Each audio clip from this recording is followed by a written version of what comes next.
Y'all know about all that. Beach right there, man. I know it's a little vulgar, but get over it.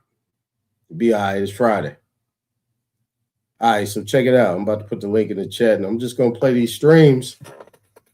When I'm done with the streams, nobody come up here and start a conversation. We out. I ain't got nothing to say. Well, I might. You never know. You never know. But I might. Hold on, let me pin this up.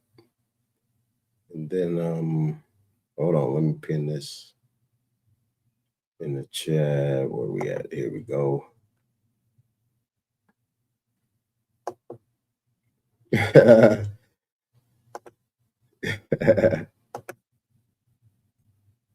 What'd you say, Firekeeper? You said, I'll be damned, huh? Congress has the power of the aboriginal purse. Is that right? All right, you got to come up here and talk about it. It's open panel. You know what we're doing on Friday. All right, it's non-negotiable. Non-negotiable. You got to come up here. But I'll say this. Where we at? Okay, cool. D-Cobb up. What up? What up? We're gonna get into these streams real quick. But actually, before we do that, I saw your message. Let me put your message up here. What you put up in here. You said what? You said, so you got me with the white not being a noun until 1865. Explain yourself, brother, before we get into these things. Man, that's self-explanatory, bro. You done broke the whole.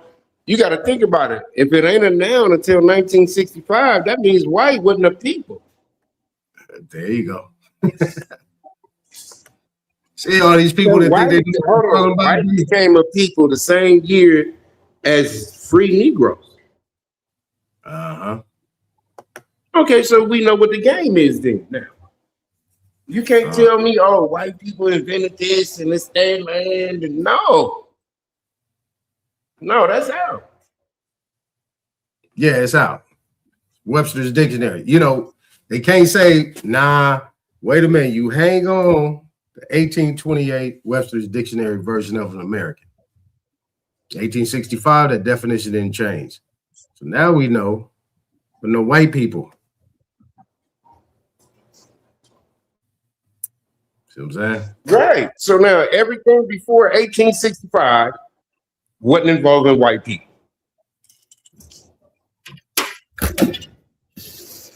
You can't put them in history. You can't put them in a motherfucking. If you can't make them a people, you sure the fuck can't give them a history.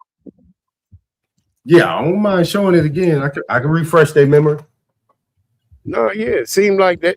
Seemed like the basics of this whole realm of where we are at as American people right now is the whole premise of all this shit. Because, like I've been telling you, Aton, in order for you to hide the people, that's the only way you can hide the people's wealth. And the more and more we get into this shit, the more and more the bottom of that motherfucking debt clock become more and more relevant.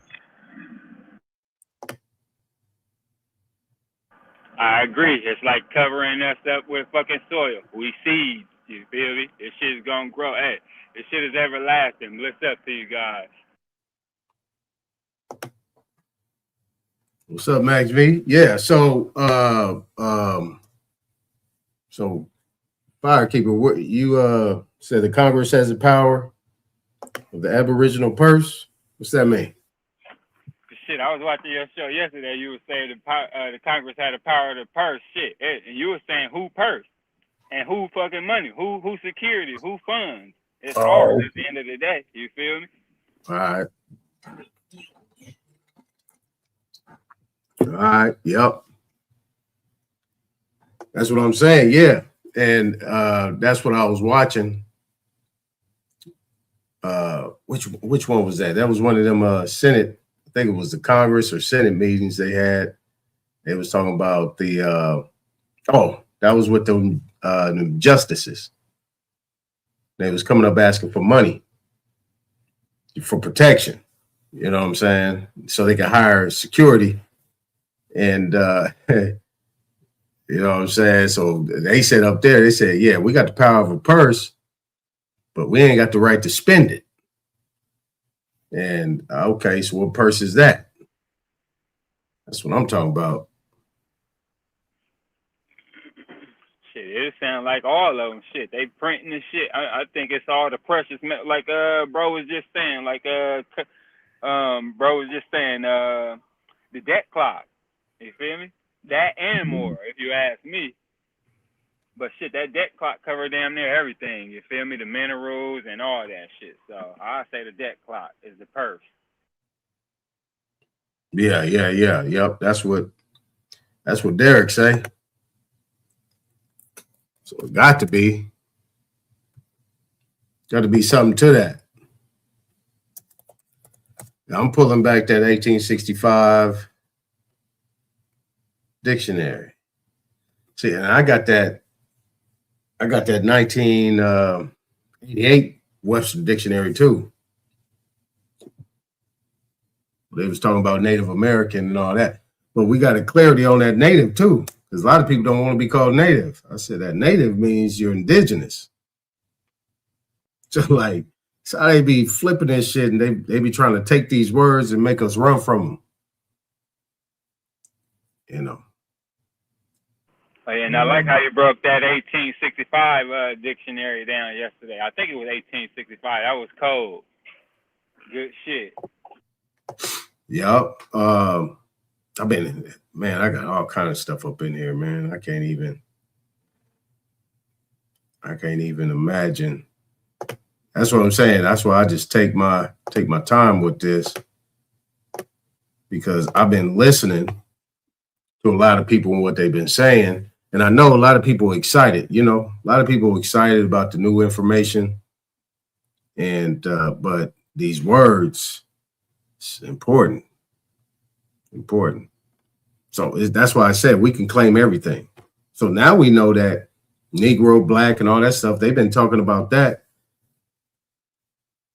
since 1865. They started bringing in all these terminologies. So Black was actually in existence,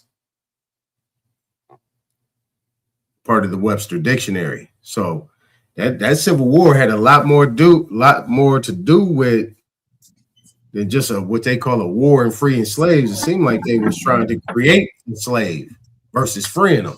You know what I mean? That's what I've been trying to tell people for a minute right there. Because I realized that the 14th Amendment brought you into slavery, not took you out. Oh, yeah. Bullseye. Yeah. Hold on, let me go. Let me see which way I'm gonna go. Let me go to white. Damn, I should have saved these goddamn pages. Go back over here. Now, here's another thing that I want to talk about. And this created a great discussion. When I was looking at this dictionary, the 1828 and all that, these other entities, right? These other entities, what I call these other people that was coming over here, how the dictionary breaks down based on the preface and everything. These words are American words, and then they're showing how these people were able to translate that to fit their language, how they pronounce it. So every word that you're looking at in this Webster's dictionary is an American word. And they're utilizing their form of talking to translate it so it can fit their, you know what I'm saying? To be able to fit their language, how they talk. Their agenda. Yeah, I got you. Let me see here.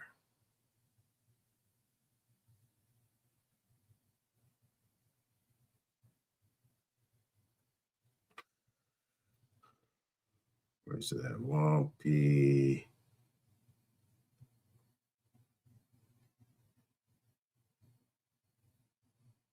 Hold on, 1567. That Wampy is interesting. And a lot of this stuff that they got here, Wampy. A lot of these definitions, they talking about stuff that's in China and otherwise, but these stuff you could actually find in America. Some of these descriptions they can find in America, but they're saying Chinese, and that's how you know, like in the 1800s, the connection was still there with these other countries and these other continents. It was still there. Something changed over time. This is where the white folks be talking about, or these crackers be talking about 1871 in the United States becoming a corporation and the Reconstruction. Because what I'm looking at these dictionaries, all of these are dealing with Aboriginal American words. And they had to learn them in order to translate or, make it fit so that way these new immigrants can come in and know these languages and then be able to apply it to their life right here in America. Let me see, where is that? White.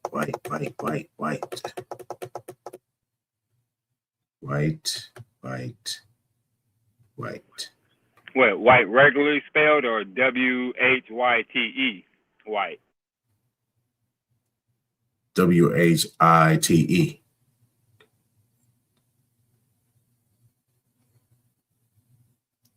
Now, I can actually go look and see if it's a WIGHT, how they have it the other way. Man, that's the white. I'm high. Bear with me, man. Oh, don't worry about it. It's Friday. Okay, there we go. 1588. All right, 1588. I'm gonna pull these things up. All right. Then let me go to black. Well, let me go to Negro. And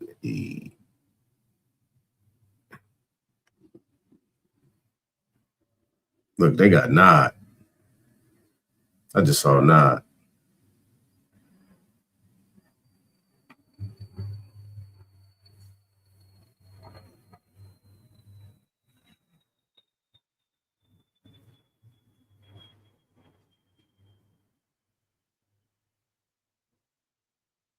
Okay, that ain't nothing. Because, they said, what's his name went to nod. All right, hold on. Let me go to Negro.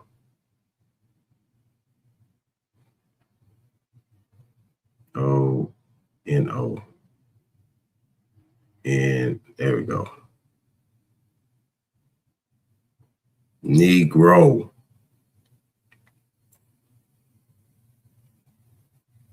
This is what I'm saying. A lot of people be thinking this stuff is not important. That means they on microwave time. They on instant grits.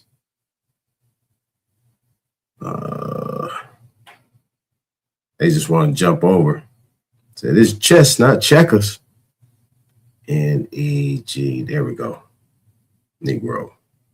Okay, 9:59. I'm gonna tie these things in. Negro. And then let's go to black. Got Indian in there already. Let's go black. I mean, you go Indian, it's Indian, everything up in here. I mean, they got a damn near like 3 pages on Indian.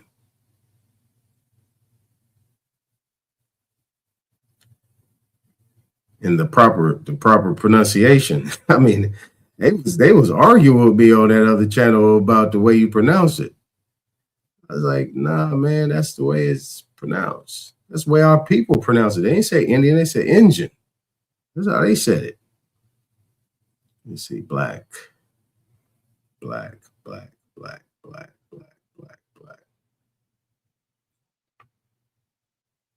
If y'all fell in the back, hold on, let me just get this. Only thing about StreamYard, shout out to StreamYard, is that their connection is different. You know, it's kind of difficult. Let me see, that's 215 black.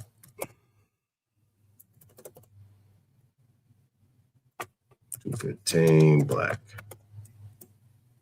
And then we'll go to American.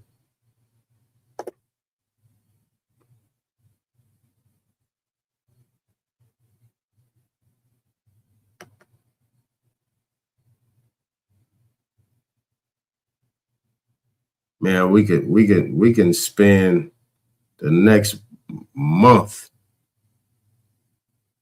finding stuff in this dictionary. I mean, you can't argue with this. But see, what people under the auspices of is that, if I use the big word, that these dictionaries came from somewhere else. American. There we go. All right, 122. 122 American. All right, boom. Then we'll go to the preface. Damn, I should have kept them, goddamn.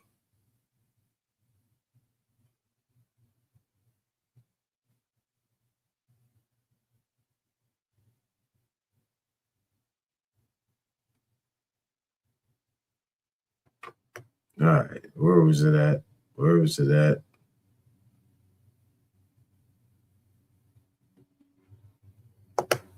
Where is it at? Boom, boom, boom. Yep, there you go. All right, 15, preface. All right. So on the preface, I just want to make sure everybody was here. Just on a preface, if you look right here, what they're saying says that the principles of pronunciation originally prepared by Goodrich for the edition of 1859 have been carefully revised and much expanded, whose attention had been previously directed to this subject in the preparation of a manual of English pronunciation and spelling.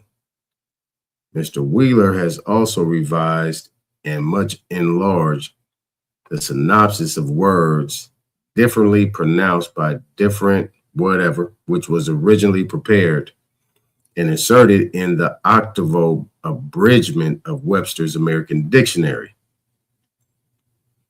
and which was afterwards revised by Goodrich.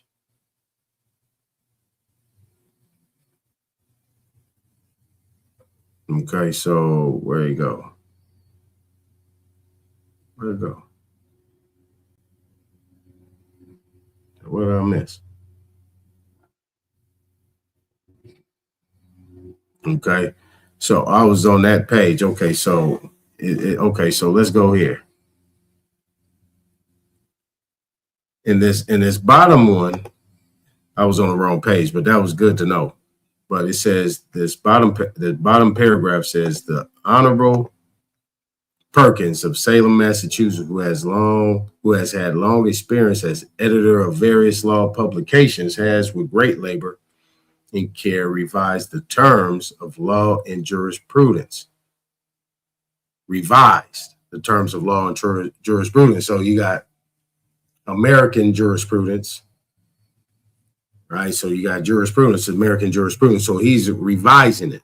So that means that when you revise something, it's something that's already there, and it is to fit new people coming in. To say he has aimed to phrase these definitions in the more exact language which is required by the advance of legal science, and to support them by copious references to legal authorities. This guy of Albany has revised and rewritten the definitions of such terms as have a special meaning in the Roman Catholic Church. You guys, if you guys didn't catch that, what it's saying, they revised and rewrote the definitions of such terms as have, they said, as having a special meaning in the Roman Catholic Church. It having been deemed desirable slightly to condense some of the etymological articles furnished by Dr. Mann. So we got etymological articles furnished by Dr. Mann, and to translate portions of them into English. This work was committed to the care of Mr. Eugene Schuyler under the direction of Professor of Yale College. The derivation of a number of words of Indian origin has been furnished. The derivation of a number of words. So what they're saying is that these words of Indian origin, they created derivatives or a derivation or another way of saying it to fit these people. I'm putting that on it. It's my conjecture. I'm putting that on it.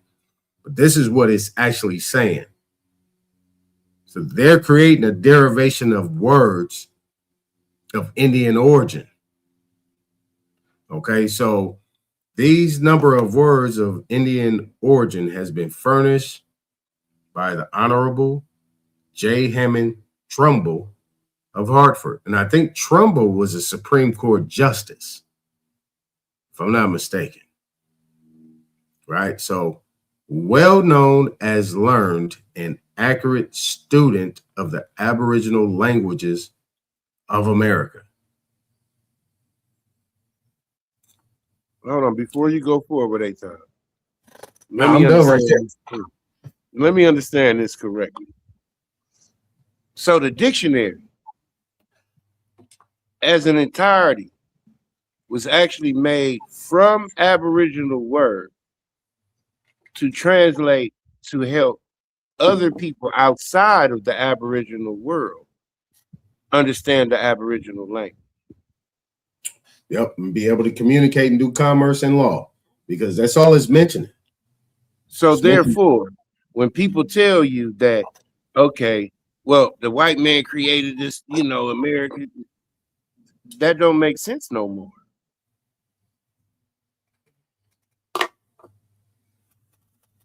Right. Because how can the white man create something that obviously you're here to learn this from these dictionaries? You're not the originator of the language.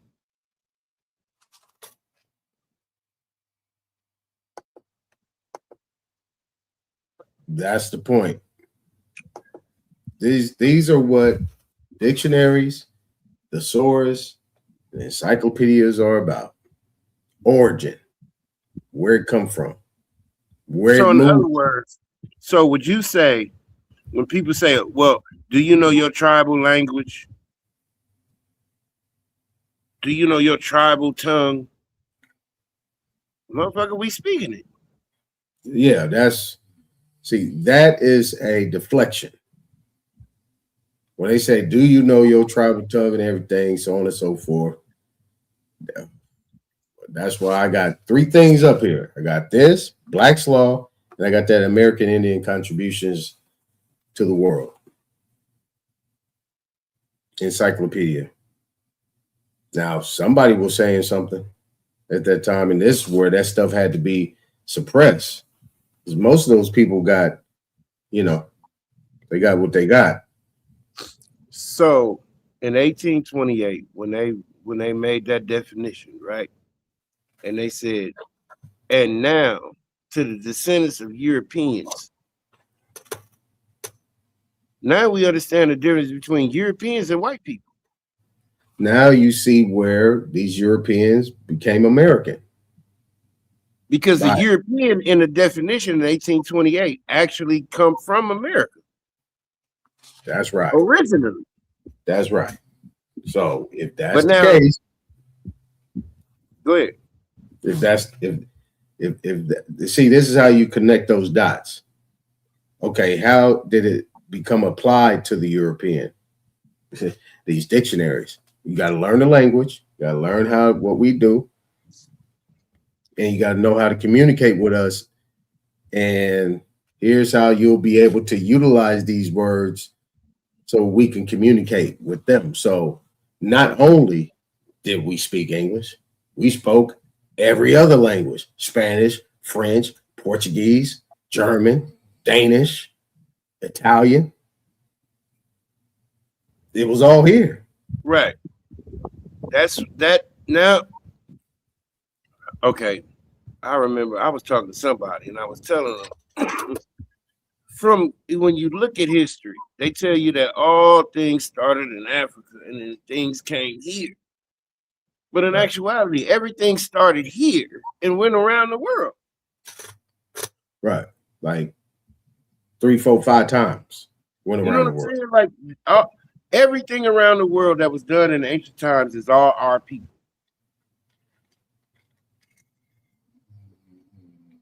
Yep.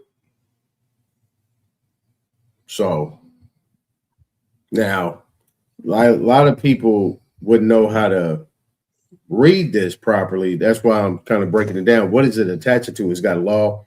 And then in this next paragraph, it talks about right here, it talks about agriculture, horticulture, antiquities and architecture, biblical matters, ecclesiastical history. So if we're talking about ecclesiastical history, that's a big deal. Yes, that's a really big deal. That's genealogy. Yes. Because whoever those people are is the ancient people.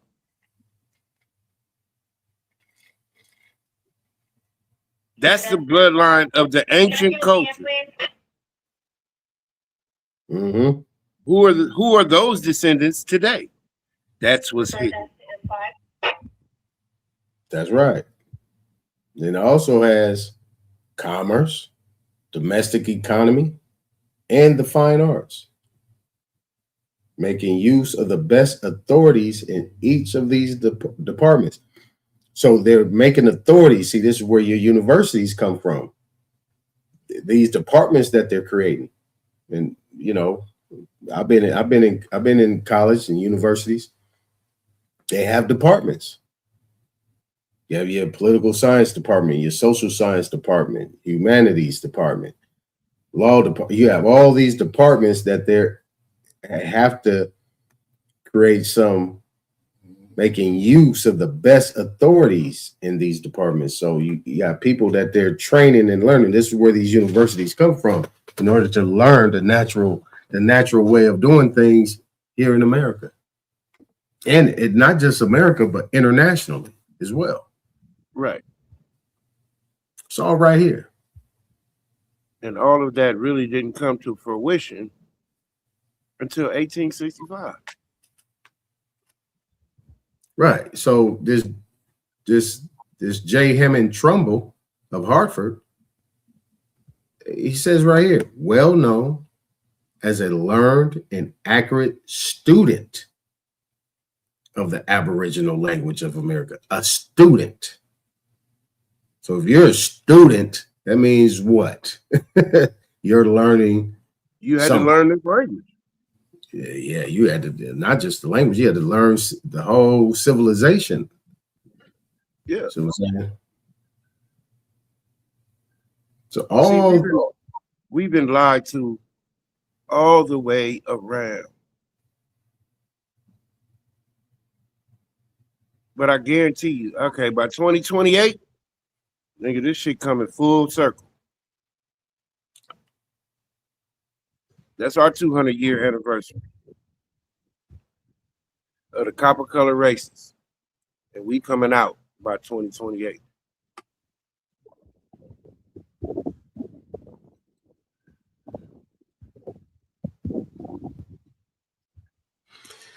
I want my name, image, and likeness back.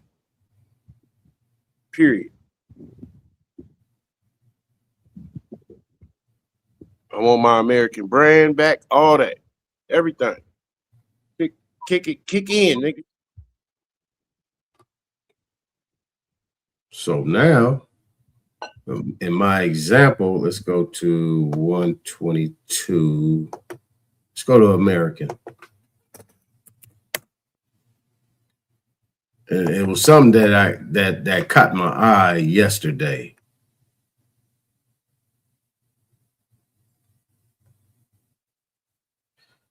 Okay.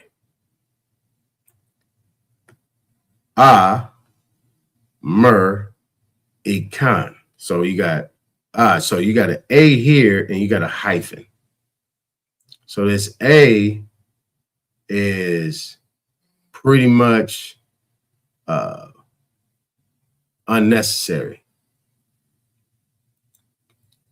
So you got I can. Like I said, what's his name? Jim Brown. He had a program out in Los Angeles called Mayor I Can.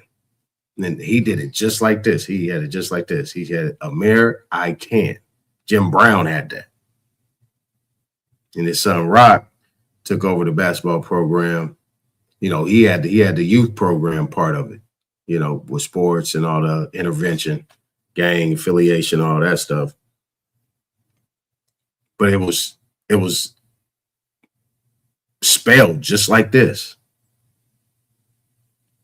But when you look at it, you have this adjective and you have this noun. And it has the same thing that we've already seen. But what you don't see in here is these other type of here. Like you go up here to immersement at the top. You see it says you got L, which is Latin. You got O, French, immersement in law. You have these things here in some of these words, which you're dealing with, right? And then, but here in American, you have none. What that means is this is an American, this word has its origin here in America. Didn't come from nowhere else. No Spanish, because you ain't got the SP, the L, the DAN. You ain't got none of that.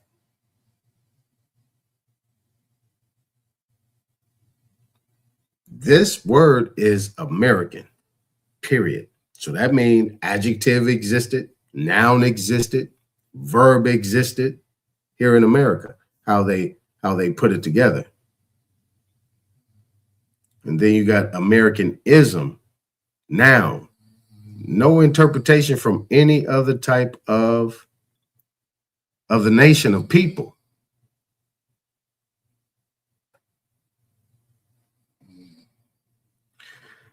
All right, I'm just making that, I want to make that distinction of what I noticed yesterday. This is what caught my eye. So what is the next one? Going alphabetical order. Okay, black.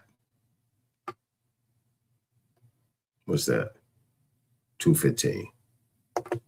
215. Okay. Let's go to black. Okay, here we go. Now, look at black.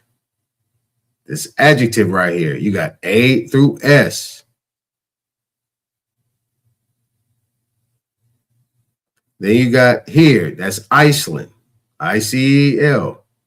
You got SW, that's Swedish.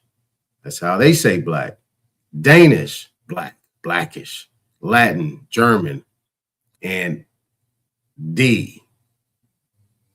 Don't know what that is. That might be Danish too as well. Blacken, to burn. A through S, black, ink, Iceland, black, Dan, black, Swedish. They have all these different ways of putting it together. This word ought not to be confounded with A through S. I don't know. I got to go back up top to see what A through S is. English, bluke, or bleak. See what I'm saying? In American, You ain't got none of this. None of it. Don't exist. No other translations. So you can actually say that this word black, or it might be block, based on this right here, this little under thing they have right here on top.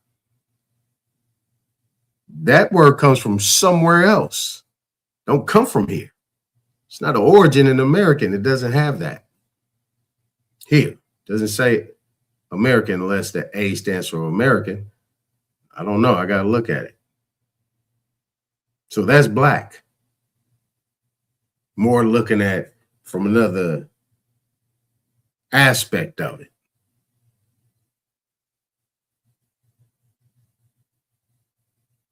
So they give me the origin of these names. Now, let's go to Indian. Hold on, what's that? 759. 759.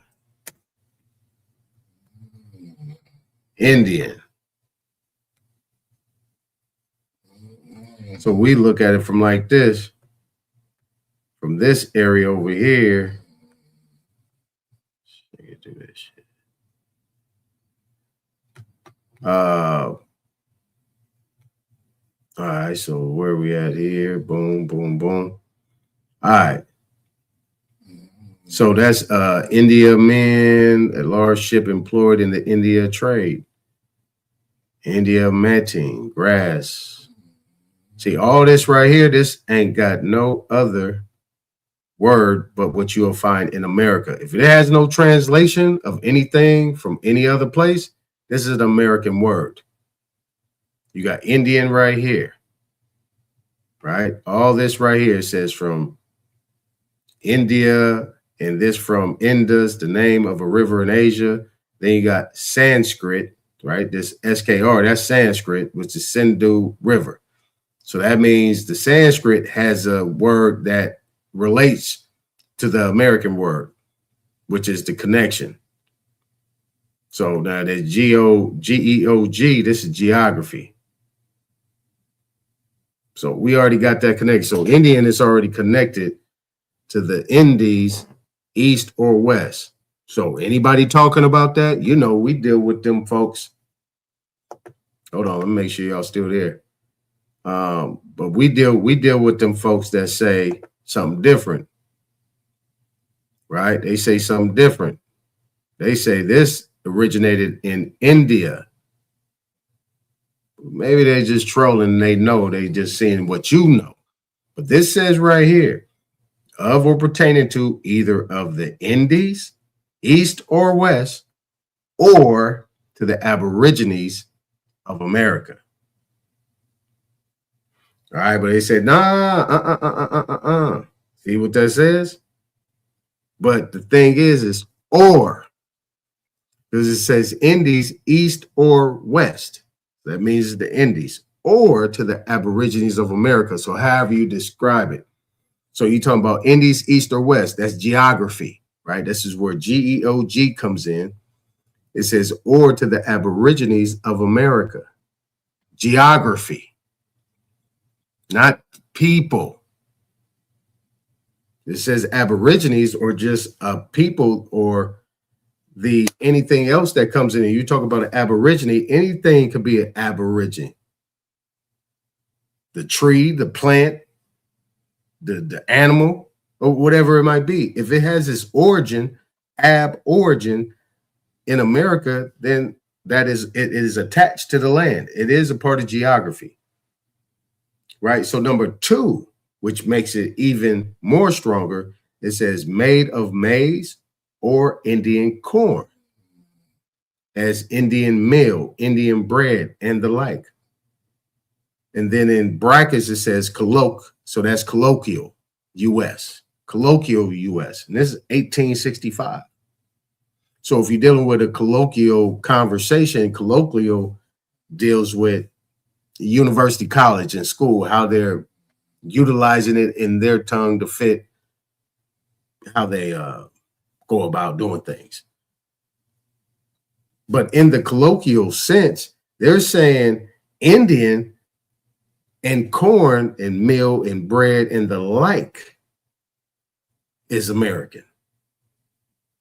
So if you think Indian or Indian or how people say it, the colloquial sense is they're already relating to a specific thing. Now, when you come down here, you got this Indian as a noun, because that's Indian as an adjective.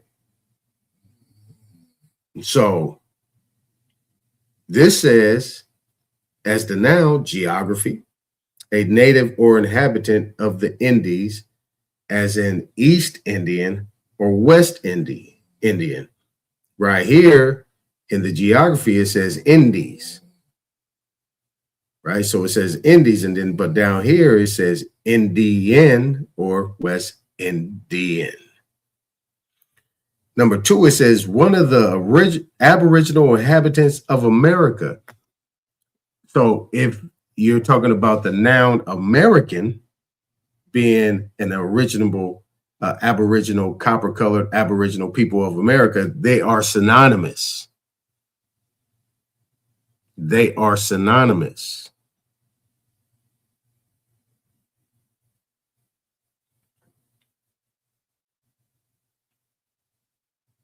Now, here's the other part where Columbus comes in. Because people like to say, well, that is something different.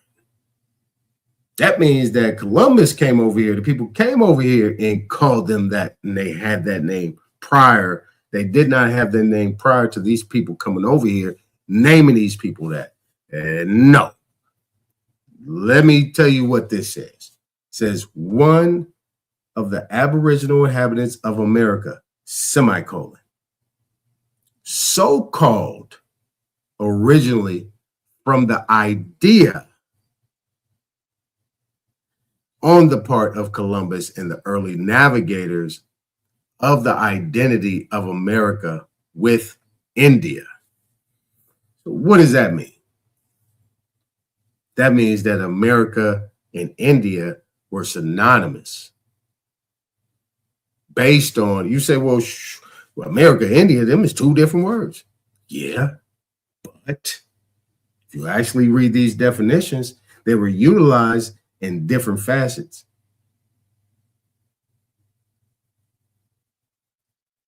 But what is this? What is it saying? They're saying America and the Indian are synonymous. These are, maybe some people call themselves American, maybe some other people call themselves Indians.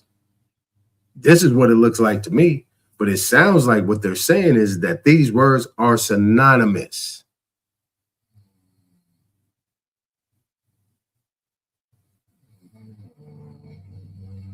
Now, they can't say that it came from somewhere else, because the bottom line is that these words, if you look at America or American, it has no translation in any other place, because you will see it in the dictionary, just like you've seen it up there.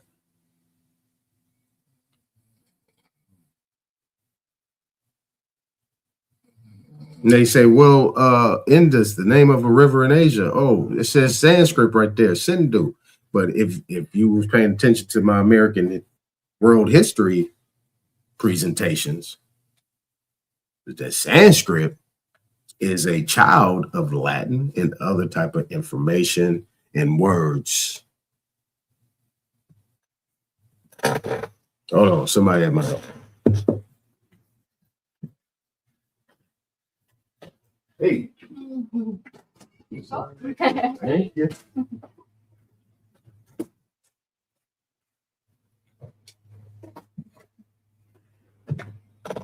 It's a male woman. All right. And this is where I want people to get it, right? Because they say it's Indian corn. You got Indian bay. BOT, that's botany. It's botanist. Plant of the genus Laurus. It says Latin, indicus. Indian berry, a plant. I don't need to keep going. See what I'm saying? I don't need to keep going. All right. Now, what's the next one? Just want to show y'all something real quick. We get into this.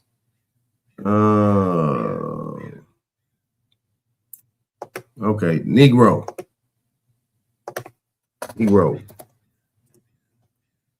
Negro. Okay, so here we go. Negro.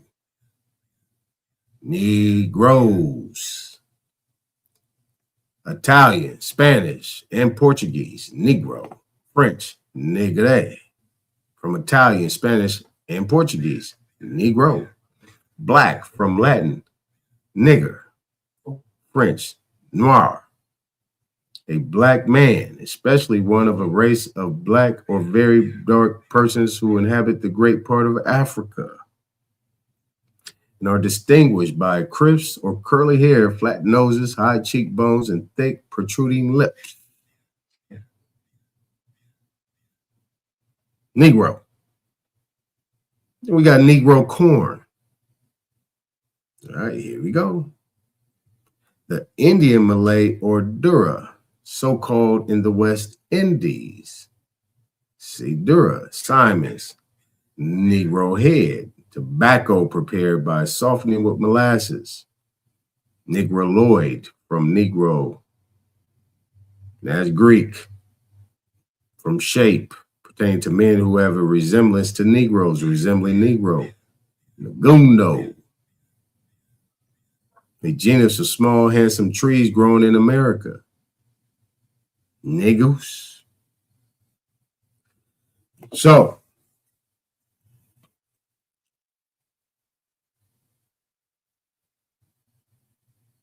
all right. Now, when you connect the first initial, they said, well, that Negro corn that's here, this talking about Indian Malay or Dura. No, this is how they were pronouncing it. Indian corn. We already showed Indian corn. That has no origin but here in America. Negro.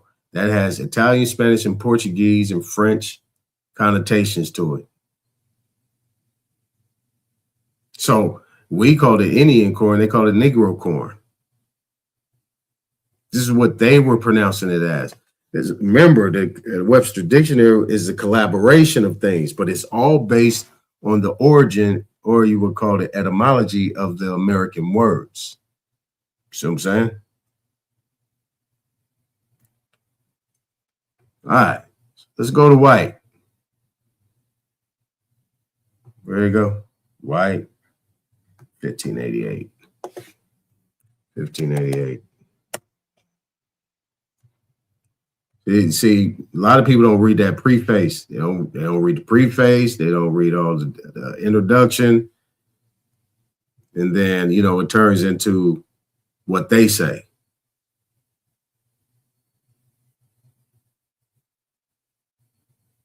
So white. So right here, as it's properly pronounced, it's white. Has a H sound to it. So this is how you pronounce it right here. White.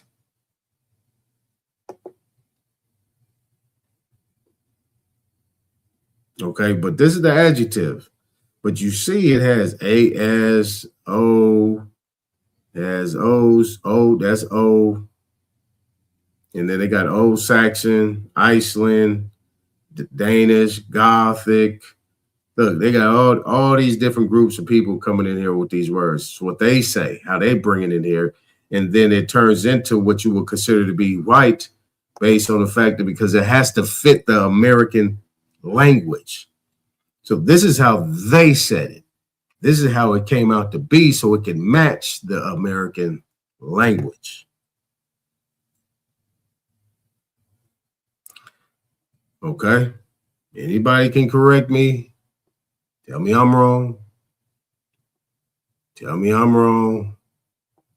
No problem. No problemo. Where is... Okay, so that's a verb. White is a noun. Okay? So one of the white race of men, number 4. One of the white race of men, but it's in lowercase. So you got white uppercase, then you got a white lowercase. All right. So these are terms that they brought over here with them, which was amongst them, the United States, these groups, these colonies. This was the language that they were speaking.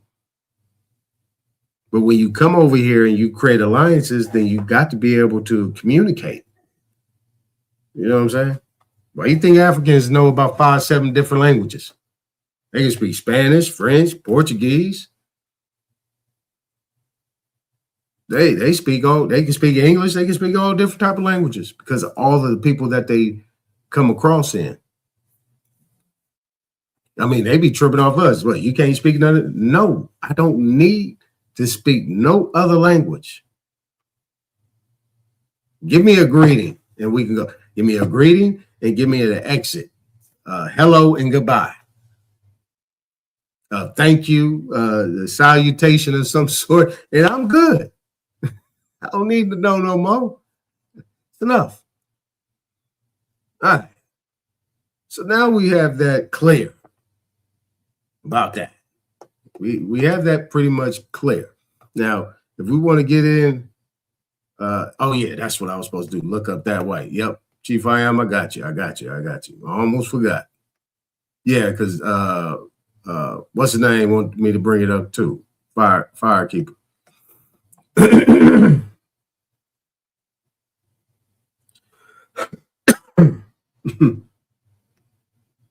You saw whore in there? Yeah.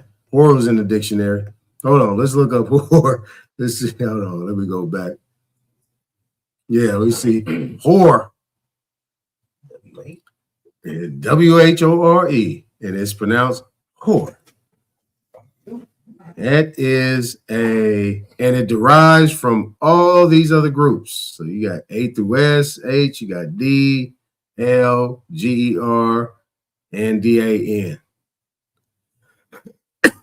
Look, Iceland, Sweden, old, German, North, something. I don't know what that NH, I got to get those things. Look, whore, got all them there. And this is where you get the word whore in English. There it is. And even in Sanskrit, they call it hara or jara. It says an adulterer. A woman who practices unlawful sexual commerce with men, especially one who does it for hire, a harlot. So that's not an American word. It came over here. Okay, thank you. All right, cool. So we know who brought the whores with them. All right, so W-I-G-H, there you go. All right, hold on. Got a couple of them. Okay, we got the noun.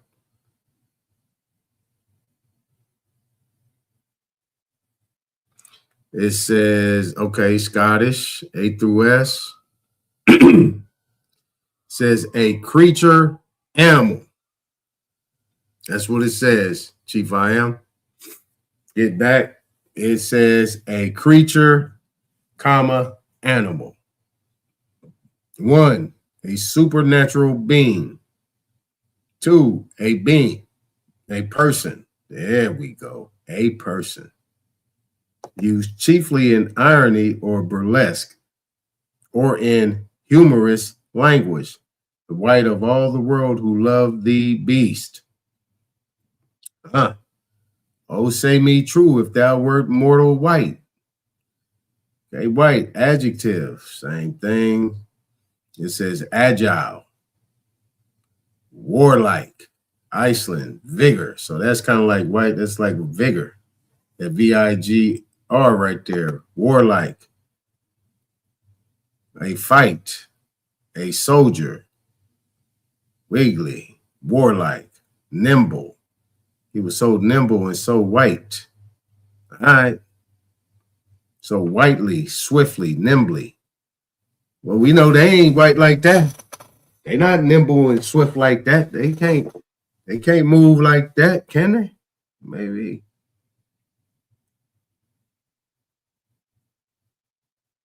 So wigwam from Algonquin or Massachusetts, weak. His house or dwelling place, wigwam. All right, there we go. What you got? Where's that come from? Well, there it is right there. So let me see here. Yeah, well, all right. And then, we kind of touch base. So what I want to do is you got that in mind. We can look up to 1828, Webster's Dictionary. Boom. Here's Indian. Same thing. Pretty much got that. They talk about genus and all that stuff. They got places that derive in other areas, and I think this is where they try to be kind of semantic, or now it ain't even semantics. They try to be kind of slick and saying, "Oh yeah, these places, these name is all other places." Yeah. All right. Let's look up white. 1828. There is white. Says being in the color of pure snow, snowy, not dark as white paper, a white skin, pale, destitute of color in the cheeks, or of the tinge of blood color as white with fear, having the color of purity, pure, clean, gray as white hair, venerable man, white with age, pure, unblemished, no whiter page than Addison's remains. Number 6, in a scriptural sense, purified from sins, sanctified, Psalms 51:7. So, where was we at here? The 1588? All right, let's go over to white.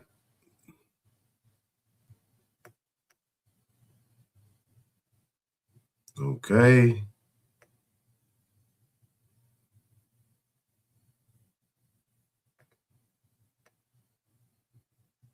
Okay. So as you see right here, everything is pretty much the same till you get to number 4. One of the white race of men. White race of men, white of a seed, botanical, of the albumin, a farinaceous substance which makes up the chief bulk of some seeds. When we get to a verb, to make white, to whiten, to whitewash.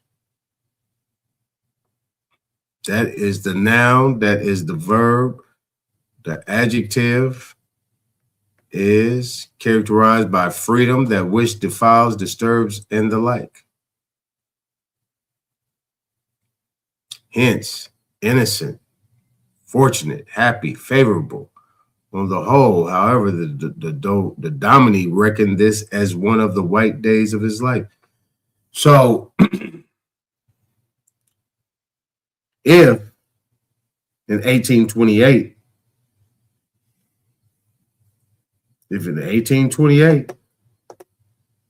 that word didn't exist, what changed?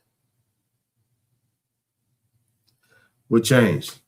Because you have these things called free white persons, and that white is interesting from that WIGHT, because white means a person, beast. But actually, you have some other things that's going on too as well with that word white. Now, if I come over here, how do we connect this to free white persons? How do we connect this with free white persons?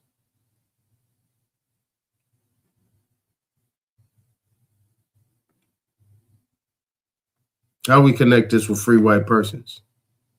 Free white persons.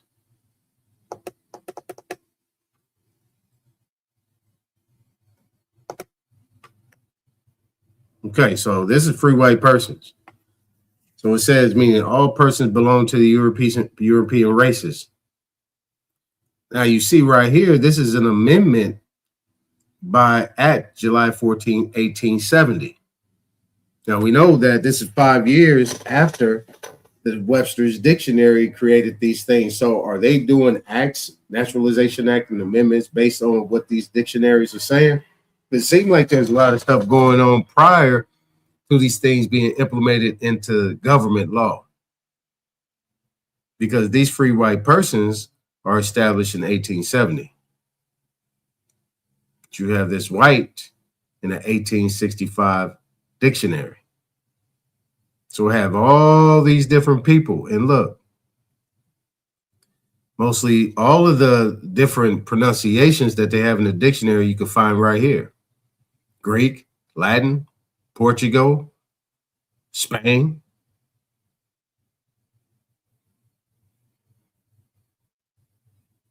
Okay, you got all these things right here. I don't see Swedish, but I see it in there. Right? You got Italian, you got Sicily. Right? Because even then, I mean, they put it in there like Italian, but there's really no, this was considered to be Sicily. Because all those people that was coming over here during that time was actually from Sicily. And, you know, they call Sicilians black, and even Sicilians call themselves black. So we have these actual people being referenced here in free white persons in 1870 because they're naming all of these in 1870. So these people wouldn't consider to be white persons prior to 1870.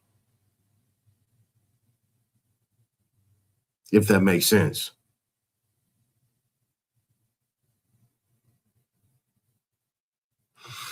Okay. So if they actually have these words in Black's Law Dictionary in the 1870s, like free white persons, and these and they're spelled out.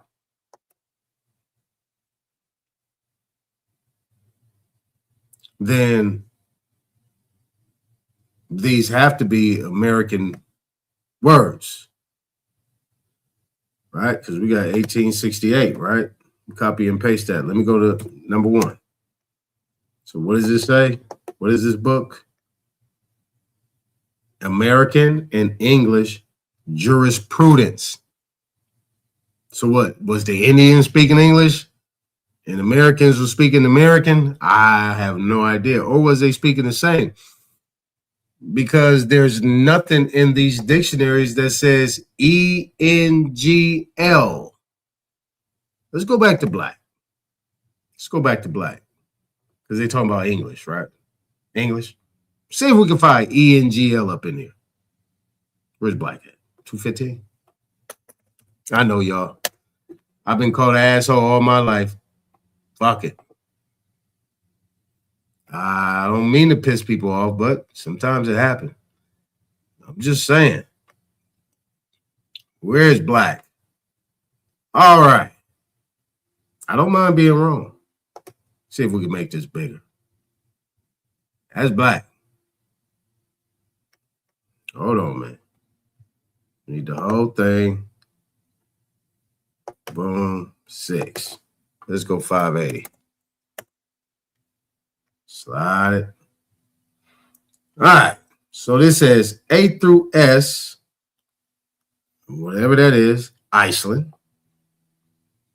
Right? They say blacker, dark, swarthy. So that's Iceland. Swedish, black. Dan, black, blackish. Latin, German, and Dutch, blackened. To burn with a black smoke, A through S, black ink. Iceland, black, Dan, Danish. There's English. Blue. Bleak. There we go. We got English. Cool. But that's not an English word. It says this word ought not to be confounded with A through S, black, English, bleak, or Dutch, bleak, see, bleak. See what I'm saying? So they got me on that one. There is an English word there, so that means there was some form of English being spoken somewhere else, allegedly. All right, so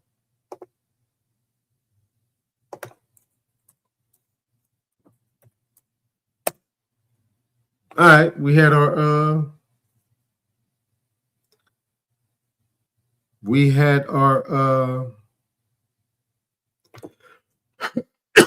excuse me.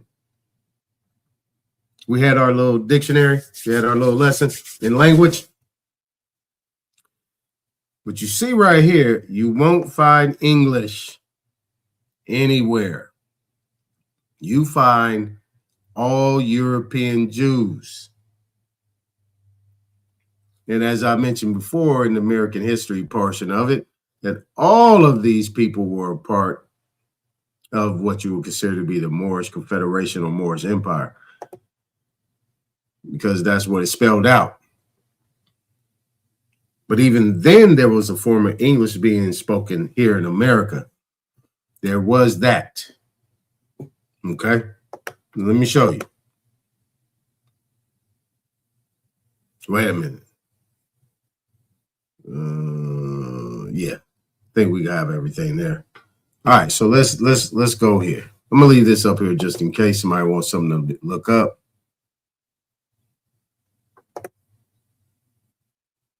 Oh shoot, Tony Romo. Tony Romo placed on leave, drunk driving, huh? Damn, Romo.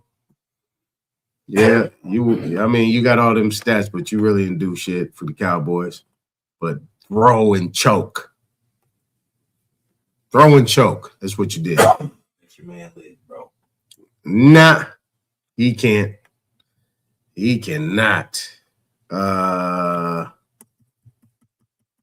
What else? What else? What else? What else? What else? All right, so let's do this. Damn, Tony Romo made me forget what I was gonna do. Shit, see how he do me? Damn, what was I looking at? Boom, boom, boom, boom, boom. What was I about to look up? What was I looking up? Rise, what's going on, brother? Yo, what's going on? Chilling, man, chilling. What was I about to look up?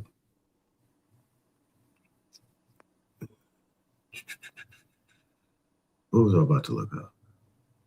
Hold on, I was looking here, then I was on there.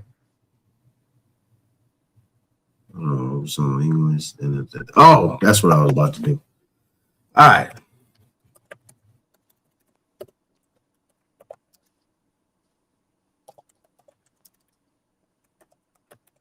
Now, I don't know what we can make up.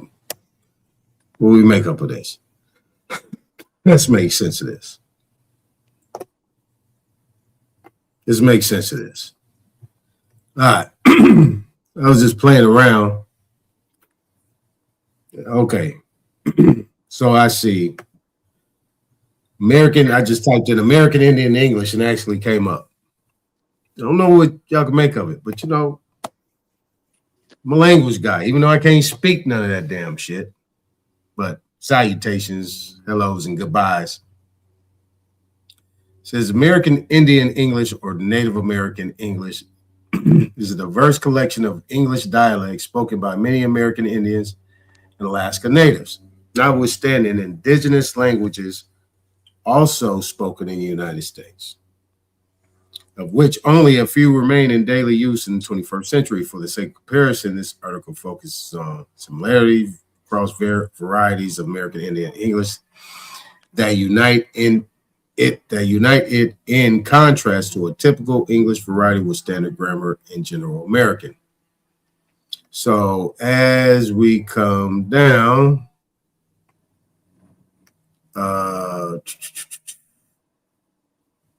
that is not, which one was it? Shoot. I had pulled something up. Okay.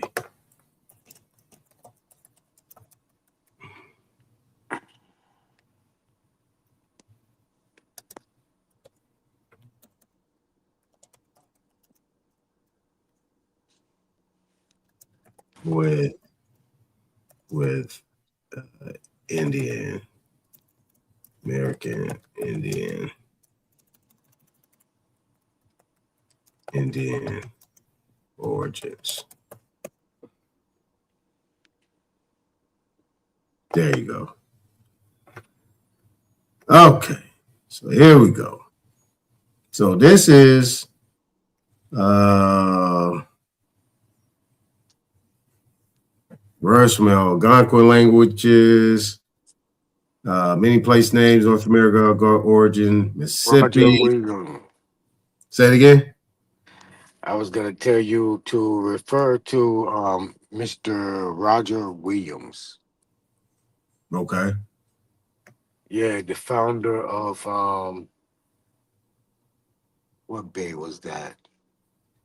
Rhode Island. I think he's the founder of Rhode Island. Okay.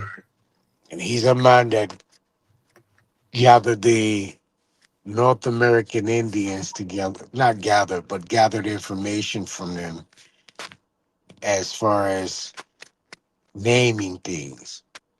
Mm-hmm. And then he symbolized the names of um, the English language with some of the indigenous words. But at the same time, the English language was being um, professed by an indigenous group again, which would be the Massachusetts Indians. That's who created the first translation or American English written and document. Mm-hmm. And it had like 4 or 5 different tribes, different ways of saying dog and different ways of this and how they come up with this word, dog. Okay.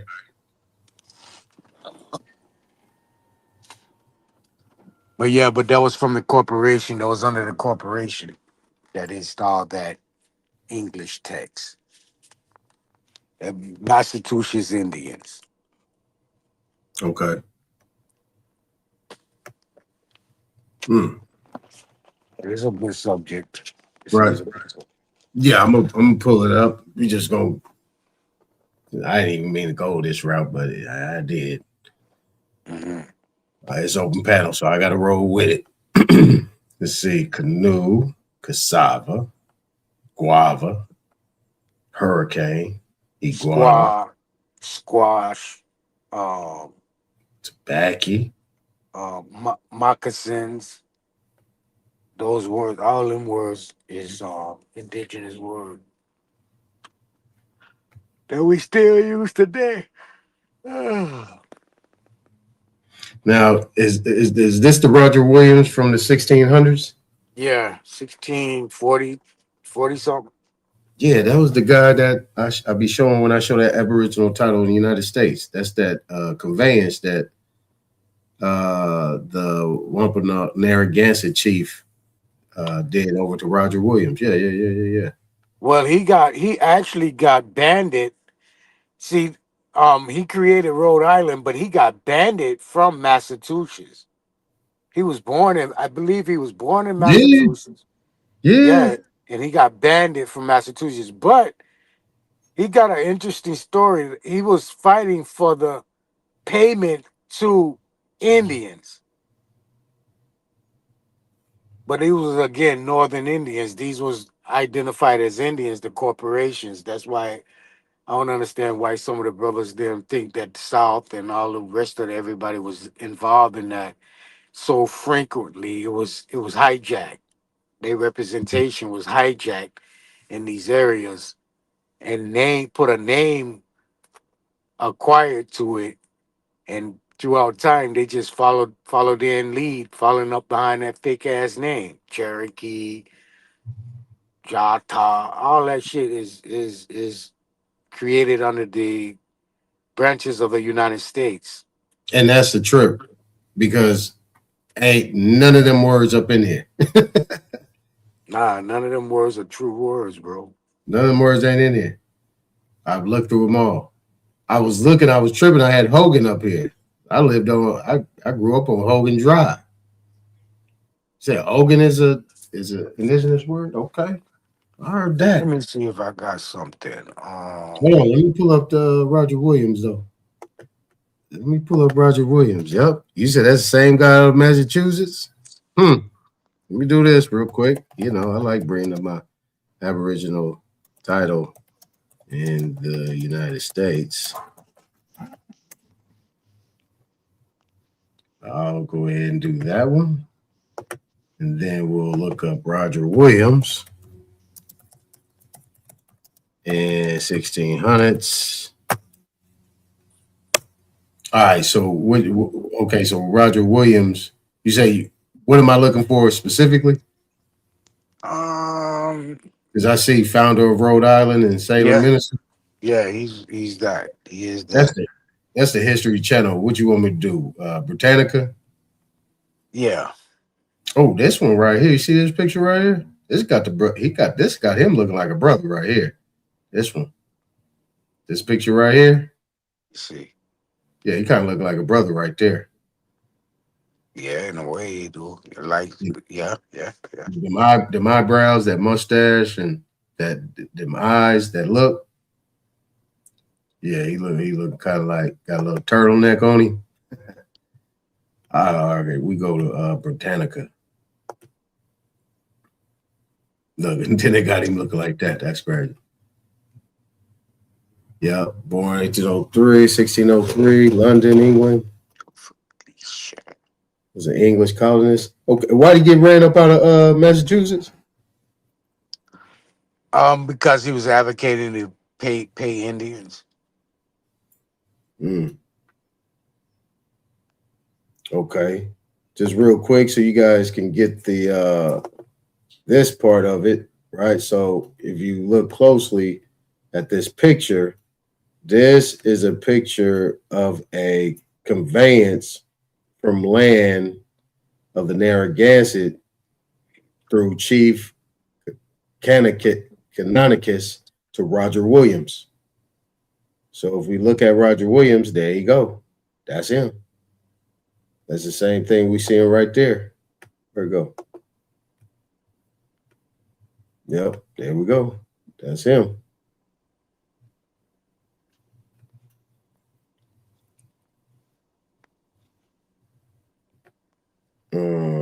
Yep, Narragansett. There you go. That's it. The same guy.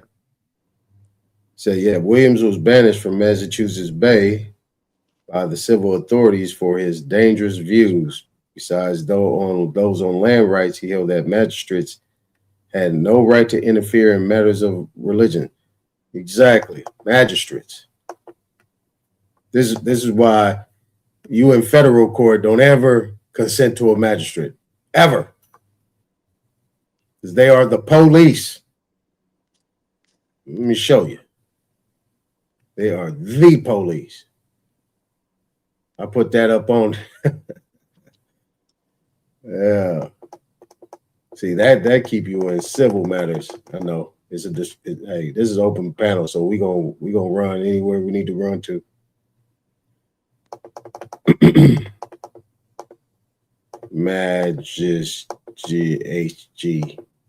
Yeah, magistrate.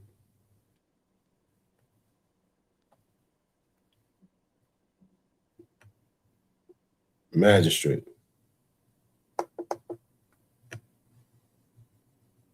There you go. Person clothed with power as a public civil officer.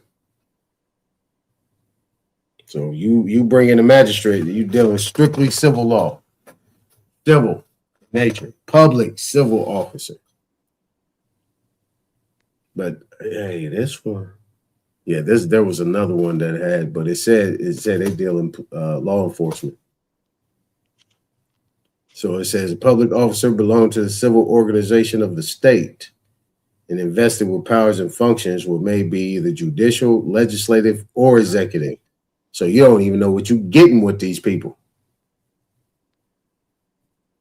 So they can occupy 3 hats.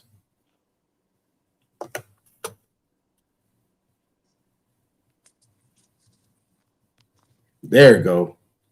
Says one of the class of inferior judicial officers, such as justices of the peace and police justices. There you go. All right, so back to Roger Williams. So basically, this right here, what he was talking about, got him ran out then. So he said, yeah, 1636, Williams set out for Narragansett Bay, and in the spring, on land purchased from the Narragansett Indians, he founded the town of Providence in the colony of Rhode Island. Bingo. So that's true then. That's true. Yeah, he also wrote the books to indoctrinate the English language.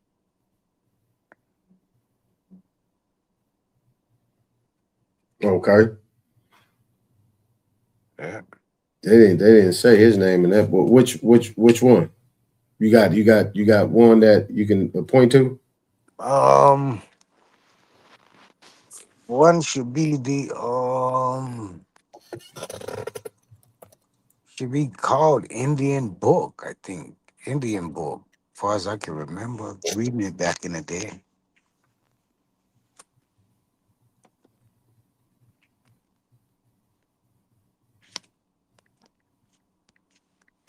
All right, yeah. There, I was just pulling up that white for Chief I Am. All right, let's see what book he created, because I know. Okay, so yeah, he was an Anabaptist Quaker. Okay, nah, it was John Eliot. Look up John Eliot. John Eliot. Yeah, I heard about him. He was the one that so-called translated that book, Yeah. the Bible or something like that. No, this one with one L. John Eliot with one L. The Indian grammar. Yeah, Indian grammar. Yeah. This is where you're gonna start seeing the American words transcribed. And this this guy here was a part of the Massachusetts Indians, the corporation, and he went around inside the territory and contacted different, you could say, tribal or clans, which they allowed him to come in, mingle, gave him words, and he documented the words and um, encouraged the English words in those clans to be speaking the English language, which in turn end up becoming Indian schools. Okay.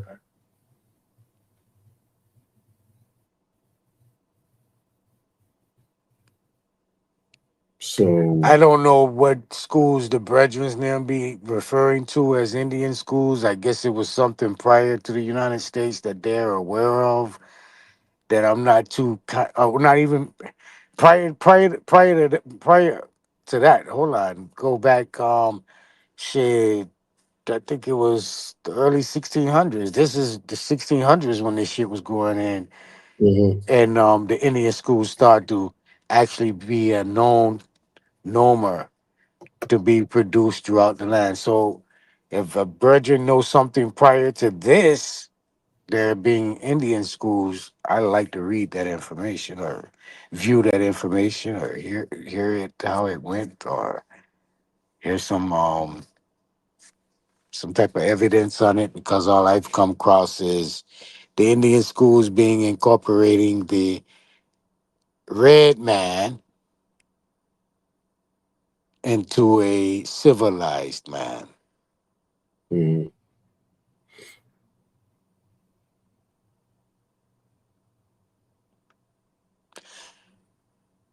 I had someone get upset with me one time because I said, these names of these tribes are created under the United States, and people just can't get a hold of that. So I try to give a story one time about, not a story, it's evident, it's facts. You check what I saying. The individuals that a certain tribe was created off of was from a female that was born in the colony, but identified having bloodline heritage to the land, identified by way of her father. The mother-in-law of this young lady individual was a colonist, but an indigenous colonist, as in a Indian agent. You understand what I'm saying? Mm. Yeah. And people don't really do the research, and I love the way they endure it, the information, and savor it to their liking. But if you don't stand for something, you'll fall for anything. Huh? Right. Agreed on that one. So if someone do claim that the Indians created English, I can somewhat coincide with that, because it was what we call states today identified as Indian.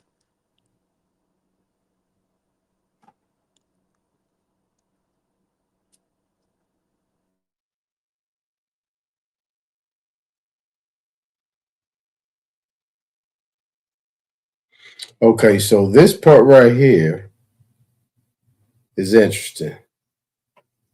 This, all right, make this make. How I'm looking at this is that this Kokono. Now I know this Kokono. These people, there's names that I found in my genealogy with this name connected to the alleged Powhatans, Pamunkey people.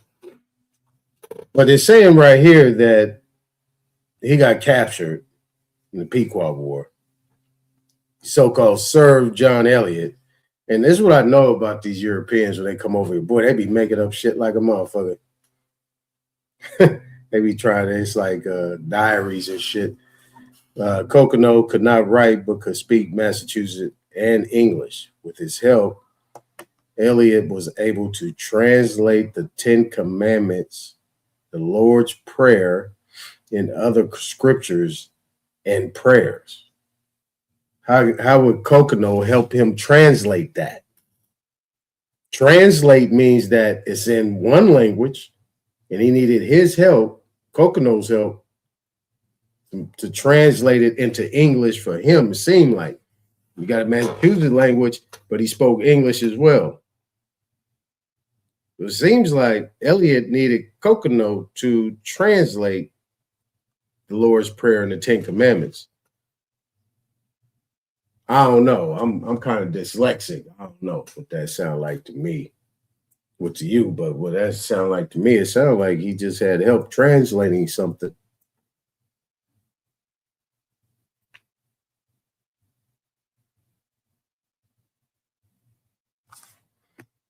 I don't know, man.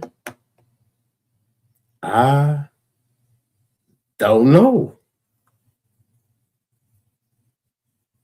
Where did Naughty go? All right. I don't know how to. I would say, hey, Aton. What does it look like to you, Derek? What that look like? Does that look like Elliott needed help to do something? Kokono helped him translate. What that? Okay. That look like? If you think about it, if white people were here and they made the language, why would they write themselves in last? I mean, I don't know, man. I don't get it. I really don't know. This shit Because if sometimes you listen, frustrates me. because as I was listening to Nadi, he's making an argument that white people somehow from Europe created the language here. But how? Okay, why would they write themselves in last? Okay, if you're not writing yourself in as a noun until 1865, but you've been here since 1600, make that make sense? I mean, Or were you here in 1600, or are you actually just telling a story about some people that were here in 1600 and you're actually riding on that coattail? I mean, I don't know. Because like you said, it sounds like he's getting a translator. I mean, if somebody is, if I need you to help me translate something, okay, Derek, I need you to help me. I don't understand the Lord's Prayer and this 10 Commandments, so I need you to help me translate this so it can fit, so I can write the book for so on and so forth. You'd be like, all right, well, this is what it says. Oh, this is how you write it. Right? I mean, if somebody speaking Spanish to me and I don't understand Spanish, and I got somebody that understands Spanish, what did they just say? Translate. That's what it kind of mean to me. And that's why I show that Aboriginal title in the United States is that D right there is actually dealing with Roger Williams. That's a different one. Roger Williams, he brought that guy up. And yeah, there was an Aaron Gazette chief that actually conveyed land to this guy. And was ran out. I don't know. I'm putting my thing down. I'm putting my thing down. I'm looking from what I'm reading. I'm reading that all this stuff is American in origin. That's what it looked like to me. I don't see anything come from anywhere else but, you know, the Webster Dictionary, you know, bringing in these words in order to fit American language. You know? That's what I'm saying. And then they wrote it as if they're the ones creating the language, when actually you're the one that's learning the language.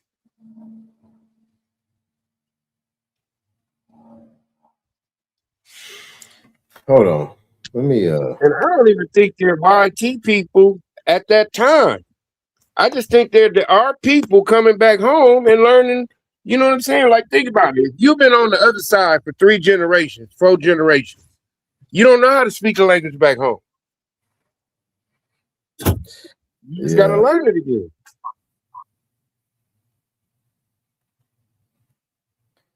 Yeah. I'm about to find English. Okay, there we go. Ingle. Coax or cajole, I don't know. Is that Central French? I don't know what that CF stands for. A hook, one who may be easily enticed, a goal, a favorite, a paramour in Ingle. To cajole, coax as a favorite might. English. So AS, English from Angle, English, Angles, a tribe of Germans from the southeast of Schleswig in Denmark, who settled in Britain and gave it the name of England. So these people are Danes. These are Danes. They call the Vikings.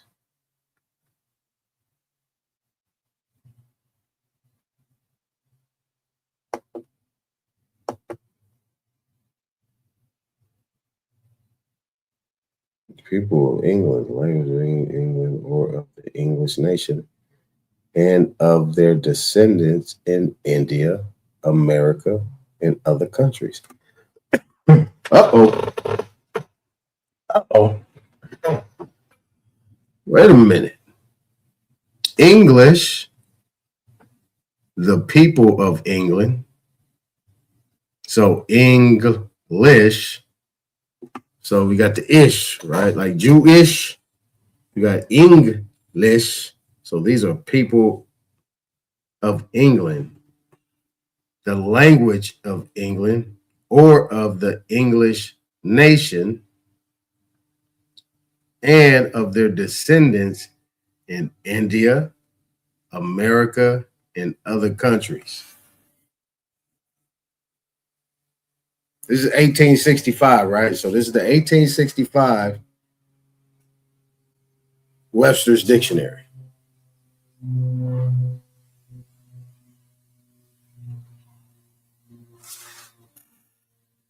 Oh, that's crazy.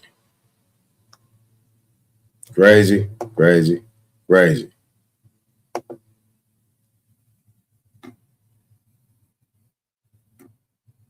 That's crazy right there. Oh, man. See, plot thickens.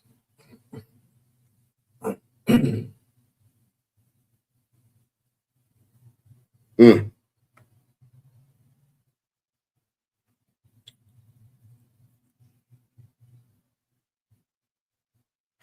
So, hey, Derek, so would you say that there's a connection between these three groups? England, India, and America? That's what I'm saying. It's like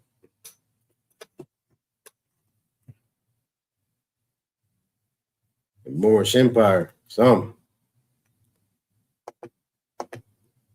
I don't know. But let me throw these streams on real quick. Where we at? Rodney, Danielle, Danes, Tribal Dan. All right, I got you. Yep, I got you. I can roll with that. Tribal Dan, Danielle. Yep, I can roll with that. All right, so you got a local here. This Job Bricks. People know him from Aboriginal Powers channel. See what he got. Let me do it like this. Let me do it frame by frame. Let me take my time so I can look at the chat. So I ain't missing nobody jumping up here because this is not a regular thing. Boom. Hold on. Let me do it like this. Bam, bam, bam, bam, bam, bam, bam.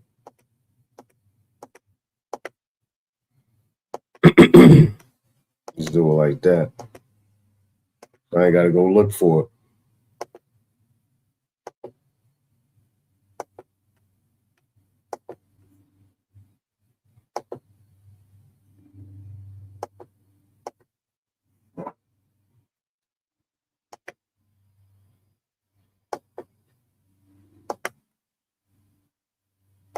So y'all remember the lady who was kidnapped and shipped to Mississippi for fighting for her ancestors' land back? Here's an update on Sister Janine. First of all, she's free. But not only did she have to fight the first judge, she's in court right now going up against the U.S. Army Court, who's also occupying another section of her ancestors' land. And she had a great victory in court. The U.S. tried to use her last case to get this new case dismissed, but the judge in the new case is being fair and recently denied the U.S. motion to dismiss. And for the first time in 4 years, Janine will have the chance to present her full evidence in discovery to prove she owns the land. And if you're interested and want to learn more about the power of your family genealogy, land patents, and the litigation process, and want a behind-the-scenes look at current cases and developments, comment land below to receive the link to this Friday's private webinar. Janine will be exclusively breaking down her process and how you could do the same for your family as well. You ain't gonna believe this. There you go. That's Job Bricks. You know that brother right there? Y'all interested? Y'all can see it right there. There he go. This is Instagram. All right, let's go on to the next one. Let's go on to the next one. It's got some different ones we'll just be throwing in there. No, I ain't going boom.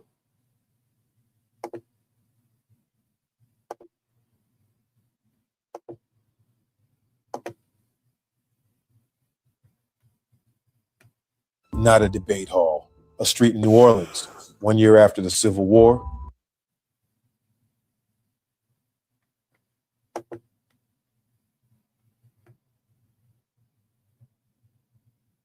Where did the 14th Amendment come from? Not a debate hall. A street in New Orleans, 1 year after the Civil War. Black men in Louisiana could not vote. Republicans moved to reopen the state's constitutional convention and give them the ballot. The city said no. The mayor, a restored Confederate sympathizer, called it an unlawful assemblage. The sheriff, a former Confederate general, deputized white officers. On July 30th, 1866, about 200 Black War veterans gathered at the Mechanics Institute. The police fired through the windows, then entered the building. The convention's chaplain died waving a white handkerchief in surrender. 38 dead in the official report. Many who were there believed far more. Nobody was punished. But Northern voters read those reports, handed radical Republicans Congress, and equal protection was written into the Constitution. Where did... All right.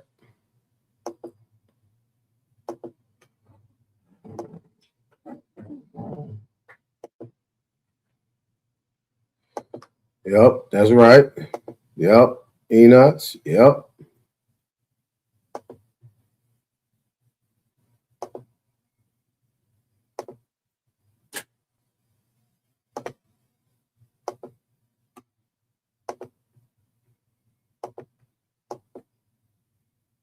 America has one of the best propaganda campaigns of all countries in the world. It's tough to justify the things that went on in slavery and see yourself in a good light. African Americans have believed what America says it is. You know, I talk to these Uber drivers. You should hear, I love this country. I love this country. I ain't never felt no love for this country, quite frankly. Although we became American citizens, people's hearts don't change merely because of words on paper called laws. The courthouse isn't a place where fairness occurs very often. It's like just like an alcoholic or a drug addict. If you never acknowledge you have a problem, you can't fix it. Kind of like our U.S. Supreme Court. In some of its most recent decisions, they've indicated that racism has ended in America. Racism is perpetuated almost every newscast, and we just have to live with it. The news networks are playing to an older white audience. The words that were used, imagery that's put up on television. I was watching one creator who showed where they had a meetup at Newport Beach in California. 400 white kids at this meetup. They were fighting, 4 or 5 arrests. There even was some extensive vandalism. They never said the race of the people, as had it been a group of black people, it would have been race central. Day before yesterday, one of the major developers in this community wants to build on some church property. I said, well, what did they want to build? And the young lady told me that they want to build workforce housing. I said, did they define for you what workforce housing was? What's the minimum income you have to get the workforce housing? $150,000. I said, now tell me how many teachers at your school make $150K a year? We get duped into these kind of deals, and what will our community have left when the deal is finished? I believe America has one of the best propaganda campaigns of all countries in the world. It's tough to justify the things that went on in slavery and see yourself in a good light. African Americans have believed what America says it is. You know, I talk to these Uber drivers. You should hear, I love this country. I love this country.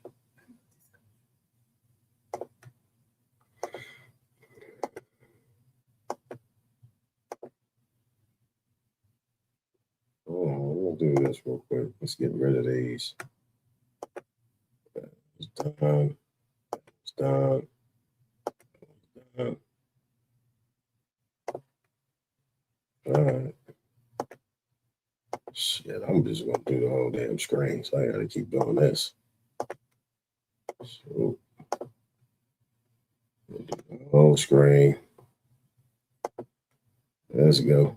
Probably already seen President Trump's New Truth post about the operation is over, the patient lived, the patient is healing. Well, the patient he's talking about is United States of America, because, you know, a guy like me, who's a retired veteran, all right, who went globally viral August 24, 2022, that was no mistake whatsoever. Also have my press credentials, DOD, etc. All right. So I've been telling you for the past 3 years that we've been in a military government, military occupation, special operation, unconventional warfare, clandestine operations, covert operations. It's all lawful. There's 4 ways that military pairs with federal. That's executive orders, treaties, proclamations, and national emergencies. That's why it's very important to know the 3 branches of government and how they operate. Article 1, your legislative branch. Article 2, your executive branch. And Article 3, your judicial branch. So all these things have played out right in front of you. Watch literally the Declaration of Independence happen right in front of you. You have literally watched a resetting of the foundation that is prescribed in the Declaration of Independence, where it says, but when a long train of abuses and usurpations. All right. So, you know, it's all part of the operation. And that operation is outlined on President Trump's ball cap that he put there. I'm pretty sure you. Mm-hmm. What is clandestine? What the hell does that shit mean? I don't be knowing what these words mean. Kept or done in secret. Oh. Up to conceal an illicit or improper purpose. Conducted with secrecy, withdrawn from public notice, used for an evil purpose. Kept secret, hidden, private, underhand. So you've been doing clandestine things. Okay.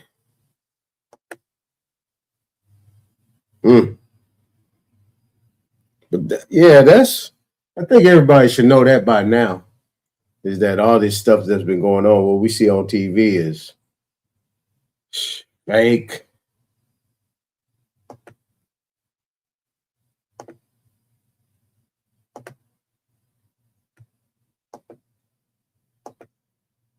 Judges in Chicago turn $100 bonds into cash every single day.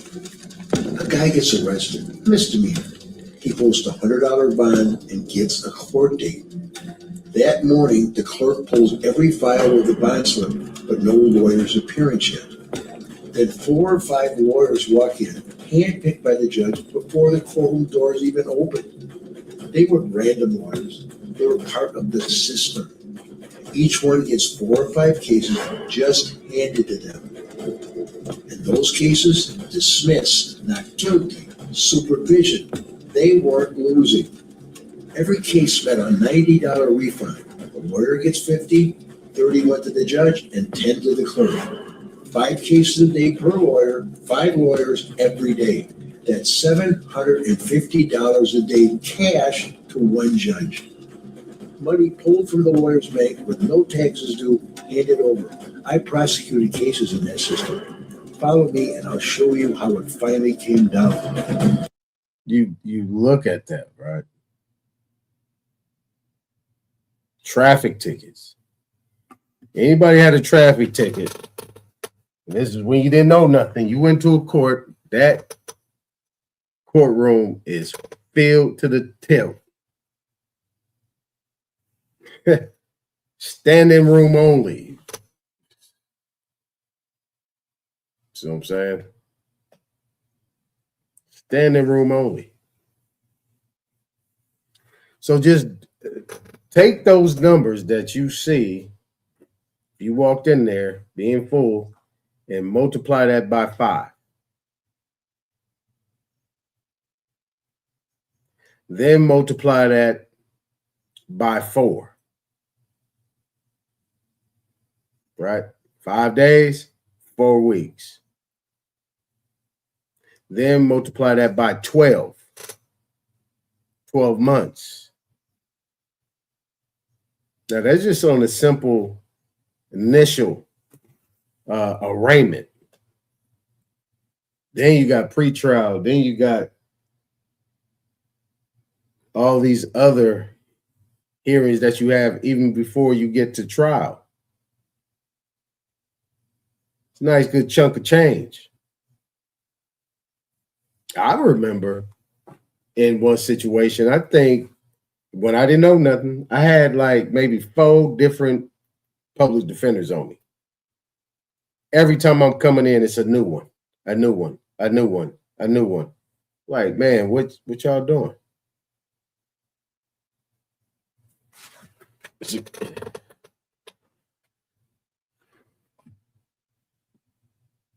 What did MJG say? I love this game. Won't stop rapping.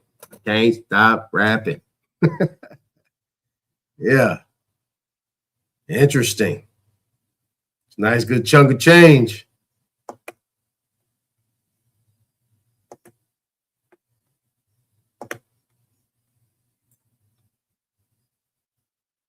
That form tells that person what capacity they have. Because that form tells that person what capacity they have and the fact that they have a fiduciary responsibility.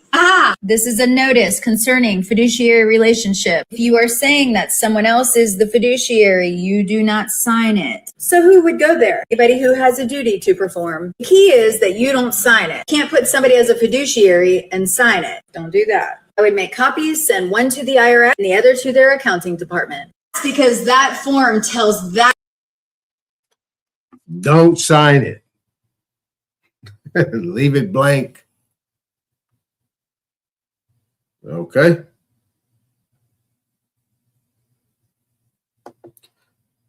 We'll talk about that another time in detail. The person who ran the Minnesota meal fraud operation is a white woman, and the court just made her forfeit a Porsche and $3.7 million in cash and a pile of diamonds. But it's weird how she's never really the face of the story. Let's talk about Amy Bach. She founded Feeding Our Future in 2016 and ran it as executive director. A federal jury convicted her on all 7 counts that she faced. A judge, a Trump appointee, he sentenced her this year to 500 months, more than 41 years, the longest sentence handed to anyone in the entire case. She was ordered to repay $243 million, and a separate order stripped her of a 2013 Porsche, roughly $3.7 million in cash and diamond jewelry, and designer bags bought with money meant to feed hungry children. Now, the part that should really hit home, at her own sentencing, Bach tried to blame the Somali people she worked with, arguing that they masterminded the entire thing and they deceived her. But the court rejected that completely. Prosecutors called her the beating heart of the fraud. And oh my goodness. You telling me they didn't drop this whole thing on the Somalians? Had a white woman in the background, and her last name is Bach, B-A-C-H. So you know she's a Jew. That's a Jewish woman. So the one running the whole game is a so-called white woman. See, and it take a white woman to come out and expose it. See what I'm saying? So all this time, they have entrapped, well, let me not use that word. In the public, the mainstream media, they've been putting it on all these Somalians. As if they came over here, can't speak a lick of English, and they just masterminded this whole thing.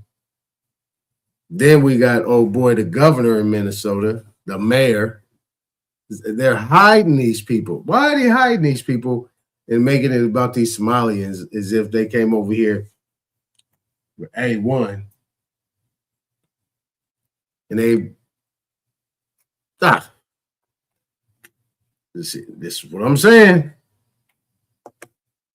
This is what I'm saying. All of a sudden, you got this bot, and here we go. We got a brother from Minnesota up here. Ain't this about a blipper?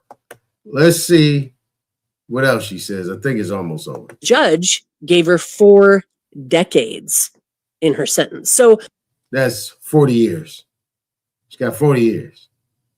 the white woman at the very top, the one who forfeited the Porsche and the diamonds, spent her final moments in court trying to hand the blame to the exact community that's been getting smeared online for 2 years straight. And it sort of worked because millions of people absorbed the ethnic version of this story and never once learned her name. So that's the tell. When the person most responsible is standing right there in the courtroom and the internet still reaches past her to blame an entire community, well, the story was never really about who did the crime. It was about who was already convenient to hate. You want the face of Minnesota meal fraud? You've got her, Portia and all, but let's put her name in the comments of this post so that it travels, and then follow me because next I'm answering the question you're already typing. But aren't most of them Somali? Yeah, let's talk about that honestly. Oh, well. You see that white kryptonite, boy. Them white people kryptonite. That comes shit. Oh, she said, well, you've been on these Somalians. But guess who was running the play? You already know, but they kept that thing underground. But the one thing I would say that Ilhan Omar never mentioned her name. Unless she snitched in the background. Nobody said nothing about that. Somebody had to tell. Was it the governor? Was it the mayor? So, peace to the channel, man. Peace to you, Aton. What up with it? So, yeah, man, it's funny having this conversation because, this is, for me, like, whenever anything happens, I go to the pale man automatically. I'm looking at the money because what she did was she had already been in the industry for quite some time as far as the donation-based game, programming, getting grants and stuff like that. But what she did was she knew that the system was laxed. And she said, well, who do I let in? Teach them this paperwork so that they can get me the bread, right? Now, what's crazy about this is like there's a group of constituents in the greater Minnesota area that were bringing claims not only against this program, but it was another one, and they both racked up the same amount, $250 million. But they brought it to the Attorney General's office, Keith Ellison. And Keith Ellison ignored it, right? He's been ignoring it for 15 years. Damn. He's been well, let me say this. He hasn't been the Attorney General for 15 years, but he was the Assistant Attorney General, and then he was the Attorney General, and before that, he was a sitting congressman, and he's lock in step with the perpetuators of the fraud. And you're right. The reason why her name ain't been said in the public is because the other people who are connected to it. And she's gonna get an early, what do you call it, parole. She's gonna get an early parole. You're talking about $250 million, bro. All they got back was $6 million from her, which was $3 million in diamonds, $3 million in cash, and a couple of vehicles.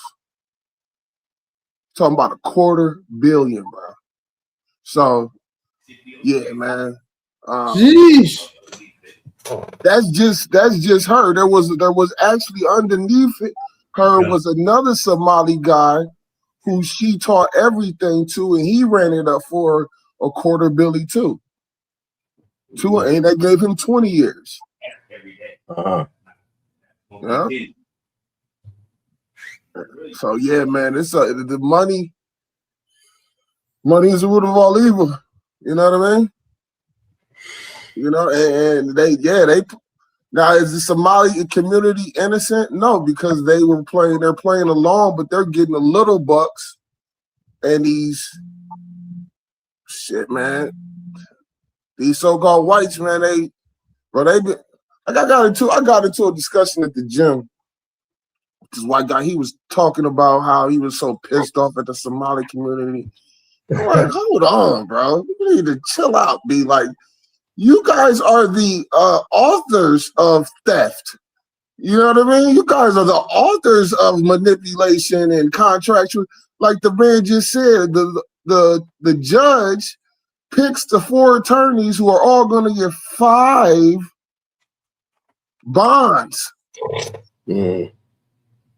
You know, like what? They get to recoup on 5 different bonds. They're chosen by this lawyer masquerading as a judge. That's a good book if you guys want to get into the loop on this thing. Lawyers masquerading as judges. But yeah, man, it's all wicked all the way around, bro. You know, and then I told my brother, I was like, so why didn't she choose a brother? You know what I mean? Like, she chose Somali people. She chose these Somalis. Why did she let them in? Because the Somalis were already getting money from the government to come in. But so are we. We got a lot of agencies. Hold on. We have a lot of agencies, especially in Minnesota, so-called black folks. You remember they got a lot of different group homes, elderly homes, PCA companies. There's a large group of people in so-called black people in Minnesota that are doing the government game, and she didn't come in with the fraud. Because you can't come at niggas with fraud. Not on a multi-million-dollar level.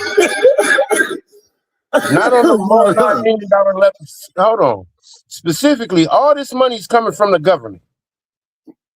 Right. They're defrauding the government. Okay, Somalis came here in 96 on a government stipend of billions of dollars. Yeah. That's how the door opened. Because all the funding was coming from the government. For these people to come from Somali to here because of the Somali. What war was that? What you remember?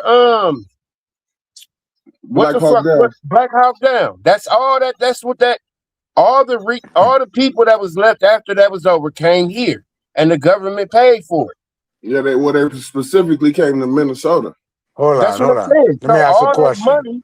All the government stipend money was sent to Minnesota so they can make sure these people was good. And that's what. Let me ask a question. So, the U.S. using these Somalians,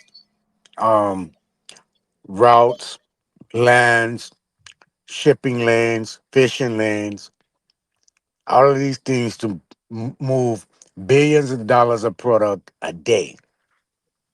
So the U.S. said, in other words, instead of you keep sinking our shit, come over and enjoy some of the resources we give. Hold on. Some of the spoils of our war. Right. Yeah, that's good. Come to America and we'll let a little bit of you over. We ain't gonna let all of you over here. We're gonna let just a handful. And we're gonna let y'all come over and boom, boom, boom, boom. The handful get over here and say, well, goddamn, y'all still treating us like black. All you really want to do is give us some food stamps and some Well, check this out. We're gonna manipulate it. Well, we run the food stamp machine. Well, we holding up businesses to funnel in money because you still making billions of dollars a day running through my turf. But yet all my people back home is fucking starving still. And I was the only one that had a opportunity to leave a starving area to try to make something. You think I ain't finna try to make something? I'm not talking about that, Nadi. What I'm saying is, nigga, why do they choose the Somali community? Because listen, this is all paperwork. All this is paperwork, manipulation of paperwork, and knowing who to file and then timely doing it. And they knew all the rules, and they can't even speak formal English, and they running up a $50 million bag. Because the bag ain't. Look, hold on. If y'all I understand you saying they're doing it as a favor for allowing them to ravage their homelands. I can see some truth in that. No. They ravage the motherfucker homeland to bring them over here so they can stifle money to them so they can commit the crime. The government is the criminal. Bingo. The government brings people over here that look like us so they can say people of color and stipend that our tax money can go to them. Now that's where me and you disagree. It ain't nothing like that. It's for them. I just explained it. It's for them man to have domicile over their man territory. Man, We fuck looking that at it, territory. I'm talking about my tax money here. bro. Your My tax tax money. money here is the one that What pays for this tax money? fraud. What is your tax money? What tax money? Nigga, do you understand that? Hold on. I can give you a perfect example. Do you understand the black community is $1.8 trillion of a consumer base? So that means the taxes out of, if you go 20% of $1.8 trillion, that's a hell of a tax. That's a hell of a motherfucking pot to scam from. Period. Who don't pay taxes in America when they buy product? The business owner. Huh? When a person, an individual, buy a product or purchase a product of leisure or for their well-being or liberty or wherever they enjoy, wherever they purchase something that someone else creates, someone else is selling, whom don't pay tax? The business you purchasing it from pays tax. Come on, bro. It ain't like you walking up to no doorstep saying, "Hey, here go my tax money. Thank you. Have a good day." It ain't nothing like that, bro. You going to spend money on shit you want to buy. You're gonna pay taxes on it. That's fucking fair game. Everyone pays tax. Tax and death is guaranteed in life. No, So only no, in this life. Taxes wasn't even 3 generations ago. People didn't pay taxes 3 generations ago. yes. It was Not taxes. It was tariffs. But the people didn't pay taxes 3 to 4 generations ago. That happened in my grandfather's lifetime. well. If you're speaking on a time before a time niggas could buy shit out from No, all I'm the way around speaking the on world, now, Nadi. Nadi, what is 20% of $1.8 because trillion? you can purchase What something, is bro. 20% of $1.8 trillion annually? 20% of a trillion gonna be 200 billion. Then you got another 8. You're looking at around 2.2 billion, 2.2 hundred. Yeah, 2.2. You say how much? 1.1 point. $1.8 trillion Yeah, 200, annually. 200, 200, Billion dollars. and like 215, 220 billion, close to it. Okay, so now if somebody put $220 billion in a pot every year, so you're saying somebody is accurately accounting for every dollar of that? I'm saying, what do 200, because you got to think $200 billion, $250 million ain't shit.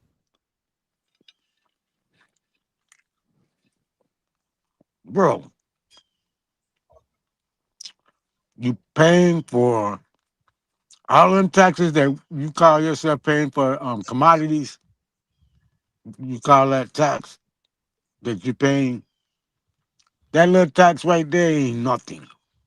That little shit goes on um maybe a road or some loans to help out other businesses as far as grants and loans from the government or help out states maybe perhaps.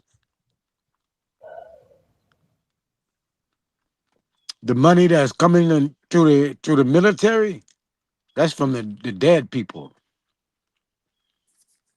Tax, the dead tax, debt tax. Not so the $1.8 trillion Mm-hmm. consumer-based funds Mm-hmm. that black community accumulates Mm-hmm. annually. Mm-hmm. What about it? 20% of that comes to $200 billion. Mm-hmm. You think that's just a drop in the bucket? Bro, how far you think $200 billion go in Washington? Honestly. How far $200 billion go in Washington? No, the Yeah. question is, can you lose $200 million out of that Bro, you $200 know how billion many programs without that a gets motherfucker knowing? you know how many programs that gets 50 million, 80 million, 100 plus million on a daily basis from Congress, bro? You know how many of them? You know how many of the programs you got to take to get to 200 billion? Not many. And then Not you many, you bro. understand Not you understand many. how easy it is to lose or misappropriate millions of dollars at any point in time? Bro, however it is, I don't know. I ain't telling you, I don't care. I'm not worrying No, about right? I'm Because not I worrying about the do. Somalians. No, I care I'm because see, you happy gotta about them understand that Somalians money. come and get them some You goddamn gotta get. understand, Nadi. So What at you least don't somebody understand, hit bro. this bitch in the head. I can't hit him. Okay, so you Hell, they mad you won't. can't hit it? So now you They, just saying that? Are you saying that the bro, people that can hit it should ain't hit it none of because my they can? people. Look, ain't none of my people going to them schoolhouse, learning how to scam and win and eat money and coming back teaching us. None of them. One of them Somalian people went to school, came out of school and taught how to eat, bro. What the fuck is wrong with that, bro? That's life. So you saying it's cool for somebody else to scam on your land, but you can't? It's not cool for you to do it, but they're actually scamming off the money that you're paying honest for. How does that make sense? Bro, No, I'm asking you, bro. they Bro. didn't take nothing from me. Okay, because you don't live on the mainland, nigga. Who don't live? What the fuck are you talking about? What the fuck are you saying out your mouth? Well, y'all niggas just full of shit so much, No, man. nigga, you full of shit. You Bro, saying you that a motherfucker could take from us, and that's cool. That ain't cool. Nigga, we ain't work nobody hard for took our money. shit from you. Nigga, I'm a part of the The white tax man base. been taking shit from you for over 400 years, bro. What the fuck is you Man, that ain't fabbing even no white about some man until Somalians 1865. So what the eating fuck you for? talking about? And you Man, ain't ain't went even and no white did man nothing until about this cracker 1865. busting your head every goddamn Man, day. please. Man, you such a You sit up motherfucking talking idiot. all this shit. Nah. But you ain't got none for them. You ain't got none for them motherfucking crackers. But you got some for Nigga, fuck them. Them everybody else. crackers ain't no. See, hold on, Stay on bro. their neck. Before I Stay on tell their you, neck. Stay on their neck man, until you you don't know what move the them fuck out you the way. talking about. Ain't shit Leave gonna it alone. change. What the fuck is you talking about? No, you leave it alone. You don't know what you're talking about. No, I said Period. stay on the cracker's neck until you get them out of the way. Then worry about something else. How you gonna look at them eating and doing all this witchcraft and fuckery on the line, but then turn around and look at the man who doing bad at worse than you? Who doing worse than me? Somalians. How are they doing worse than me? Where they from? Are they there? What? Yes. Where are they Listen, from? first of all, I don't give a fuck about none of that. Now they could all go back to Somalia and build Somalia. They at Somalia, bro. You got Somalians in Somalia. What are you talking about? Okay, well, the ones in Minnesota You're need to doing go better back than and join them. their people. Right now, you're doing better than the ones in Minnesota. You know what kind of I'm supposed to, nigga. I'm home. What you mean you're supposed to? Every man got a right to freedom and Not on my liberty, not in bro. my How the fuck? motherfucking house, What cuz. the fuck kind of That's what you America don't get. nigga you raised up realizing? No, man, Ain't that's no what you one don't better than no realize. one in America, nigga. What is you talking about? No, Everyone nigga, is labeled the same. What you think fuck this a wrong with you? community house. This is a private This home shit with a crazy. family. Nigga, the family eat first, period. This shit crazy. Nigga, this ain't no community motherfucking house. Called This wasn't peace. built by no, nigga. But brother, you letting them trigger you. Do you realize he's from the U.S. Virgin Islands? You could I know it. literally, That's why I told you he is but not on the Carl, just mainland. listen, bro. Just listen right quick. Bro, I got a house in St. Croix right now. You could literally buy real estate where Ross is from and live like a king. Their real estate is very cheap. Really. Beachfront What? property. Well, Listen to what I'm saying. St. Croix. Yeah, you're right. Yeah, Yeah, St. Croix. exactly. In the U.S. Virgin Islands, you could go to Not Ross. St. You Thomas, could go not to for tourism, not where the tourism come, but they shut down tourism in exact St. What Croix. does that Ross. have to do? Hold on. What does Let's that not have have to do ADHD. with Hold on, what's Cobb. going Just on listen. the mainland? Cobb, just listen to what I'm saying. Stop fighting, bro. Ross is from the U.S. Virgin Islands. Instead of being triggered by him, just go buy real estate where he's from. You'll live like a king. All of the Mm-hmm. women down there love you. Mm-hmm. All of his Facts. aunties will love you, brother. Oh, Facts. that's a fact. They gonna Don't love Nigga, be you him. triggered by go. them. Don't What be you triggered what by you I him. don't acting want to up go. for, bro? What's wrong with you? They No, gotta tell Really. that nigga to love hey, get you. his shit straight and come to South Carolina. Ain't The no one bitches got gonna better fight you booty, and they say, they "Oh, cook you're not better. from the Cobb, All island." that. Oh, Cobb, get kicked off. Cobb, listen to what No, I'm saying. this shit Hold on, Cobb. crazy. Cobb, listen to what I'm saying. In Stop tripping, December, bro. listen to what I'm saying. In December, I don't know if you're married or not, but if you had a wife, Carnaval. Cobb, if you had a wife in December, would she rather be in South Carolina or St. Croix? Be honest. For Nigga, I'm carnival. American. I could be in both. Checkmate. That's my point. Buy real estate I where could go Ross where the is fuck from. I Don't be want to go. triggered by him. But I'm brother, not you see triggered. how emotional. I'm But just tired listen of a to. motherfucker trying to But tell brother, me. you're emotional, brother. You gotta be logical and strategic. First of Really. all, listen. First of all, I'm a nigga. So when you tell me something Yeah, wrong, we know you a I'ma nigga, tell bro. you, listen, because niggas get down where they mad at. Period. What? You said what? Say that again. Niggas get down where they mad at. And you get mad. If I get mad, I'm gonna tell you I'm mad. I'm not Yeah, gonna but you're being deter it. emotional, brother. Cause I don't listen, give a fuck. don't you That's realize? my But choice Cobb, as just an listen right American. quick, brother. Just listen. Just listen right quick, brother. These immigrants that you shame, you call them Tevas, right? Yeah, you could say that they're Tevas. You could say that they fled their land, but they're still going to continue to come to your land and eat off your plate.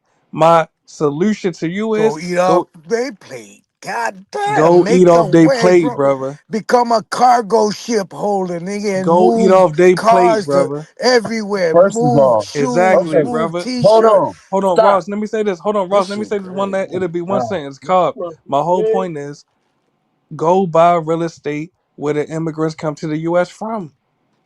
That's all I'm saying, brother. They eating off your plate, eat off their plate. They in your house, go get in And their it's cheap. house. And it'll First be of all, cheaper. it's a person that live in this house that's taken from this house. It ain't a motherfucker outside of the house taken from the house. It's a motherfucker we let in the house, taken from Exactly. our They're house. in your house, What go do in you their house. mean, No, That's nigga? I'm They not literally supposed to talking eat. about You the supposed to look only at them immigrant. starve and turn Hold into a on, bag of bones. hold hold on, up. Cobb. You're Listen, not listening, brother. They are in Stop your house. tripping. Go to their I'm house, not brother. talking about them, sir. Fuck Brother, you them. talking They about are little Somalians. You were just people. talking about Somalians. Somalians are little people. I'm talking about the white man Yeah, who the is in white the man is in your government. house. Yeah, he's in your Excuse me. house eating off your plate. Go eat off his plate. Nigga, he ain't got no plate. He eating off Shit, go to hold mine. on. Let me, brother. You're wrong, brother. They got What beachfront plate do property white in people Spain. have? What I'm trying to place tell do you. white I'm people trying to have tell in you, America? brother. Brother, I'm actually trying to tell you. Have you been to the south of France before? It's Man, beautiful. Have you been to Spain And before you're or oh my gonna God. Portugal? Big Mac Voodoo. It's gonna be a difference, culture difference or a culture shock because most of these people haven't left their front yard, so they don't But really look, but hear me out, understand Hey, Ross. Turn, I'm not even can you denying, tell world these people the connections beautiful or places brother. that It's they too talking many people about talking were international at the made by same business. time, Americans? bro. Cobb, you Can being you too tell the emotional right now. beautiful places Cobb, that hold on. you're Do you realize talking you're the only about one emotional is right now? made by an American? Cobb, do you Did realize you you're the know only one that? emotional right now?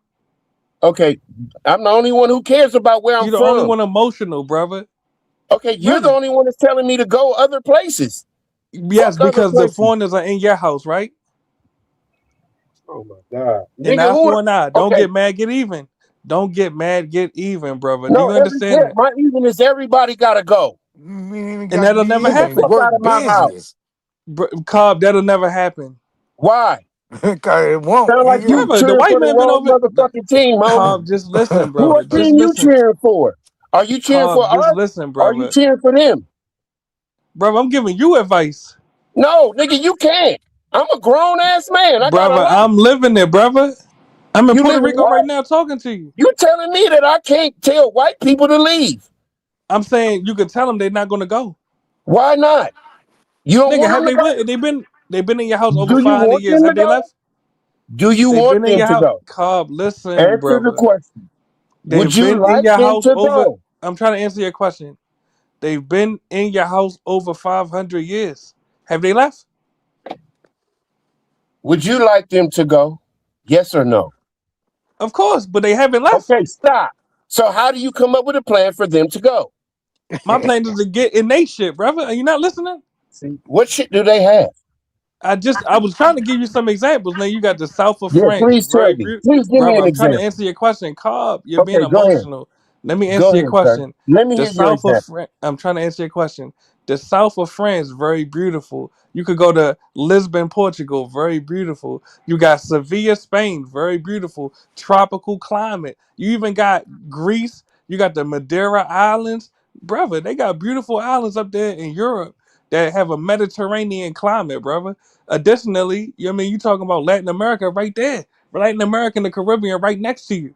Bro, A-Town. it's a it's If it's you're fertile on it, land out here. okay, All right, you go ahead, said what Cobb. you I'm had to listening. say, Go ahead. right? You finished or not?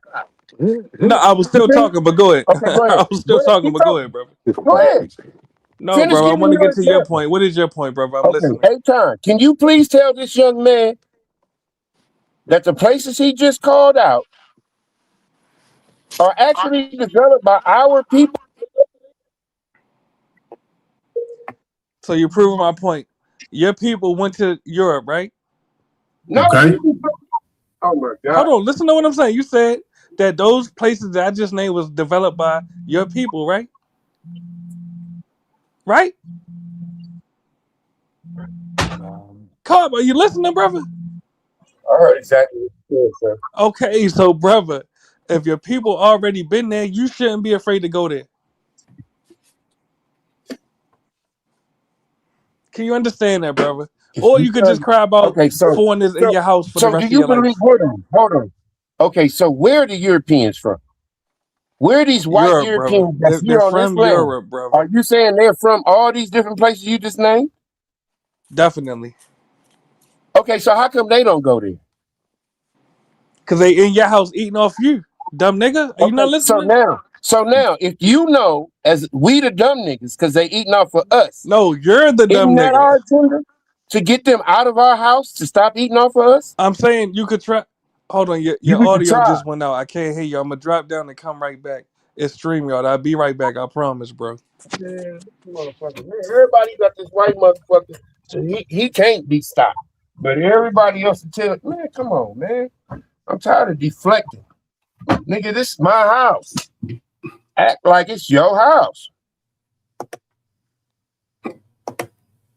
Well, they are.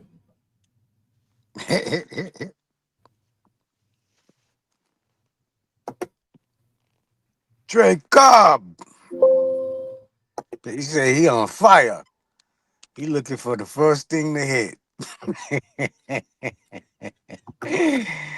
Boy, you going to jail, boy.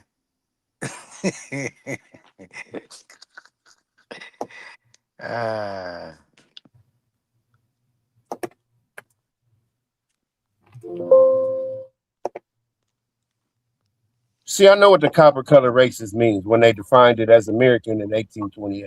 I know what that means now.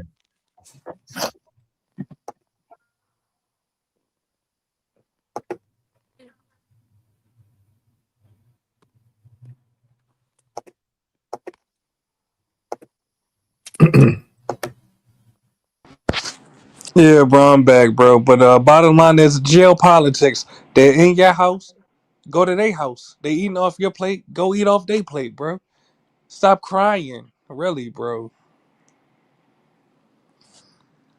Can you understand, brother Cobb? Respectfully, because I see you up here crying damn near every single panel about foreigners, bro. Really. You talking about you're imagining all these white people going back home, brother. They've been in your house over 500 years. Have they left yet? Has your crying ever made any white people go back to Europe, bro? Hopefully you taking time to gather your masculinity, really. And to the African Americans listening, you might call yourself a Aboriginal American. Don't get mad, get even. You see all these foreigners in your house, go to their house, bro. You already got the Passport Brothers movement where you got black Americans literally going all around the world buying real estate in foreign countries, starting businesses in foreign countries, even uh, having babies with foreign women. Really, bro. Don't get mad, get even, man. The earth getting Did you just smaller and call us smaller and smaller. African Americans? And then after that, say you might identify as Aboriginal American. Are you sensitive about that too? You about to cry about that too, bro? Really? Are No, nigga, you you came just off told me mute to your cry whole about premise that? in life. No, I don't Say it cry. again. I don't have to. All right, so why are you You the one deflecting on a bringing up whole this different bullshit tangent? word. No, nigga, I'm not an African Do you have American. ADHD, brother? No, do you? Okay, so let's stay focused, brother. They're in your house. Go to their house instead of crying about them No, being in nigga, your I'm house, kicking nigga. them out of my house. You All right, how many stupid have you got bitch. out of your house? All right, don't worry about it. Mr. Because there's Motherfucking more coming, African bro. Every American. single day is Are more you an coming. African American, bro? Yes or no? Yes. Okay, well, Yes. shut the fuck up. You ain't in my conversation. All right, but the foreigners are in your house. Checkmate. And there's more coming. Checkmate. You got a You foreigner bitch as the ass nigga, you president one right of the now. foreigners, you Brother, stupid motherfucker. Checkmate. you got a foreigner as your president right now, brother. Right He now. more American than you. Take your So a ass white back to man. Africa, nigga. Hold on, though. That's one step at a time. So you saying the white man is more of an American than me? $5 Indian? Yeah, Cobb is a Both fucking y'all coon, foreigners, nigga. brother. Both y'all mamas was Brother, born you're somewhere cooning right else. now, brother. Cobb, how No, old are nigga, you? wait, hold on, bro. Hold You're on. cooning, Hold on. bro. Where your grandmama from, Mr. Motherfucking Hoodoo, Louisiana? Where your Which one? grandmama from? I got more than one Either grandmama. one of them, nigga. You got 4. Which one? No, I got 2, you dumb nigga. No, You you got have 4 4. grandmamas? You have 4, you dumb God motherfucker. damn. This is a God dumb nigga. damn. But to answer your You question, have a bro. mother and a father who Yes, have 2 parents, whose exactly. parents come from 2 parents. Exactly. You said grandmamas. You got 4 Your grandmamas? grandmamas, excuse me, Yeah, you're a dumb nigga, bro. where your Really. grandmama from? Where Leave him your alone, grandmama from? voodoo, Mr. Voodoo, voodoo. Louisiana. Where your Yeah, Voodoo, bro. grandmama leave him from? alone, leave him All right, one of Where alone. my your grandmama grandmamas from, is homie? from. I'm trying to Where answer your your question, grandmama bro. from? I'm trying to Where's answer your your question, grandmama bro. from? Can I answer your question? African? African. Answer the question. Yeah, Where I'm your trying to answer grandmama your question. from? Can I can I answer your question, brother? Yeah, where your grandmama from? Yeah, one of my grandmamas is from North Carolina. The other one from Ohio, bro. Okay, so now both of them grandmamas, they got grandmamas from here? Yes, bro. Okay, so what the fuck are you talking about African? I have African ancestry, bro. Okay, so when did your African ancestry come to your genealogy? How many In the, generations? I'm trying to answer your question. In the 1700s, bro. Okay, so your family started in Africa and you got birth records of them coming here? Certain branches of my family started in Africa for sure, but I also have European Do and you Native have American. birth records of those people coming here? Yes, bro. Okay, cool. Now, you're an African. I'm not. Partially, yeah, partially. Not partially. Obviously, all. Well, when did Because are you not listening, brother? Are you that emotional? No. Because obviously, you respect that one person who came from Africa more than Yes, you I respect respected all the my 13 ancestors. generations of Americans that were born here. When did I say that? If you're You're African emotional, bro. American, you're African. You're Yeah, I'm claiming African American Africa. for sure. Yeah, I Yeah, do. okay, cool. Well, you take your ass to Africa. I How come also you're not claim there? America too. How come you're not in Africa? Actually, I was just there. I got a condo in No. Cameroon, How come you and I don't got live there? property Why don't you live there full because I live time? in Port. I'm trying to answer your question because I live in Puerto Rico. Oh, so you live in America, but you claim in Africa. Yeah, I'm African Okay. American. Are you not No, listening, you're not. No, you're African. Go your ass bro? back to You being Africa. sassy, bro. No, you Really, you see. being Okay, sassy, bro. where you at now? I just told you Puerto You want to Rico, meet me brother. man to man anywhere? Because you Say it don't again. sex slave me. You want to meet But you, me man to man anywhere. I don't meet men, brother. I'm in Puerto Okay, that's Rico. right. Because I'll punch you in your motherfucking mouth for calling me a gay shit. Right. All right, brother. But you booty clapping right now, brother. You Back to can the only focal talk that point, bro. shit. Because You you only talk twerking like right this now, over brother. You the twerking. internet. Anytime you want to You be a twerking, man brother. and meet face to face, anytime you want to be a man and meet face to face, my money long. So you want to meet Tell me men where you want to online? go. Just so I'm clear, you want to meet men online? You meet men online? Checkmate. You're gay, bro. But the point To is, meet instead you of crying, face to all right, go face. ahead, make your point. I'll So make mine. you I go can tell next. me what you want to say to my face. I don't Tell want me to that meet you, to my brother. face, homie. I don't want to. I don't want No, to you meet you. don't. 'Cause you would get your No, I don't. motherfucking wig split. So I'll Right. stay You away from you. don't. You I'll don't stay want away to from talk you. like that you talk like this over the phone, over So the I'll stay internet. away from you. But I you'll stay never talk like this away, to a stay man. Yeah, away. I'll stay away from you, brother. But the No, point you is, would have instead of to. oh, go ahead, make your point, brother. No, my point is I'm American and we staying here. This is our shit. And we All getting right, all you motherfuckers up out of here by all right. If it's 2028. yours, can I ask you a question? If it's yours, why you got a white president? Checkmate. Hmm. Yeah, you don't like that gut punch, and I wasn't even trying to hurt your feelings. If it's You think yours, that hurt my why feelings? every Because it's a president been white. white and you Hold had an on. African president? You had an Hold on. African president. If it's yours, how you had an African president? What president? What African president? Barack Obama, nigga. Okay, so now you're telling me you're Okay, I'm flexing on asking. us. If it's Hold on, you're yours, flexing on. yeah, go So ahead. you're saying that even though you're an American, I'm African you're American. talking Yes, shit to an American about yes. foreigners, but you're I'm half asking, foreign. how is it yours? How it ain't? How come they never Then why made is the us white leave? man running it? Why is the white man can't make us leave?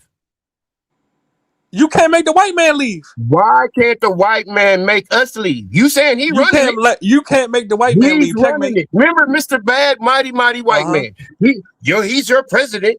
Why? How come they can't make us leave? And Why they've you been can't make hating the us white man longer than leave? you've been here. Say it again.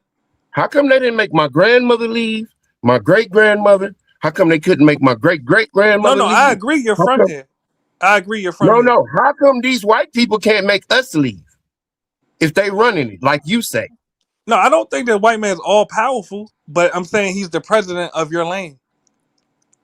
So if it's yours, how's the white man your president? That's all I'm asking. Yeah, it hurts your feelings, but the point is, don't get mad, get even. Go to their land, bro. That's all I'm saying. You don't gotta cry about foreigners forever. Just go in they shit, Man, man. fuck a foreigner. All right, bro. But did you at least understand the advice I'm giving you? No, because I'm not doing that. You do that. You're the So you foreigner. rather let's have You're a the dialogue. foreigner. You can go. So You Cub, let's have the go. dialogue, You go be with brother. Let's whoever you have the want to. dialogue, brother. I'm gonna be So right you here rather eating candy yams, sweet potato pie, this nigga about to start naming grits and eggs. You're a dumb grits nigga. and The point eggs. is, you rather just Hell yeah, I'm watch. gonna eat my American food. because And the I'm white at man eating home. it too. The white man eating all Okay, of that. cool. The white man eating more than you on your own land. That's what you Checkmate. think. So I'm asking a question, brother. So instead of going to where the How is the foreigners white came to, man eating more on our land when he in debt? the white man is your president, nigga. Have you How is the ever had an white man Aboriginal eating American more when president? he's in debt? I'm trying to have the He's in dialogue. debt and he Let me ain't answer even you, growing brother. as a population. What are you talking about? Y'all be Cause, so fixated on these white people. Why don't you cause, take your ass on? all right, Why cause you don't you want to talk? take, Next time you brother, get let's have the online, you dialogue, make bro. sure your ass is in Africa. All right, cause you want to take 20 seconds and I'll go next. He's emotional right now. Cobb, you want to take 20 seconds and I go next? Cobb, you could go first. All right, my point is, instead of going to where the foreigners come to your land from and eating off of their plate, you rather just stay in your land and watch them eat off of you?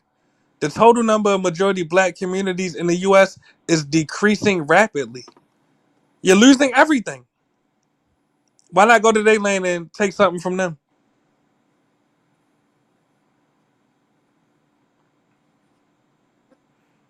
Are you afraid to do it, brother? Because they're not afraid to come to your land. Do you realize that? Immigrants, foreigners are not afraid to come to your land and take everything. The most dangerous neighborhoods in your country, the Chinese and the Arabs got stores all throughout there. They're not worried about you. But you won't go to their land You and ain't do worried nothing. about me. And you supposed to be half of me. You fucking asshole. That's You why I'm ain't giving you this worried about advice. me. You That's would why I'm rather giving go you this spend your advice, money brother. with one of them That's why I'm because giving you. you No, I feel that they're boycott them. I winning. boycott So them. you trying to elaborate with the winning team. Go ahead. Oh, they winning. I'm going to go hang out with them. No, I Fuck said them go eat niggas. off of them. I said go eat No, off of nigga, them, you brother. eating off of us. I don't even live in the States, nigga. Checkmate. Yeah, you're dumb. So back to the focal point, brother. These immigrants are not afraid to come to your community and Do set you up live in shop, Puerto nigga. Rico? Say it again. You live in Puerto Rico? Yeah. Isn't that America? Yeah, it's not a state though, nigga. Are you dumb? It's a Nigga, it's a territory. territory. Exactly. Okay, it's not, it wants to be a state, but we won't let No, them be a actually, state. when let me answer, we can have the dialogue. Actually, in the last election, uh, I think it was approximately 40% of the voters voted for independence, which is the highest that independence has ever polled in the last 50 years. But let's not have ADHD. The point is, foreigners are not afraid to come to your community and eat off of you. Why are you afraid to go to their countries?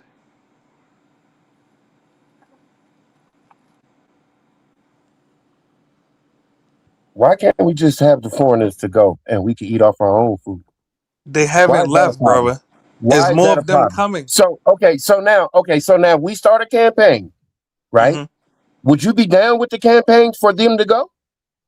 And I mean all, like white people and everybody else. Brother, Would you actually be down with that type of shit? Or would you be like, oh no, I don't know. I don't all black people just in America? well, let me tell you what I did in real life. That Now, I was don't give against a immigrant. answer the question I'm first trying to before tell you you what I give me did an in answer. real life. Yes or no? We don't have to play Are you fantasy, bro. I'm down gonna with tell the you real life. campaign or not? Let me tell you what I did in real life. What I All right, actually did, man, because you's I a did bitch, more than man. you. Shut up. I did more than you in real life. How many immigrants have you ever called ICE on? Are you down with the campaign or not? Checkmate.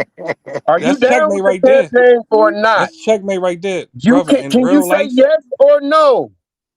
I'm gonna say a sentence instead, brother, If the because copper you're stuck in colored fantasy. racists decided to say everybody Uh has to huh. go because of all the things that happened to us since 1828. So now And we come up with a campaign to evict everybody off of this piece of territory we call the United States of America because everybody as a whole has done shit to us, the people who are from here, who's actually built this place for us. So now you're not down with that campaign? in real life, I got over In 600 real immigrants life, deported yes or no, myself. motherfucker? Yes or no? In real life, I got over 600 immigrants deported myself. How many have you got In a deported? yes or no? How many immigrants have you got deported Yes ever? or no, nigga? Right. That's what I'm talking about. Bitch ass niggas, man. Y'all talk around shit. Fuck you. Nigga, and I'll Exactly. tell you that to your face and your mama. How many immigrants have you got deported in real life? Checkmate. You're not serious. That's the point. You could cry on the internet, but in real life, how many immigrants have you ever got deported? You're a coward. So the point is, your No, nigga, you fantasy can't will call me never a work, coward. brother. You the Your bitch. fantasy will You never come cannot true. answer a simple question. I Would told you what I you did be in real life. down with the campaign if we said, as copper-colored racists, defined as Americans in 1828, who actually have the status to evict everyone off of this land Then why you ain't because did of it the yet? history? Huh? Why haven't you Yes done it or yet? If you no? got Are the you power down with to, the if you campaign or have not? the, Are if you you have the down with the power, campaign or not? Can you say yes or no? if you have the power to evict them, why you haven't done it? So in other That's words, checkmate, you're bro. just not going to answer the question. So If thank you have, you. I told you what I did in real life. I'm asking if you have the power to evict them, why you haven't done it?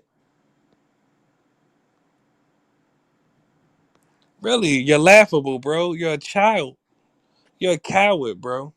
The point is, and I'm telling you some advice you can actually implement.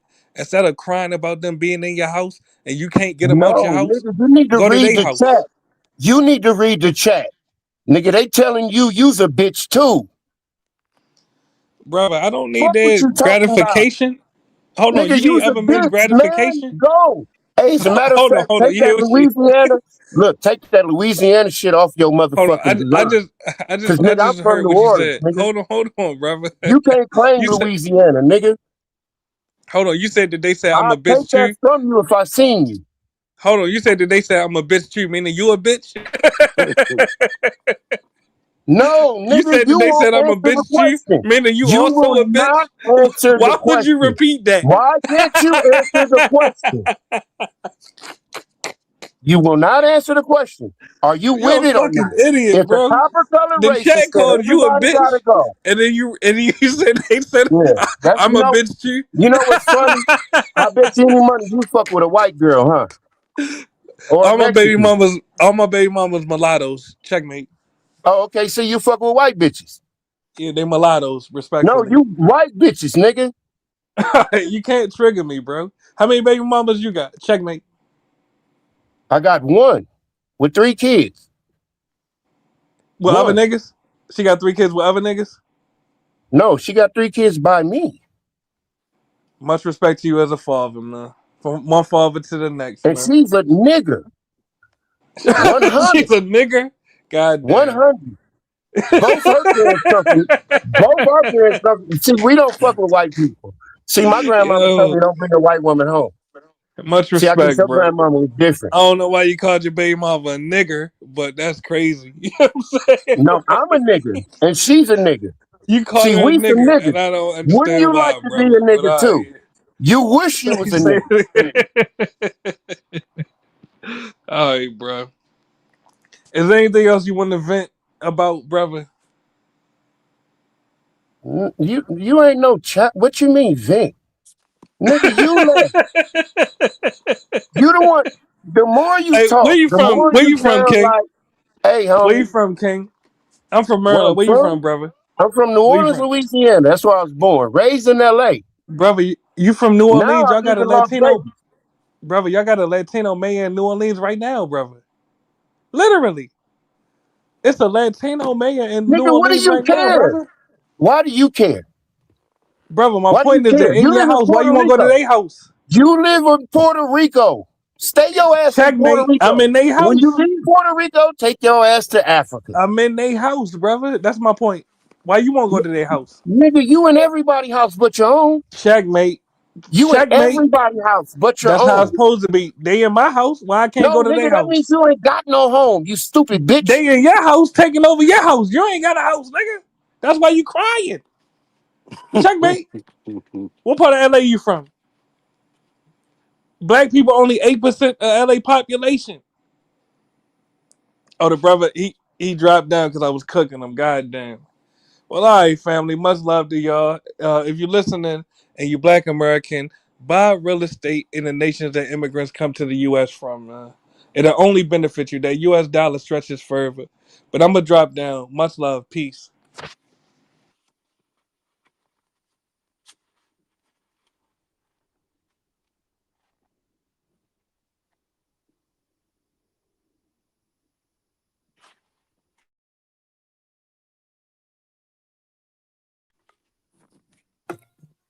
What up, Jack? Hey, salute, salute. What's the word, man? Oh man, you got it. What's up here? What y'all chopping it up, man? I see it's open panel, man. What's the word? What y'all talking about? Oh, you just got here. Yeah, I just got here.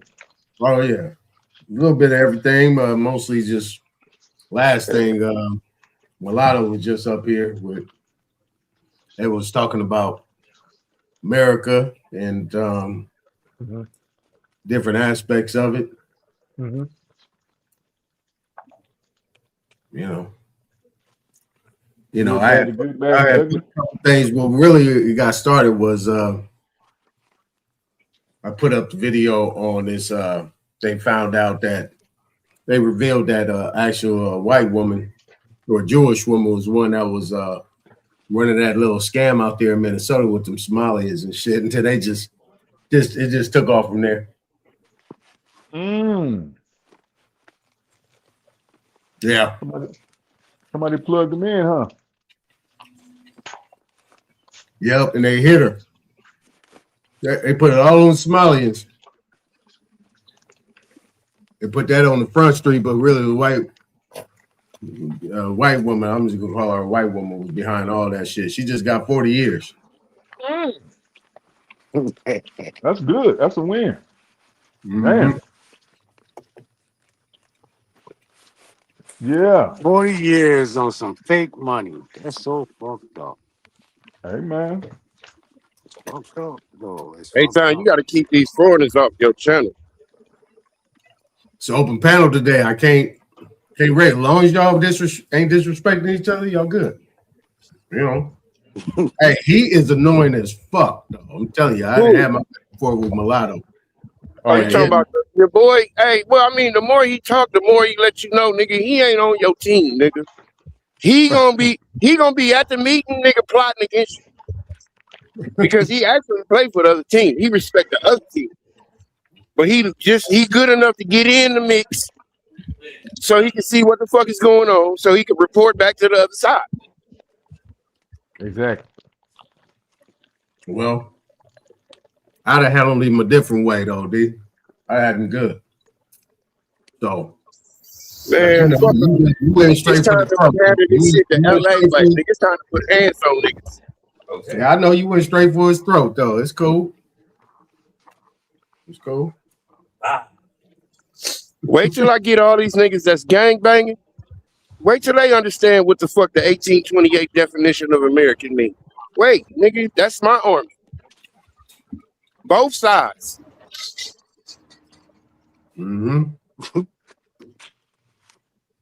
That was the question I was trying to ask. I think the last time we was on, remember, I was trying to I asked the question about the 1828 when they claimed themselves to become American. Europeans claimed themselves to become American, right? Mm-hmm. What was the process? What was it? Had they went through naturalization by that time, or they just said they Americans? Yeah. I wanted to know that paperwork. What was that process like?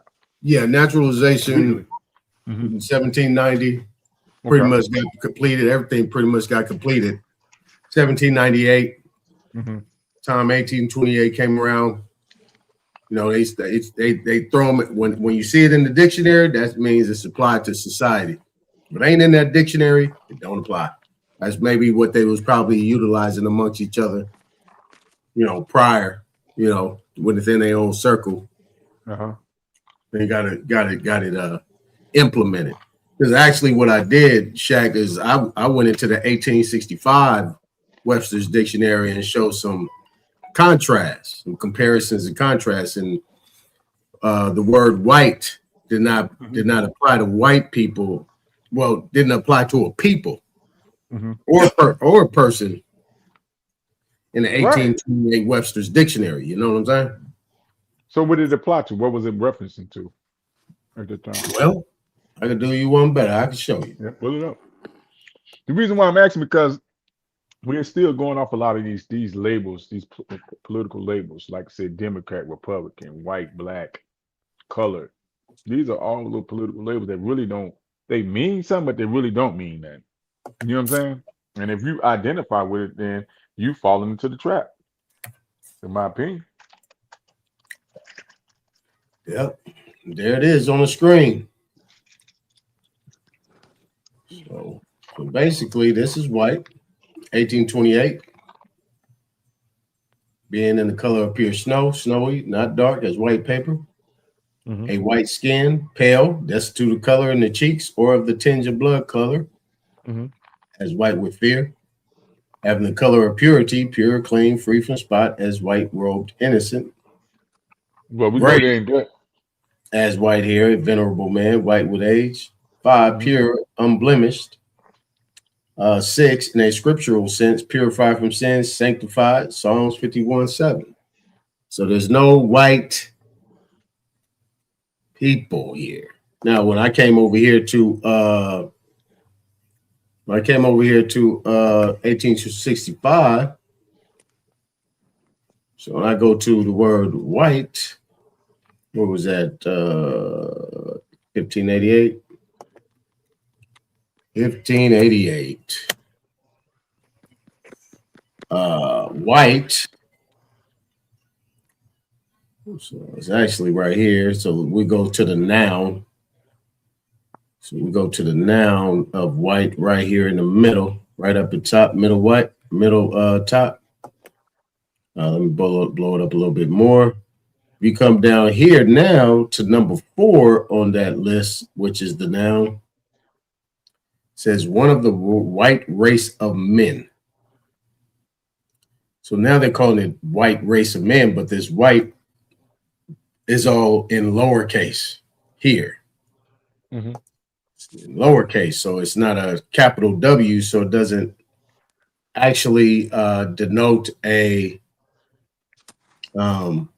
person, place, or thing, even though this white up here says it's a noun, but this number 4 says one of the white race of men. So why would it be capital here and not capital there?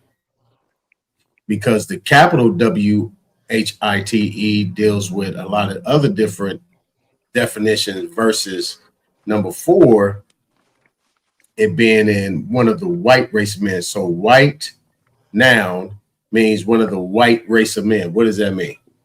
Then that kind of like conflicting. Why would you have white next? Wouldn't it just say a race of men? A white race of men. So you got white twice. But actually, the other part of this is that in dictionaries, you have other translations. Like in this, what I've been showing is that you got Spanish, Portuguese, Latin, French, and all that, Old German, all that stuff. In this word white, there's no other translation of it. So that means that this name, this word, is strictly American, an American word. This is Webster's Dictionary. If they have other translations, as I showed, I'm not going to go back through all that. People saw it, is that they will have another translation for it. But in the meantime, let me go to black because there's a difference. Let me go to black because black is actually an 1828 definition as the same. So what is that, 215? 215. You know when Black's Law first was issued? Black's Law was, I think the first one came out in either the late 1800s after the Civil War. Because I've never seen a first edition. Right. I can check that out for you though. No, but you're correct. So this is black right here. So if you look at the word black, it's over here, over to the left. Right. So over here, dark, swarthy. Can you hear me? Yeah, hold on real quick. Hold on. Let me do this. So if you see the word black right up here, you see they have A through S, they got Iceland, they got Sweden, they got Dan, they got all these different words and all this stuff, all these different translations. So that's the DAN, that's Danish. You know, you got Latin, German, all these different spellings of this word. In white, you don't. So that's how you know there's no other form of that word. Either it's American or it's English, one or the other. Yeah. So I just wanted to make that. But if you look at the noun part of it, you'll see 1, 2, 3. Right. So you say number 2 is say a Negro, a person whose skin is black. But you see, white says a white race of people. But a Negro is a person. Definition. I'm gonna do the play on words, but right here, if you look at the 1828, and then you got it. Not it. So if you go to black right here, boom. Right. So right here you have like 5, 6, 7, boom. Then you got the noun. See the whole breakdown, see the difference between white and number 1 says a Negro, a person whose skin is black. Same definition, but this is in 1828. But there's no white people of what they would consider to be white as a noun. It was just an adjective. Go ahead, Nadi. The black codes of the French was going to be a first identity of black law. The black codes, what year would this be? The French codes. Mm-hmm. Come the code of the wars. Yeah. The first identity in France is in America.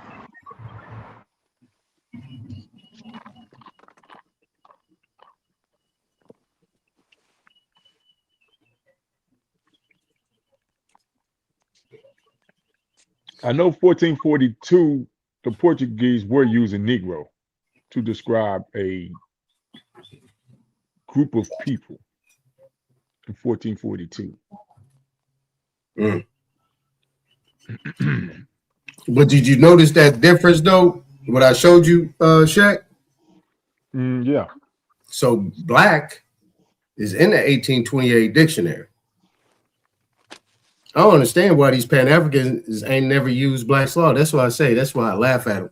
It's like they run from the law. They think the law has nothing to do with, well, maybe it's intentional, but you know, at the same time, they like to separate the two. But if you want to make an argument for the word black being applied to a people of some sort, here you go right here.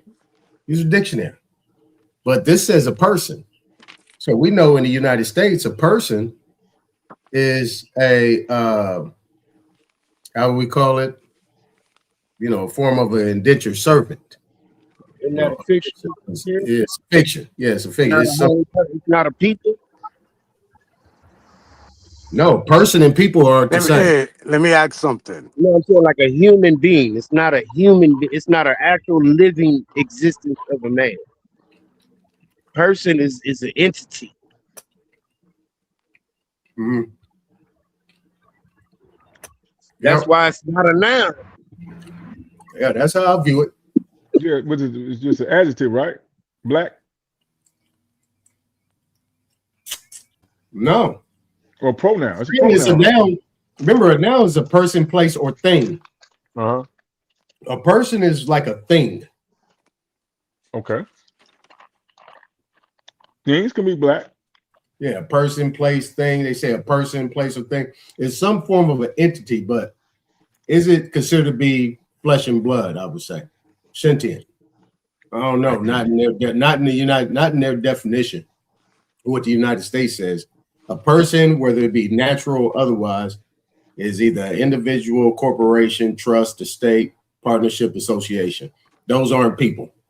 They could be considered to be a form of a government or tribe of people that like the body or something, but it's not really saying that in this definition.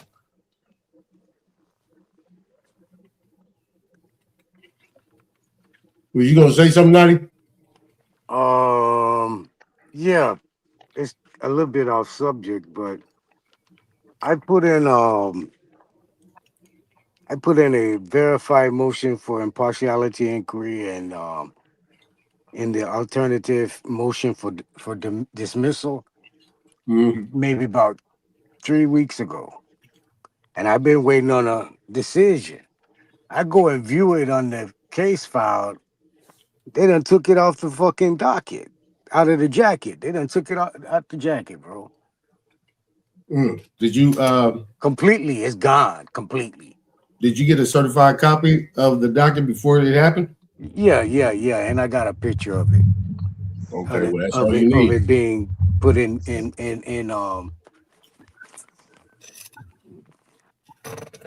That's on the clerk. No, it was there. They took it out. Yeah, I know, but that's on the clerk. This is where you gotta send notice to the clerk. That's a crime. Oh, I'm suing all of your ass already. That's just one more goddamn thing on their head. Yeah, Aton, is American a race?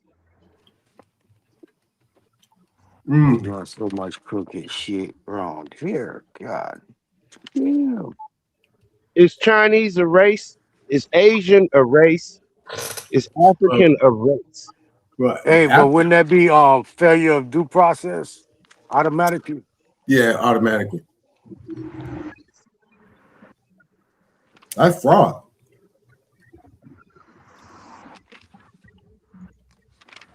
Why you keep putting all this paperwork in and I ain't hearing no results?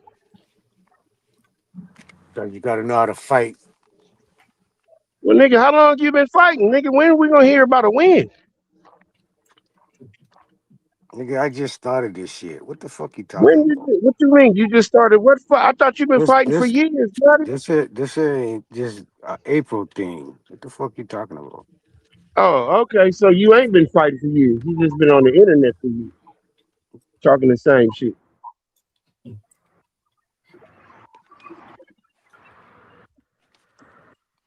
Yeah, well, yeah, that's more than due process. That's that fall under Rule 60. Because if you get that case gets dismissed or changed of anything, that's fraud upon the court. That's all kind of shit. That's Title 18. Shit. Man. Hold on. You said that falls up under what? Shit, fraud upon the court. Hold on. Where do I go here? Oh, I know where to go. Hold on real quick. Let me hide my screen. Yeah, so that's multiple things you can hit them with. Yeah, multiple. Yeah, that's not even really due process. That's the light end of it. You know, we're talking about all different other type of things you have. That's fraud upon the court. That clerk then took a personal interest in this thing for some reason. Man, I'm finna burn the hell out of these motherfuckers. Bye. I assume you following through these are federal courts. You're following through. Yeah, I'm following through with federal. Yeah, federal. Yeah. How come you're not going through ecclesiastical court?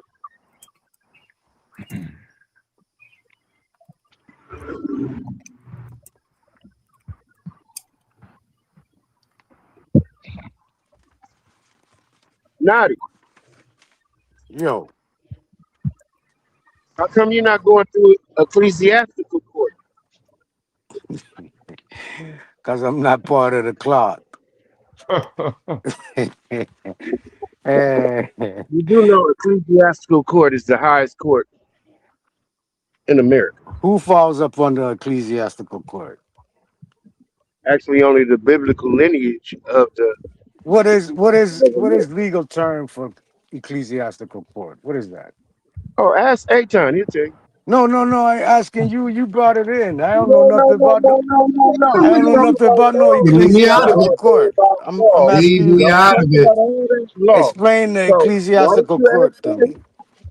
Why don't, okay, Aton, can you explain Uh-uh. Ecclesiastical court to me? Leave me out of it.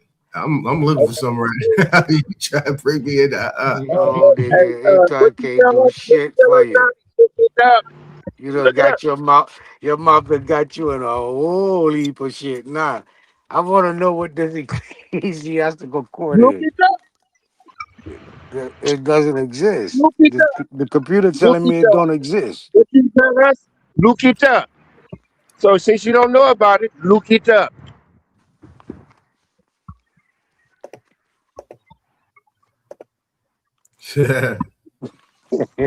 Be out of it. Hey, all right, here you go. You see the screen? Nah, hey, let me see. Ain't in there?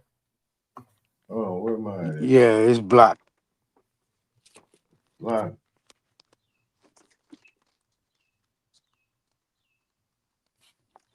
Oh, man.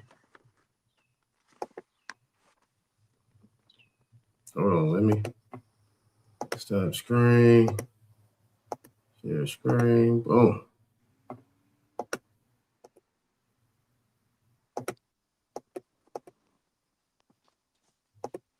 Still? Still what? Still black? It's just us four up here now. Yeah, your main screen ain't up.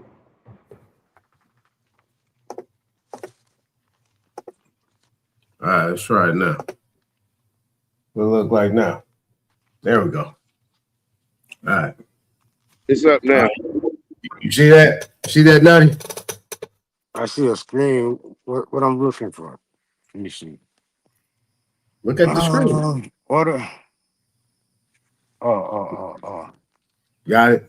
Let me see. Yeah. All right. I put this in. When I'm a defendant, I put this in off the rip. Like they get this automatic. So as a plaintiff, it's hard to do that because you don't want to come in combative or aggressive on them. But if it happens to be that way, first you could say, excuse me, where is my, and then you kind of give them a clerk notice. And guess what? They're going to file it. It's going to be on the record. So when you have this right here, you have case law here, but here's the things you have. Full faith and credit, right? You have full faith and credit. Get that out of there. And then, you got case law here. Lombardo is one of the major things. And you got these federal rules of civil procedure. Even though it might be a state case, doesn't matter. But this is how you get it to come over to the federal court. You can get them for what they're doing here. And then you got right here, 18 USC 2076. Clerk of the United States Court, District Court. Now they say, well, I'm in Superior Court. No, all of them are up under the District Court. All of them. You see what I'm saying? You got 2071. And this is how you can hold them in federal court on these matters. 1512, tampering with a witness, victim, or an informant. Yeah, you can do that too as well because it says prevent the production of a record, document, or other object in an official proceeding. And yeah, there you go. Yep. Yeah. So those are your. But then you can find. What I usually do is I take those and I apply. See what I can find in the state that's dealing with clerks as well. But if they did that, oh my goodness, yeah, they got a problem. Yeah, they in a world of shit. Yeah, Yep, they did that. I just seen it. Cause I'm looking like, all right. So he denied this. He denied this. I'm really ecstatic about him denying shit. Cause it's just him digging his hole even deeper. Cause everything I have, it has tons of case law behind it. It has evidential facts behind it. I'm putting all that in the gravy, right? So by him, he disqualifying himself, and I done put in 3 disqualifications on his ass. He keep he keep denying it, and I'm suing him prior a year to 3 years ago in the lawsuit on him personally. So it's like, oh, you just showing your whole bias aspect, and yep, when the feds come in here and run your ass up, it's a new sheriff in town. Goddamn, his name is not Ted. You using your social security number for these cases?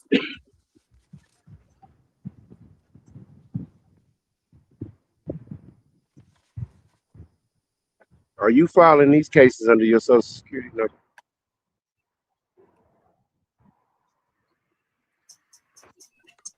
Yes or no?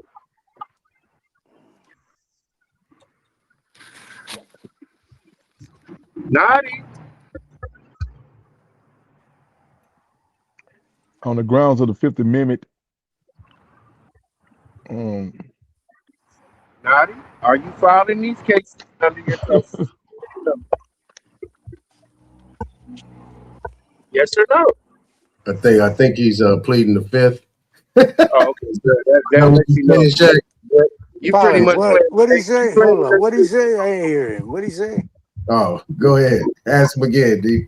Are you filing these cases under your social security number? What social security number, brother? What is you talking Yes about? or no? What is you talking about? Yes or no?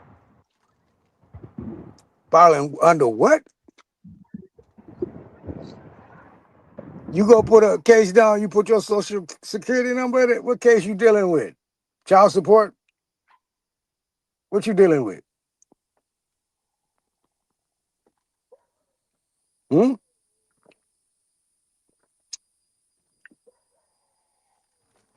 I know why you ain't winning. Keep fighting them. Keep throwing them documents down. You know why I'm not winning? Because I have a biased judge, dummy. What fuck is wrong with you? You ain't listening? Stupid ass dude. The fuck is wrong? Hey, guess what? If he a biased judge, that means you ain't gonna win. I don't mind not winning in his jurisdiction. I don't mind him being biased in his way and will. That don't bother me. Because he got the answers to someone else.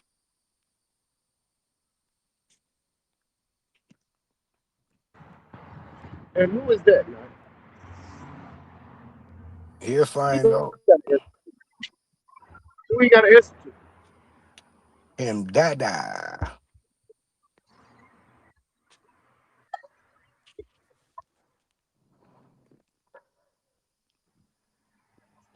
Him dada. Okay. That's how you. Hey, you- the more y'all talk, the more y'all really make me feel like y'all niggas ain't niggas.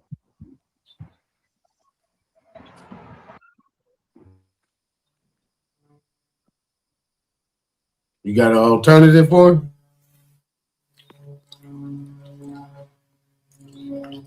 He ain't got shit.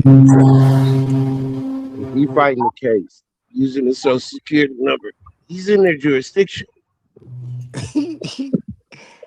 But now he actually found out that he had numbers that actually attached, which attached to the social security number, then you ain't in your jurisdiction. But he'll never find them numbers. But he'll never go look for them because he never thought that they actually existed before the social security.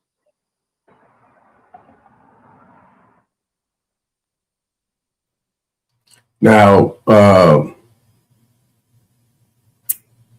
what I would also do is I would send them a W-9. I'll issue one to the clerk and I'll issue one to the judge, because they using the DBA and they got to Bro, EIN. that's why he struck. That's why they took the paper out, because I put it in a petition to bring to the court for them to, and used all kind of codes where they got to bring it. And to show all their interest, any investments they might have, any of that. He ran, and he didn't even strike it. He didn't even address it. They just snatched it off the goddamn docket, out the jacket. Yeah, it's still there though. No, it's not. Oh, yeah, it is. They just put it in. They just put it in the back. It's still there. What they did is they probably put that in there under miscellaneous. That's how they can block it from being seen in the public. It ain't there. Believe me. If it was there, it's there.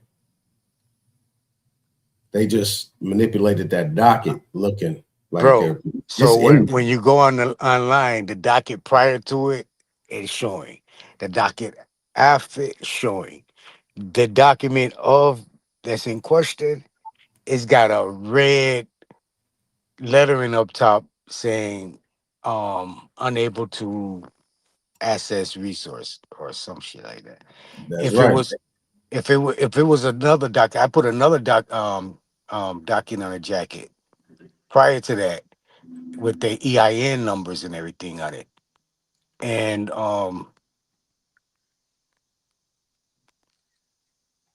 they still got it. It's still up. But they just redacted their numbers. That's it. Yep, that's what they do. They make it unreadable to the public. Yeah.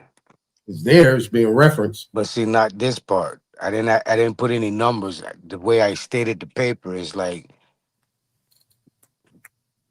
they can't get away.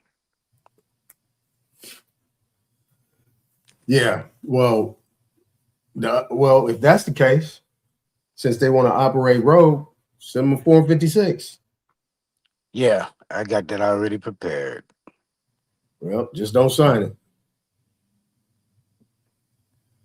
Make them sign it. Put their names on there, give it to them. And then that's when you can really hit them. I put the courthouse on there.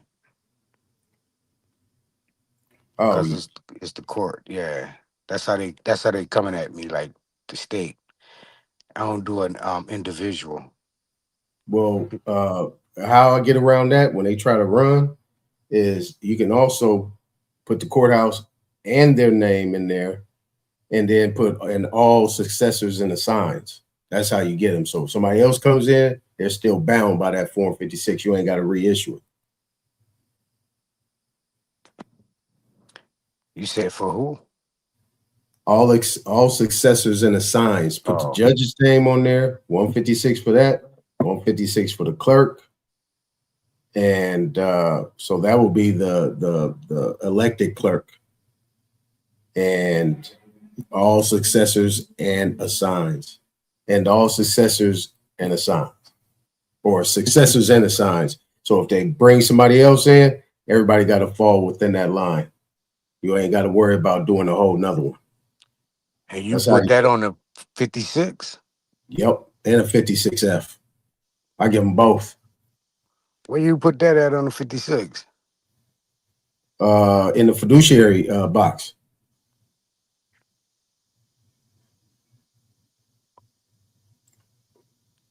In that fiduciary box, in the top part, part one, and then you put the fiduciary in there. So that'll be the court. And then you will have, or you'll just say, you could just put the judge's name with the court and all successors and assigns. You ain't got to do one ever again. Anybody that touched that thing, they got it. Yeah, you might have to Then I would actually send it. Yeah, and then send it to the.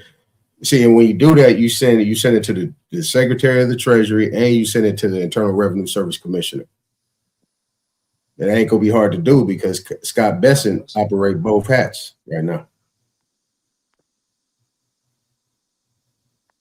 Yep.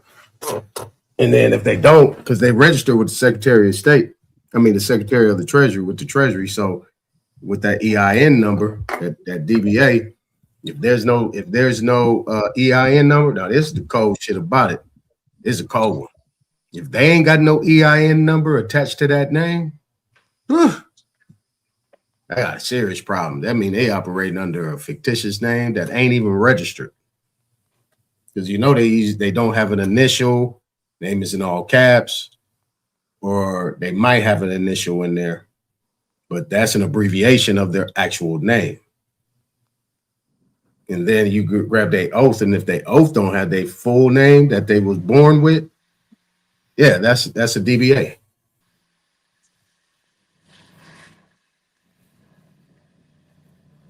Yep. Learn that one. That your all caps is a fictional entity. So when you file a Form 56, only thing you're declaring is, nigga, bring in this fictitious entity.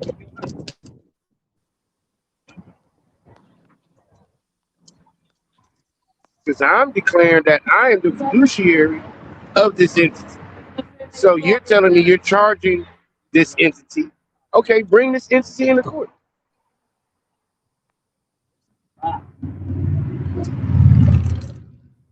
They can't do that. They got to dismiss it.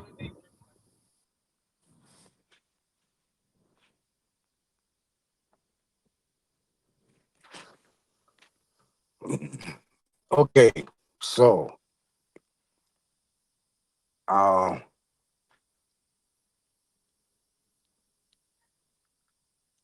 per my UCC filing, per my trust, I gotta find it. Let me see. There's a Florida code that allows an individual to get paid as an attorney. All right. So my whole cat and mouse game, I just drop in motion after motion after motion after motion after motion after motion after motion, because I'm charging them. I come in with an invoice at the end of the session and knock the head in. Man, it's sweet. I ain't tripping. Like I said, I get ecstatic when these administrative judges go to thinking they something they're not.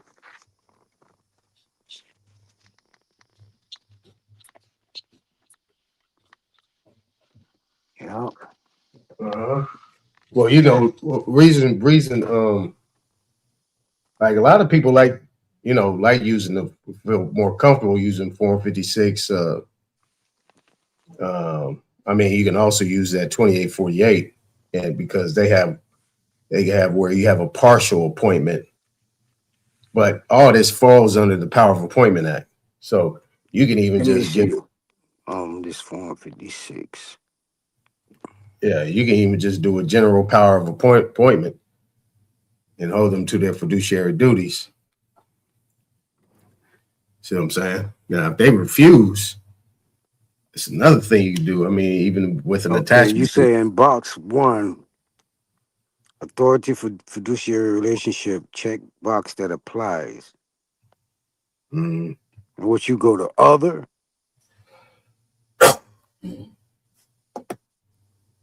And put in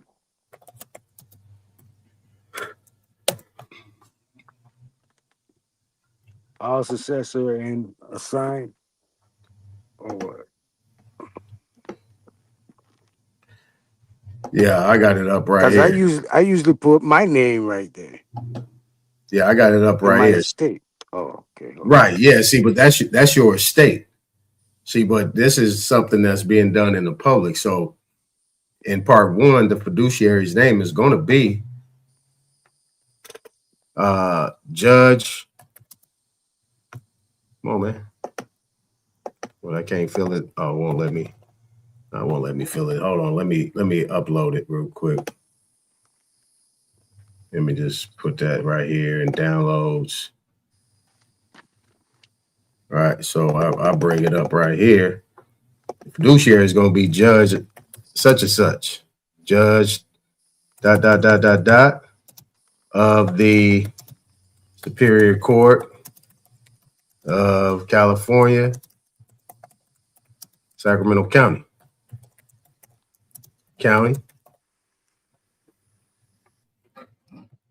right? And then all successors and or assigns or assignees. Bingo. And the address is going to be the address of the court. Court address. Yep. You got the phone number. That'll be the phone number to his chambers. Yep. And then you'll have right here. Huh? What? Go ahead. Keep going. Okay. So the authority will be other. Right. So that other will be Power of Appointment Act. Yep. Under Power of Appointment Act. And then you can put Appointment Act and whatever codes that match to that state, federal, otherwise. You can reference oath of office. And yeah. And, you put the case number in there. Yep.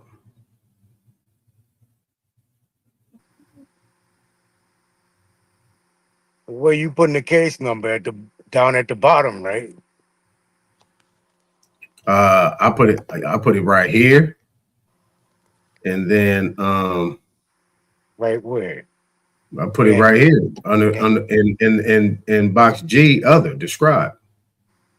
And then under Power Appointment Act, case number, boom, boom, boom, da da da da da. Case number right there.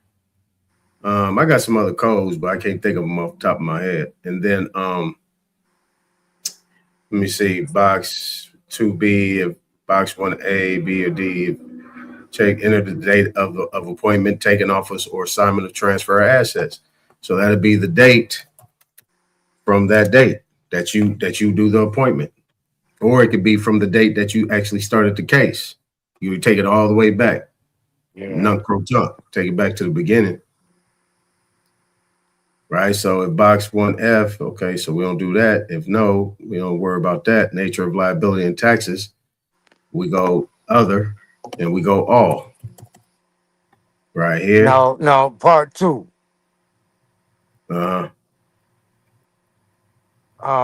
C. Okay. C. What you put there? In the substitute fiduciary, it says check this box if a new fiduciary have been or will be substituted. And now you don't check that box because you're not substituting anybody. Nobody. I put correct all records. Okay, but that's the revocation of termination and notice, right? Yeah, this is revocation or termination of notice. This is not you terminating anything. This is you appointing. I'm not terminating. I said correcting all of records on file. As far as the fiduciary got to put what I order him to put, basically. Okay. But if they are operating in a fiduciary capacity already, who are they doing it on behalf of?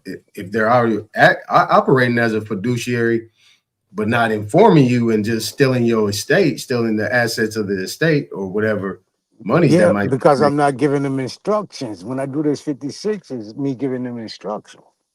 Right. So that's why I put on there correcting all information on file. Well, no, because this is your authority.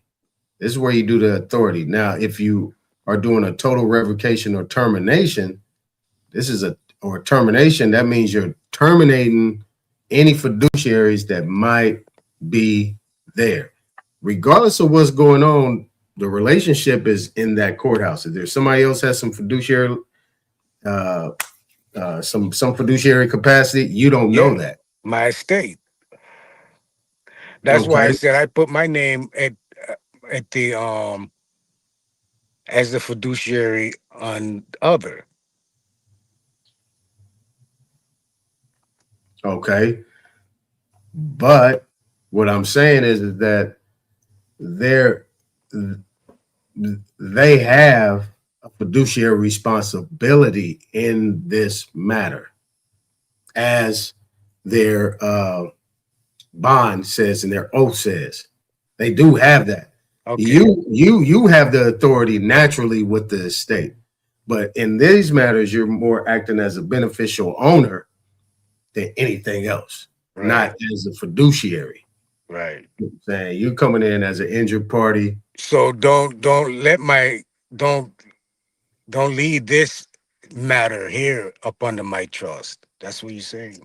Yeah, because like so this revocation or termination of notice, it's not an issue. Now, if you want to revoke any fiduciaries or any type of power of attorneys that these people might have, But that's what I was calling myself doing. well, That's you why need I to do a was 2848 with that too. You okay. need to Finish this out. Finish this out. Go ahead and finish this out so everyone can right. take it. So yeah, see me, I will leave this blank All right. because I'm doing the appointment. I'm letting them know what the fiduciary and the authority is letting them know what this fiduciary relationship falls under. And then there's more to that though, but I'm just using that as an example. And then down here, you got the court administrative proceedings. So all the court information goes right here. Part 3. Yeah, the courtroom address and all of that shit. Yep. Now, Yep. right there on the docket number, that's why I put go over docket number of proceeding. Uh-huh. That's why I put the case number. Right. You'll put it right there, but also you'll put it in the authority as well. But in the authority, you also want codes as Codes, well. codes as in like which What governs their oath, their bond, power of appointment act, okay. Now stuff. up top, go up top. Now name. It would be the name of the movement, right? The movement and the Yeah. address of the court, correct? Yeah. No, the and in this first part, address of the person for whom you're acting. Uh no, it wouldn't be the address of the court. This will be the court address. The fiduciary address will be the court address. This will be your private or this will be connected to your estate where you have control. You see what I'm saying? That'll be your private, or you could just do general delivery, whatever it might be. But see, that's why I was saying address it back to the court, since the court is holding the estate in hostage at this address. That's where the Form 56 will identify the estate. You see what I'm saying? Mm. Well, if Because if I do put it back on my address, it ties me under the jurisdiction. I mean, if you doing rule free delivery and all that type of stuff, then no. Registered mail and shit. Yeah, if you do rule free delivery as the address, you could just put rule free delivery, city, state. You could just do it like that, and no zip code, all zeros. Yeah. You can do that and keep that. Use the DMM code 602.1.3E apostrophe 2. Yeah. Without the United States. Zip code exempt. Yeah, I use that all the time. Right. So But I did that. Let me see when I did that. Let me see. Hold up. I put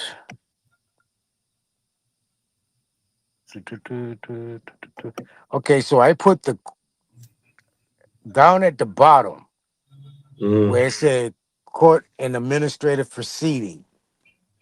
Okay, so I put the courtroom who did the shit at the top, who's being the aggressor or acting fiduciary. At the bottom, I put the court of the registry of birth. Right, but for this court proceeding, this is where the court proceeding is at. You wouldn't do that for this situation. This is just for this situation only.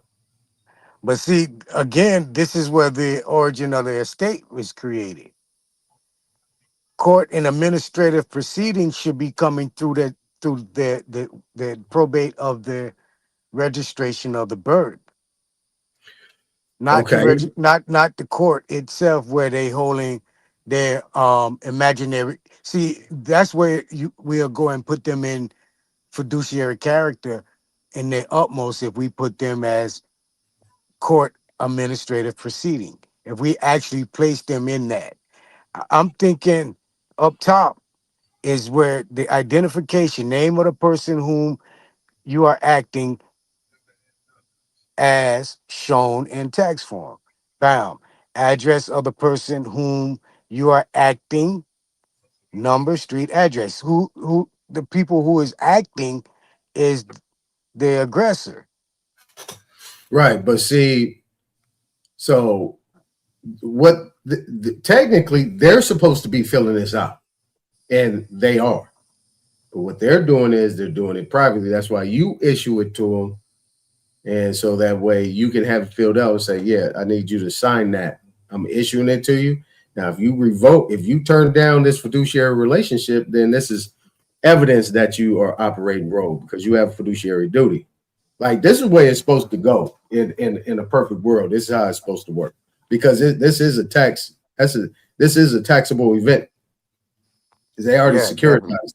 Yeah. Yeah, they already securitized it. So that's why I say, you just hand it to them, 56, boom. Now, what you can also do is you can appoint Scott Benson. You can appoint the Treasury as fiduciary to handle the matter. I mean, but I would do them first. I'll put them all in. Everybody get it. The attorney, judge, clerk, secretary of the So you Treasury, do a fiduciary on all of them? all of them.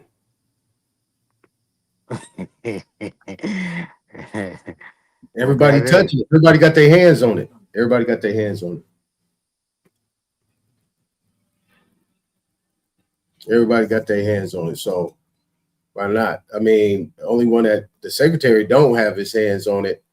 But if you let them know that this is a taxable event going on and this is what's happening, and they're refusing to provide a W-9, they're refusing to provide, to fill, to submit to me or fill out the W-9. I need the tax identification number. I need this. They refuse everything. Hey, I need some assistance here. Yeah. But safe route. I mean, because the clerk is the CPA. Clerk is the CPA. They handle all the books. They issue everything out.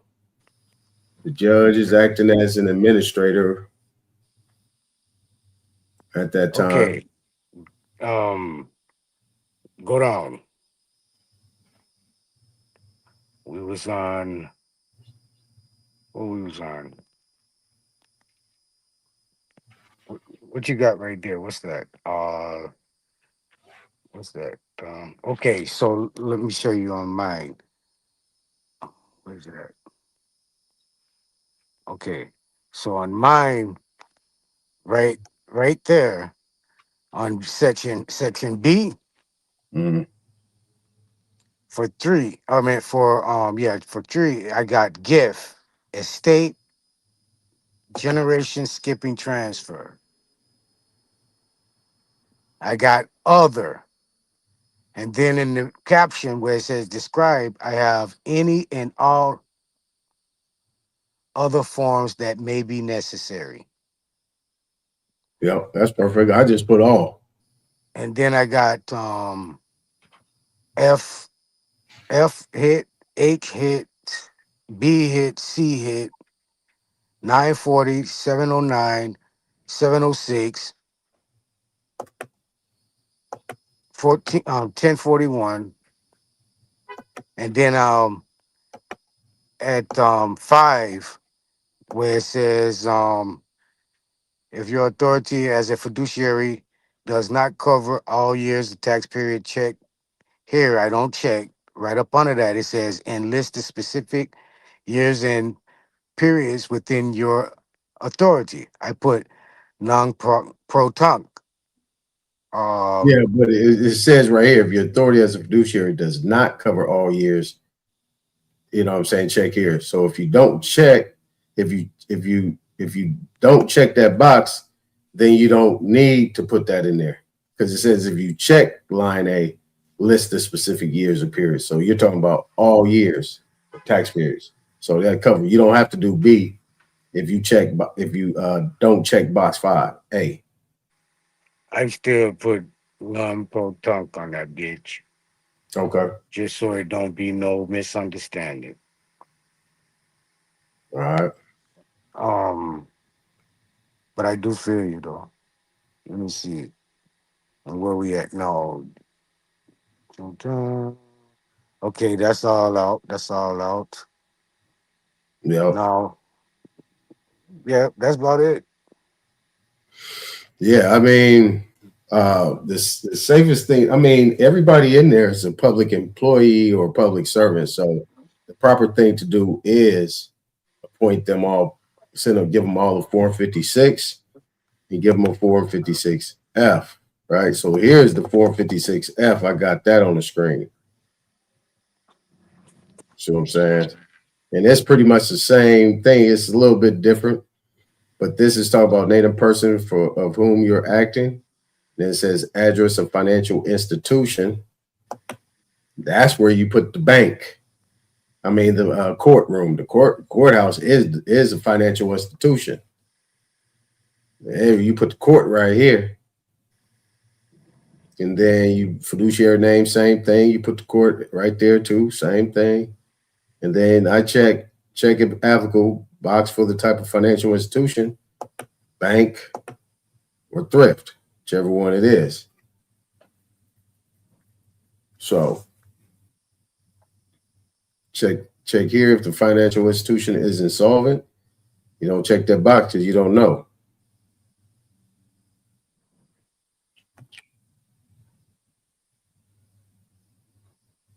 Yep.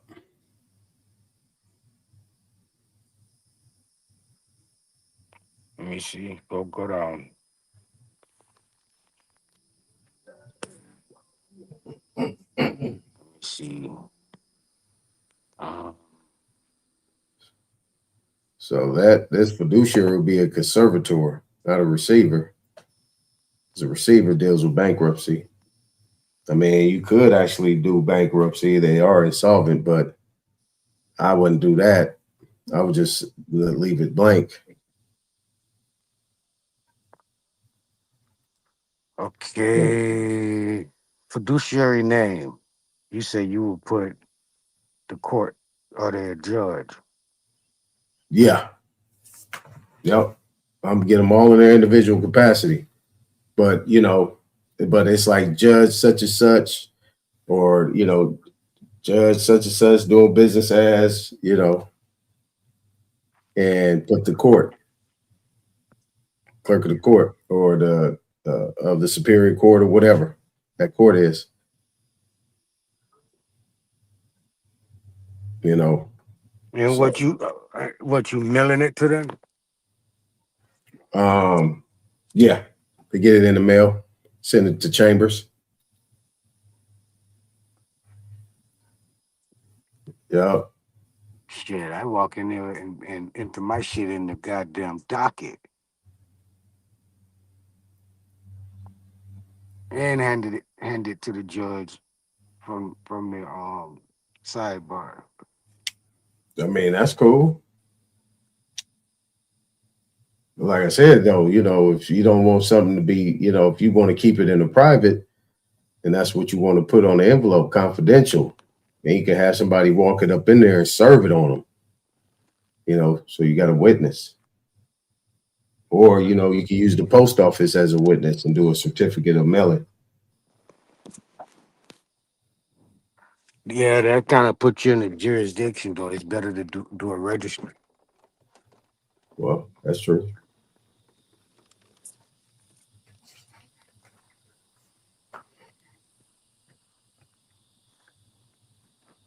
See part 2, authority.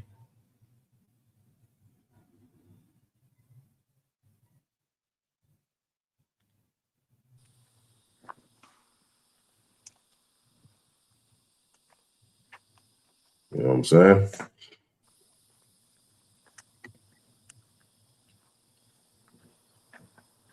Yeah. I mean, you know, you can actually just do the Form 56F for the clerk, because clerk is the one that keeps the books. You can do the 56F for the clerk and do the 56 for the judge. And you know, if there's an attorney on the other side, then you want to put him as a fiduciary too. He was like, you can't do that. Yes, I can. When I come in proper person, you know, without an attorney, the attorney has to protect both sides. I got that's in their ethics. I got case law on that. These attorneys have a duty to both sides. Yeah. They do. So I'll appoint his ass too. I bet you he'll run quickly. But that's why you do the successor and assigns. So that way anybody else come in there, they bound by the same form.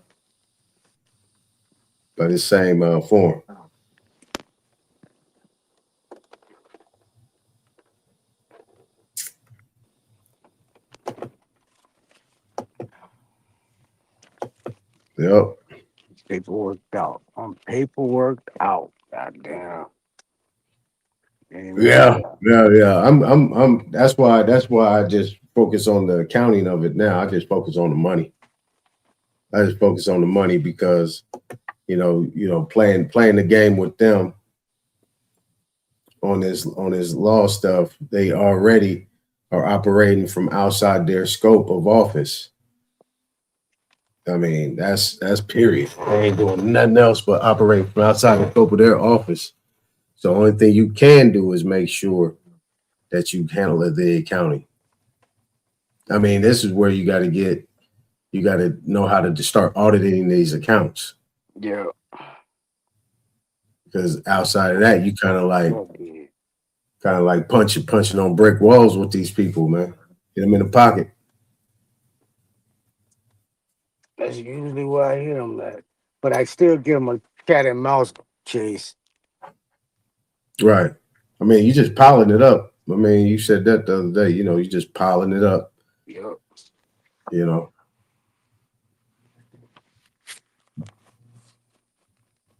That's why, like, in our situation, shit, it's best to just take it straight to the Supreme Court. Yeah.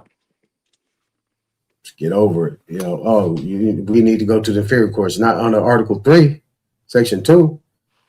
Supreme Court has original jurisdiction.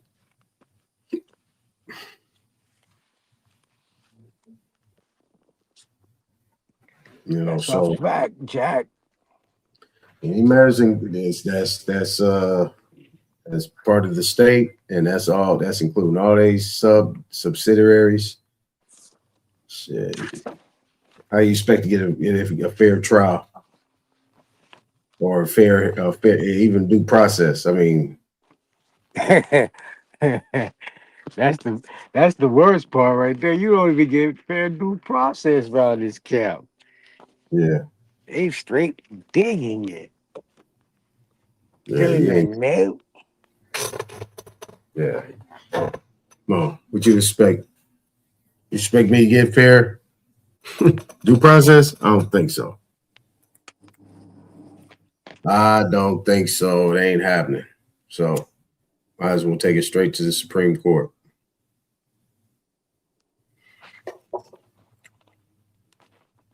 Yeah, but I like to build up some shit on their ass. So when the Supreme Court see all the fucked up shit they've been doing, it's a wrap. Yeah.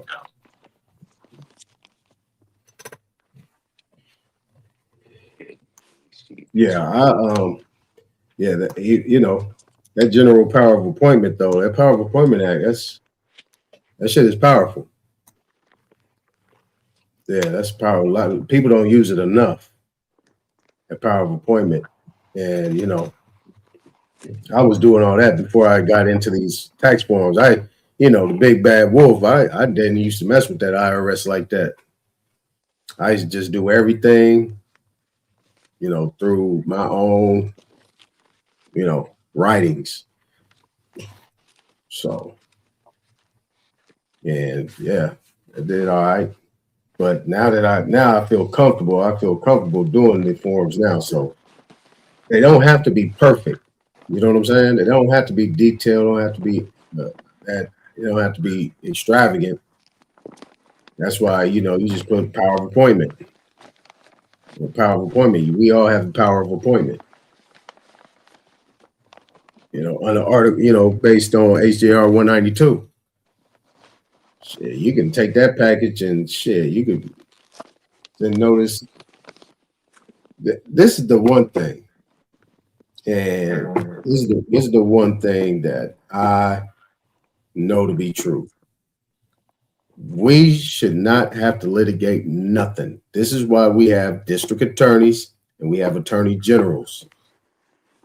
If there's a constitutional question to be had, we are supposed to give notice to the DA for criminal referral and the AG, and they're supposed to come in and take over that case and give me my shit. But do it in my name. Don't do it under the state of nothing. Do it in my name. But what they do is people don't do the criminal referral or anything of that nature or give notice to them of any type of tort done by a public official or some elected official or whatever, or law enforcement agency. They don't do that. That's why they just circumvent the situation and don't respond or anything, because if they don't respond, they become defendants. That means they're violating their fiduciary responsibilities. See what I'm saying?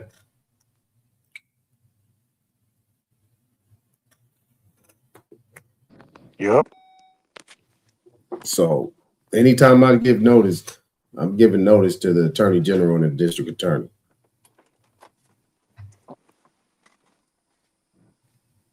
Yep. This is what's going on. Y'all gonna pick this up? Because if you're not, I'm gonna add you.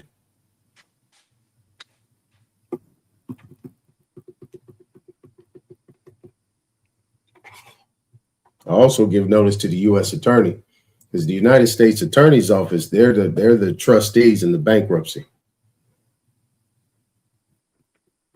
being that the United States is insolvent.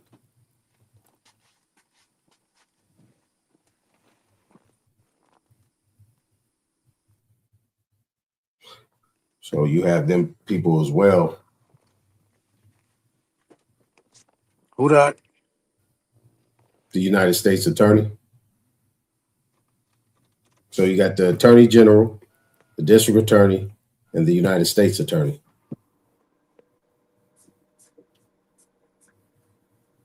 All of them should get a notice. Yeah, I'm suing the attorney general here in Florida. I gave him an intent to sue. The judge, the governor, I've been suing them for about going on 3 years now. Then this other thing arise, and I'm just playing with them. And the shit is on an order. It ain't even no offense.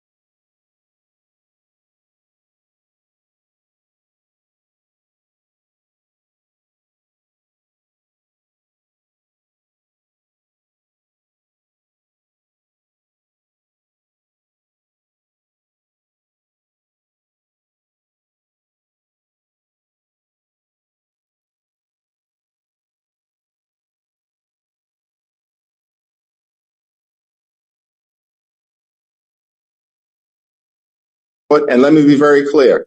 Everything is on the table.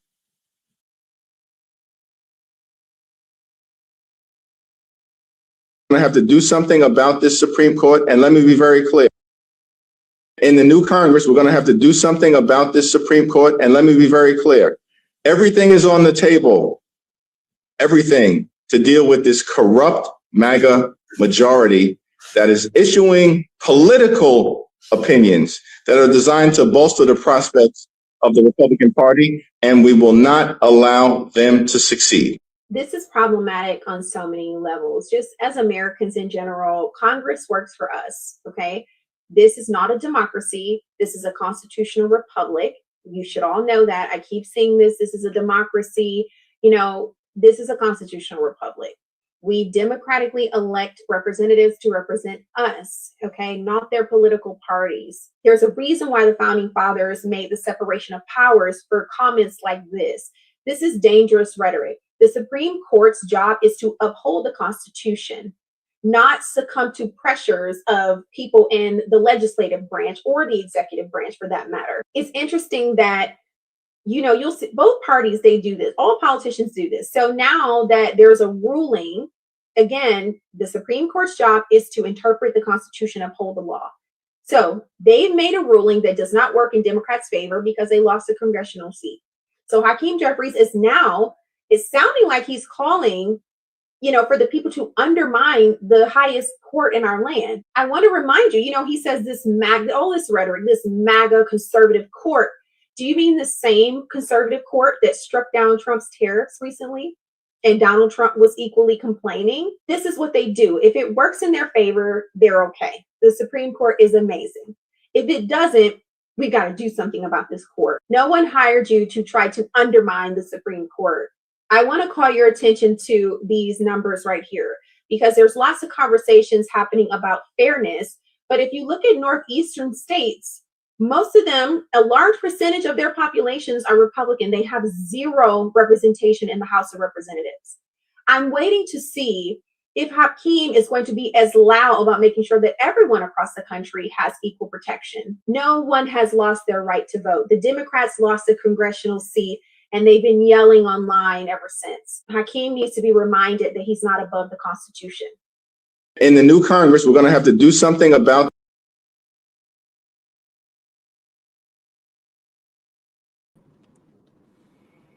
That's what I always say. See, finally, you got somebody talking about that stuff. You know what I'm saying? Because all they're talking about is, and the interesting thing he said was this new Congress. What new Congress are you talking about? New Congress? We need to do this and we need to do that. Mic check. Yeah, I can hear you. So, mic check. Yeah, can you hear me? Can you hear me? Yes, you can. All right, let's get on to the next one.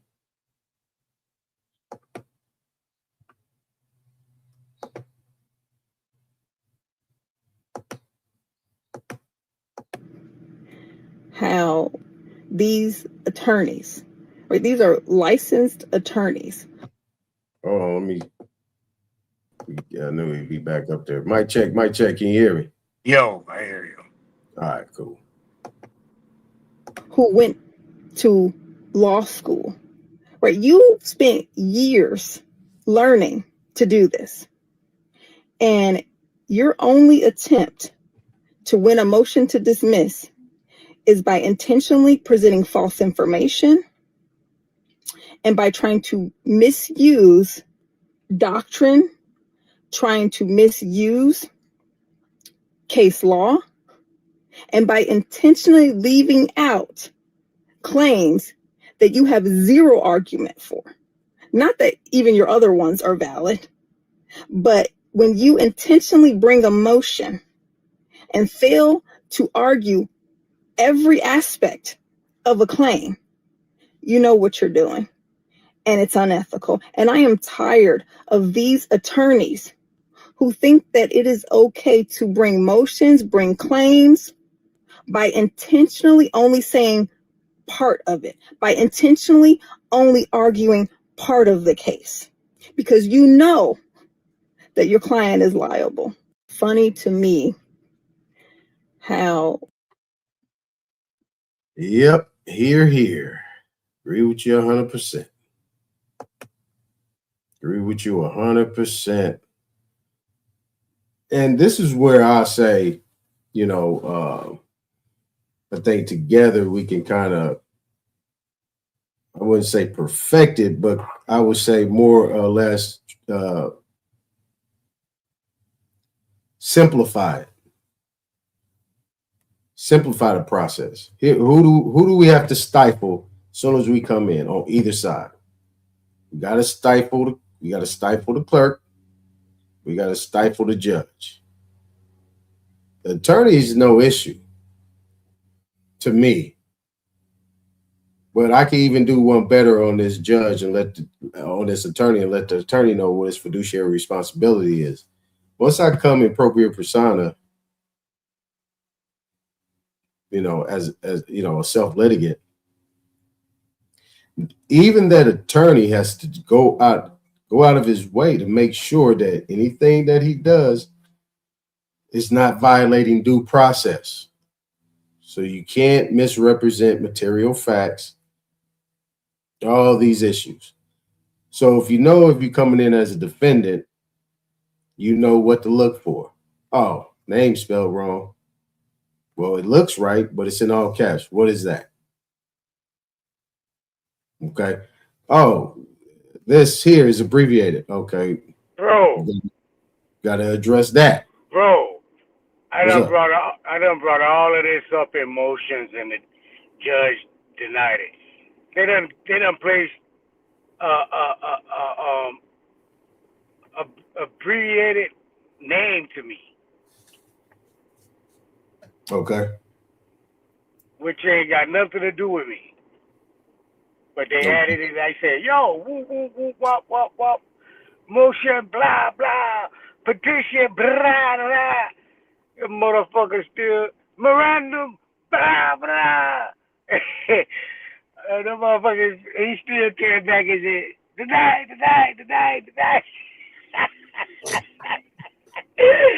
Ah, shit.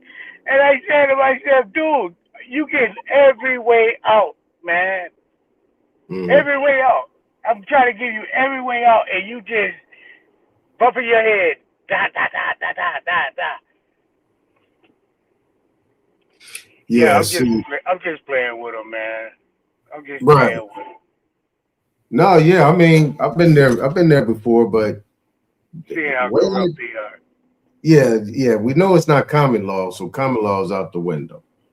It's not statutory law either, because they don't respect their own statutory law. That's right. So it's piracy, right? So it's piracy after that. This is where they get reminded. Like, this is what I'm saying. Like, initially, like, I'm tendering that case immediately, tendering it, and I'm putting in the counterclaim. But that's what I usually would do as a defendant.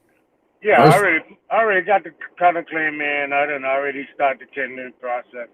All that's in the works. I'm just playing with this court still, because this motherfucker say off an order he could tell me what to do. And nah, it don't work like that. Big easy. I don't give a fuck who you is. You ain't got no authority over me. Or you think you got authority over me? Prove that. Off an order? Prove that. I didn't agree to that contract. What the fuck you coming with? Y'all crazy. Mm-hmm. We're gonna fight all the way tooth and nail, goddamn. Well, the rule is, see, this is where, like, before the first hearing, this is really where you can get them. I don't need a reason to get rid of you.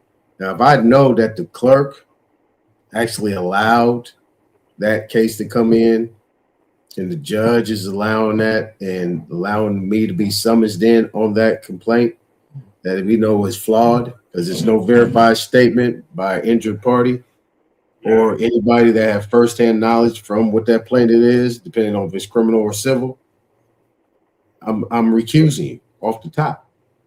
You're out of here. I don't need a reason. In California, they call it peremptory challenge. A peremptory right off the top for cause. Period. If you force your way on that bench, I'm gonna ask the bailiff.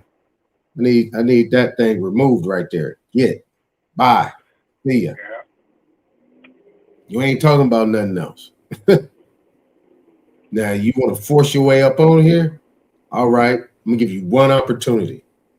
Dismiss this case right now and give me summary judgment, and I'll need damages for even being brought up in here. You got that? No, bye. And I'm just sitting there. You know what I mean? You know, hey, it is what it is. I got a counterclaim, and now that I know how to utilize the Treasury, shit, yeah, I'm good. You know, but yeah, they don't want you. They don't want us coming in there setting no precedent. But now, since things have changed, you know, it's time to report these people. You got to report them. You got to report them. For criminal referral. That's crime. What they're doing. That is slavery. What they're doing. That is slavery. Yeah, that's all they're doing. I mean, they didn't captured your vessel. Now they didn't attach the body to it, and they sitting there making money off of you, inside and outside the bars. That's crazy. Nah, we ain't doing that. I try to do something just to throw something at the chat GPT. That thing fought me tooth and nail on arguing with me about this shit. I said, wait a minute. So in order for it to go forward, I said, well, hypothetically, can this be done? Oh, well, hypothetically. I said, oh, okay. This thing's still kind of programmed. Yeah.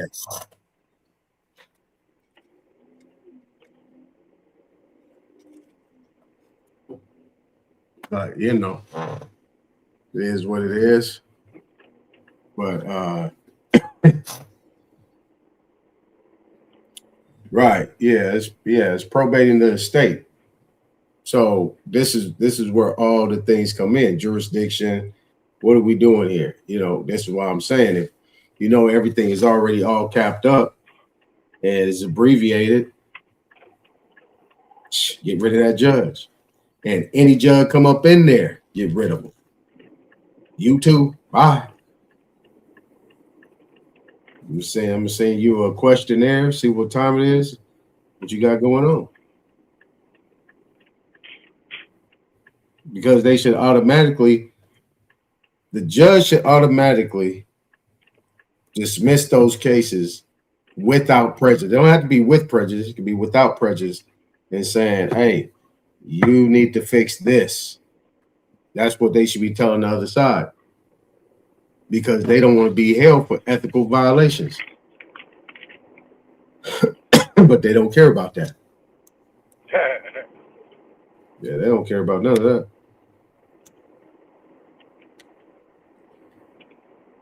Yep.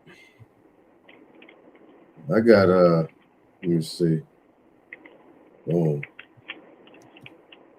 Yeah, this thing came up on your boy Fauci. See what this guy's saying. This is 1994. Talking about probably the most horrible scandal and scam ever perpetrated, not only in the name of science, but in humanity and in all history. Today is December 7th, and I was 12 years old when the attack on Pearl Harbor came, and I remember World War II very well. And it's a very significant day today because I see an incredible parallel between what is going on in the so-called AIDS epidemic and what happened in the years preceding and resulting in World War II. The great lie of Hitler.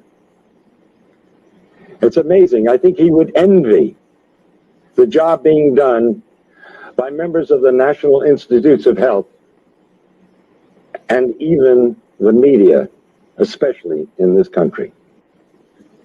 And I will put the lie to the individuals of the NIH, particularly Gallo and Fauci and Hazeltine and Essex and the rest of these scoundrels of the worst order. Criminals guilty of genocide, without a doubt. I invite them to take me to court. I wish Burroughs Wellcome would take me to court because they have been putting out a killer drug knowingly. Because in a court of law, I would have the opportunity to provide the absolute proof and evidence, as I have in my book, Deadly Deception. Now, I'm not alone in what I'm doing here today. How does the press escape such obvious truths? Why would the finest virologist in the world, the most noted virologist, member of our National Academy of Sciences, Peter Duesberg, why would he put his entire career on the line? What did he have to gain? He's already lost his laboratory and his funding. They can't take away his professorship because he's tenured.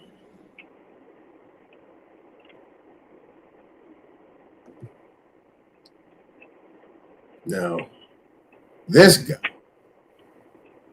who is this guy? What's his name again? There you go. Robert Wilner. Let's see if he's still around. Let's see if this guy's still around.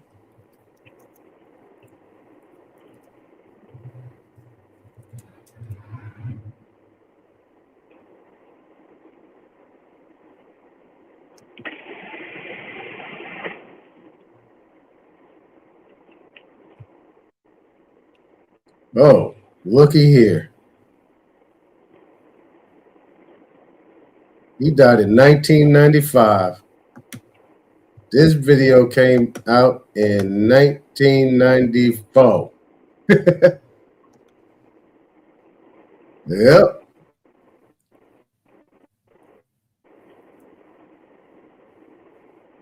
Well. What do you say? Coinky dink? Would that be a coinky dink? He just happened to slip and fall not too long after that.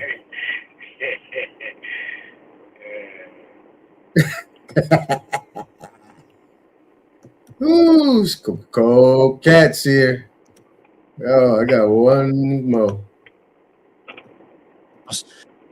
You do the close on the house, you are going to write all over non-negotiable using special endorsements. Okay, so there's endorsements. Endorsements are another word for signature.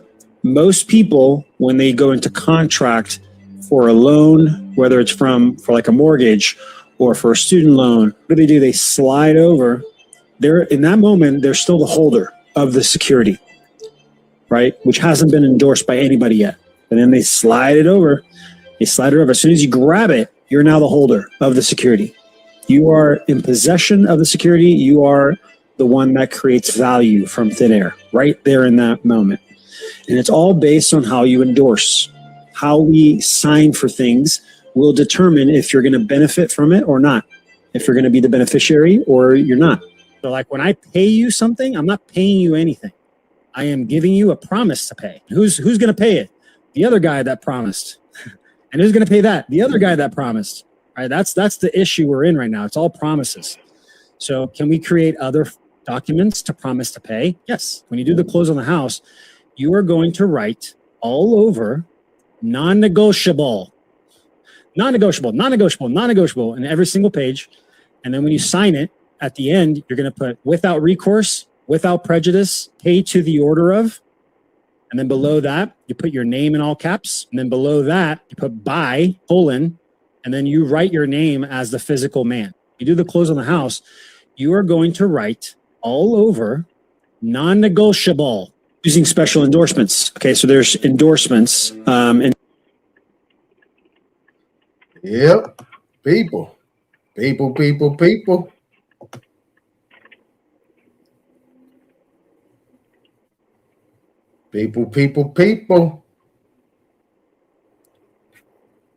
Indeed. So, hold on. Hold on. Oh yeah. Firekeeper sent me something. Let's go here. Got Asians, Mexicans, ninjas in the community, and some wig-wearing, bad attitude, independent motherfucker that's working directly with the system to take his ass out. We on our own, we really all we got. Oh, and also the rainbow community. They hate heterosexual BLK men too.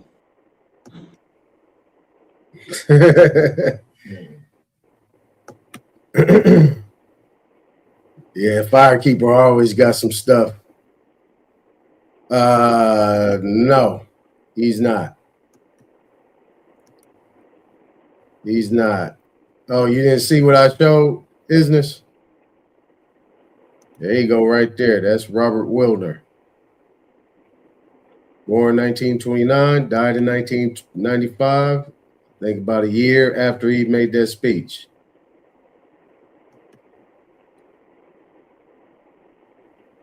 Yep. So, you know, when you think about it,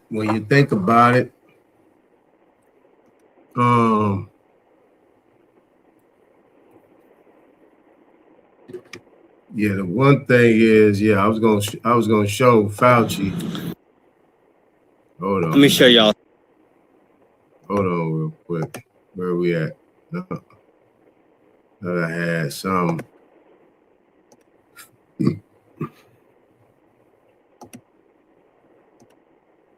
There we go. History.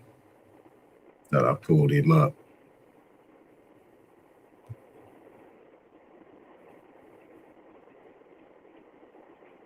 What? Yeah. Hey. Yeah. Oh, that. He talking about this like a mouse. Sheesh.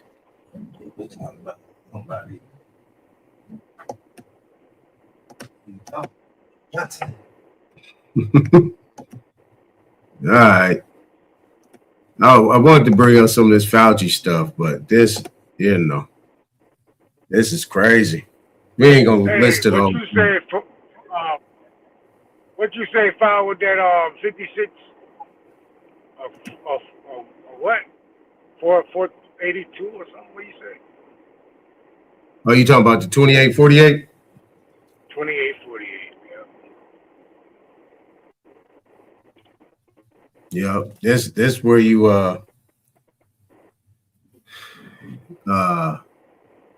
you could have representatives. You could do it that way as well. We'll do them all. Yeah.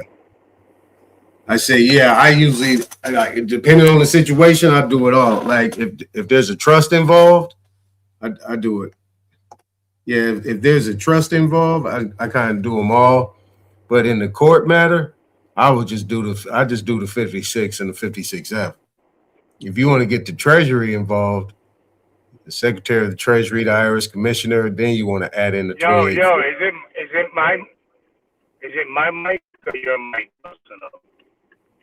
It's got to be yours. It might be mine. I don't know. Hold on, let me check real quick. I hear you good now. Okay.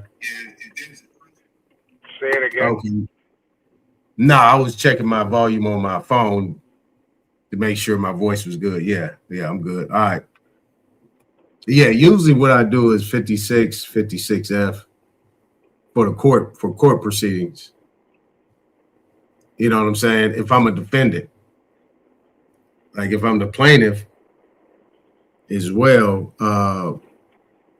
I would do a 56, 56F and then a 48. But only technically. If I'm coming in like that, if it ain't got nothing to do with any type of trust or anything like that, I don't do a 28, 48.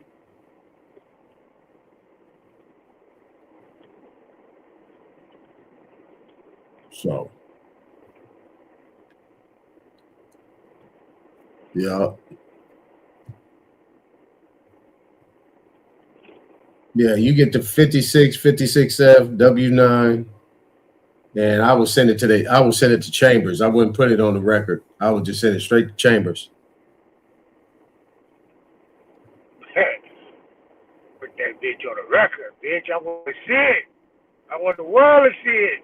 Goddamn.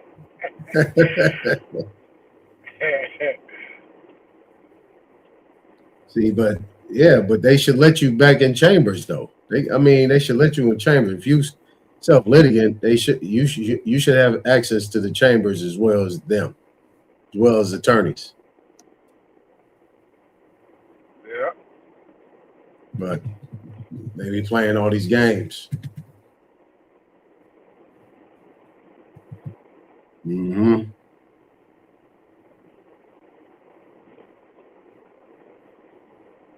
I'm gonna play a little bit of this Fauci.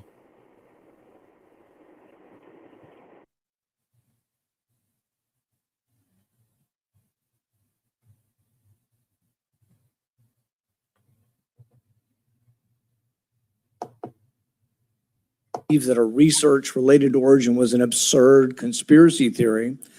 They were the actions of officials urgently trying to determine whether their agency funding was connected to the research under discussion, connected to the pandemic.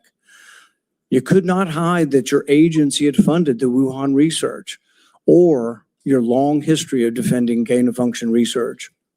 The only alternative left was to argue that COVID-19 did not originate in the Wuhan lab. You were not a detached observer. You had an institutional interest in the public believing that federally funded research had nothing to do with the pandemic. It was a conflict of interest from the very beginning. The authors of the proximal origin of SARS-CoV-2 privately had serious doubts about a natural origin.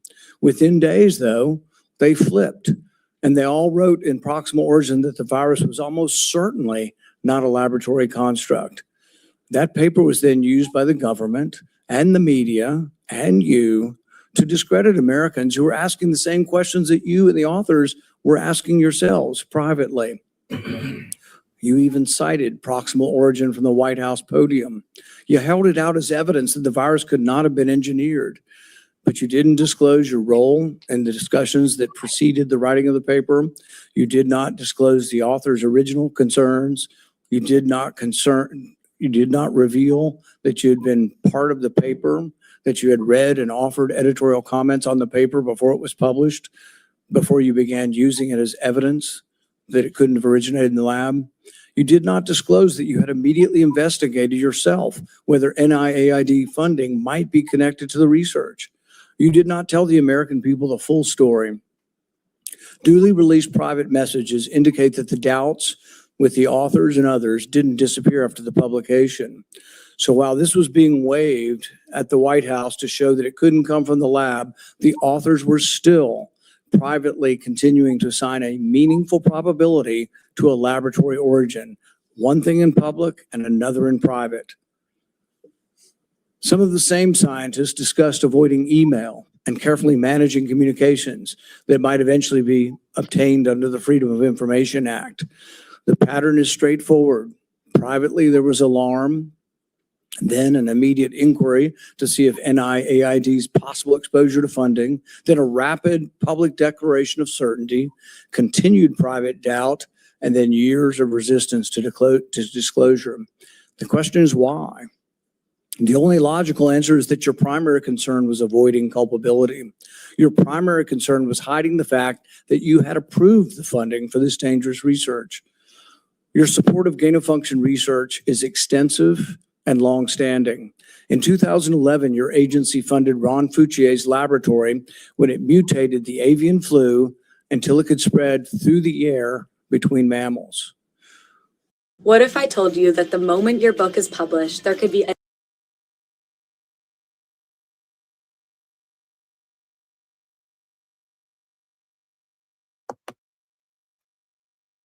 When others became worried, you funded this, you advocated for this. The federal government's own biosecurity board, though, recommended withholding the details of these experiments because of the danger the research posed. People were concerned that publishing it was publishing a roadmap to creating bioweapons around the world. But you sided with the gain-of-function scientist Fouchier and argued that the benefits of publishing the research far outweighed the risks. Dr. Anthony Fauci, you are recognized for 5 minutes for your opening statement. Mr. Chairman, Ranking Member Peters, members of the committee, I served at the NIH for over 54 years, 38 of those as director of the National Institute of Allergy and Infectious Diseases. Over that period, I proved that I believe in and respect the value of legitimate congressional oversight. In fact, I testified before and or briefed Senate and House Senate and House committees well over 200 times over those 38 years.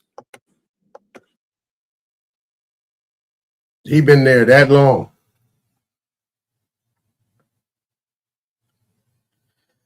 This guy's been there for a long time, man. What you did, your culpability, self-incriminating. We have, all of us has prepared a lot. I've been deluged with questions to ask Dr. Anthony Fauci. There are so many legitimate questions that deserve answers, and now you're not willing to provide those answers. So with my limited time, I'm going to.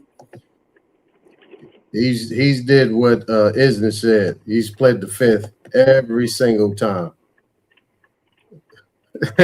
Exactly. He pled the fifth every time. Something. I don't know why they keep coming on.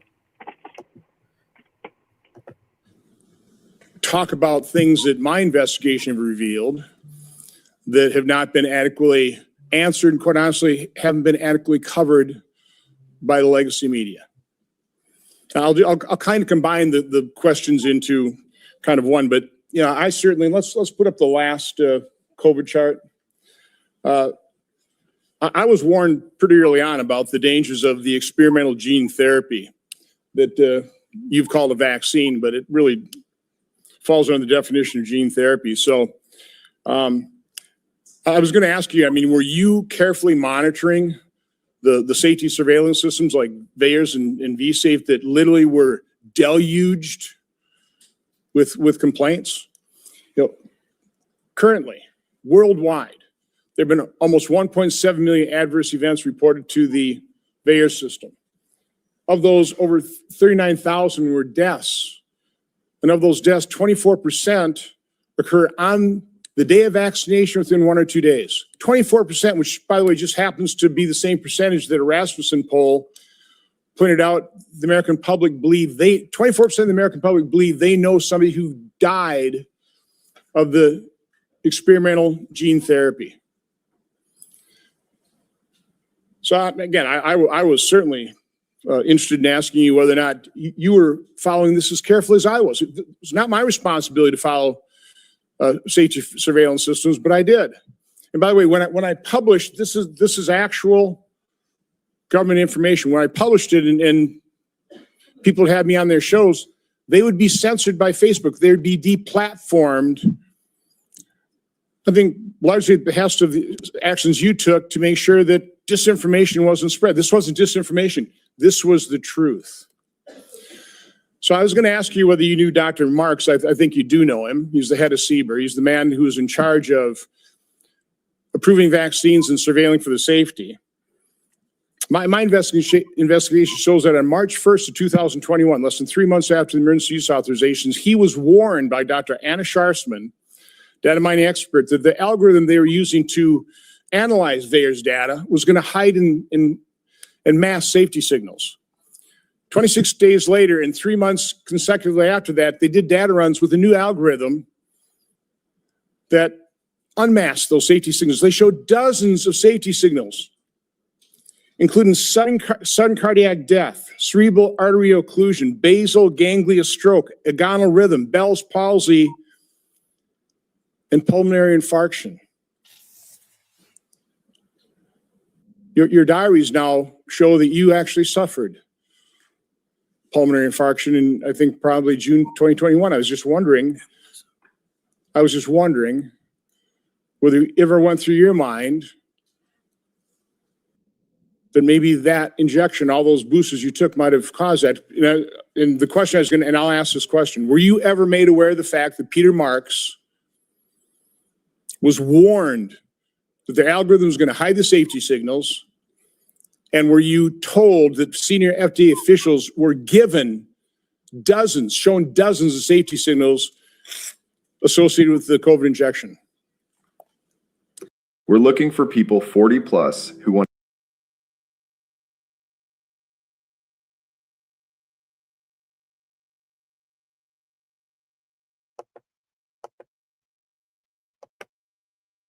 On the advice of counsel, I respectfully decline to answer based upon my rights under the Fifth Amendment to the Constitution.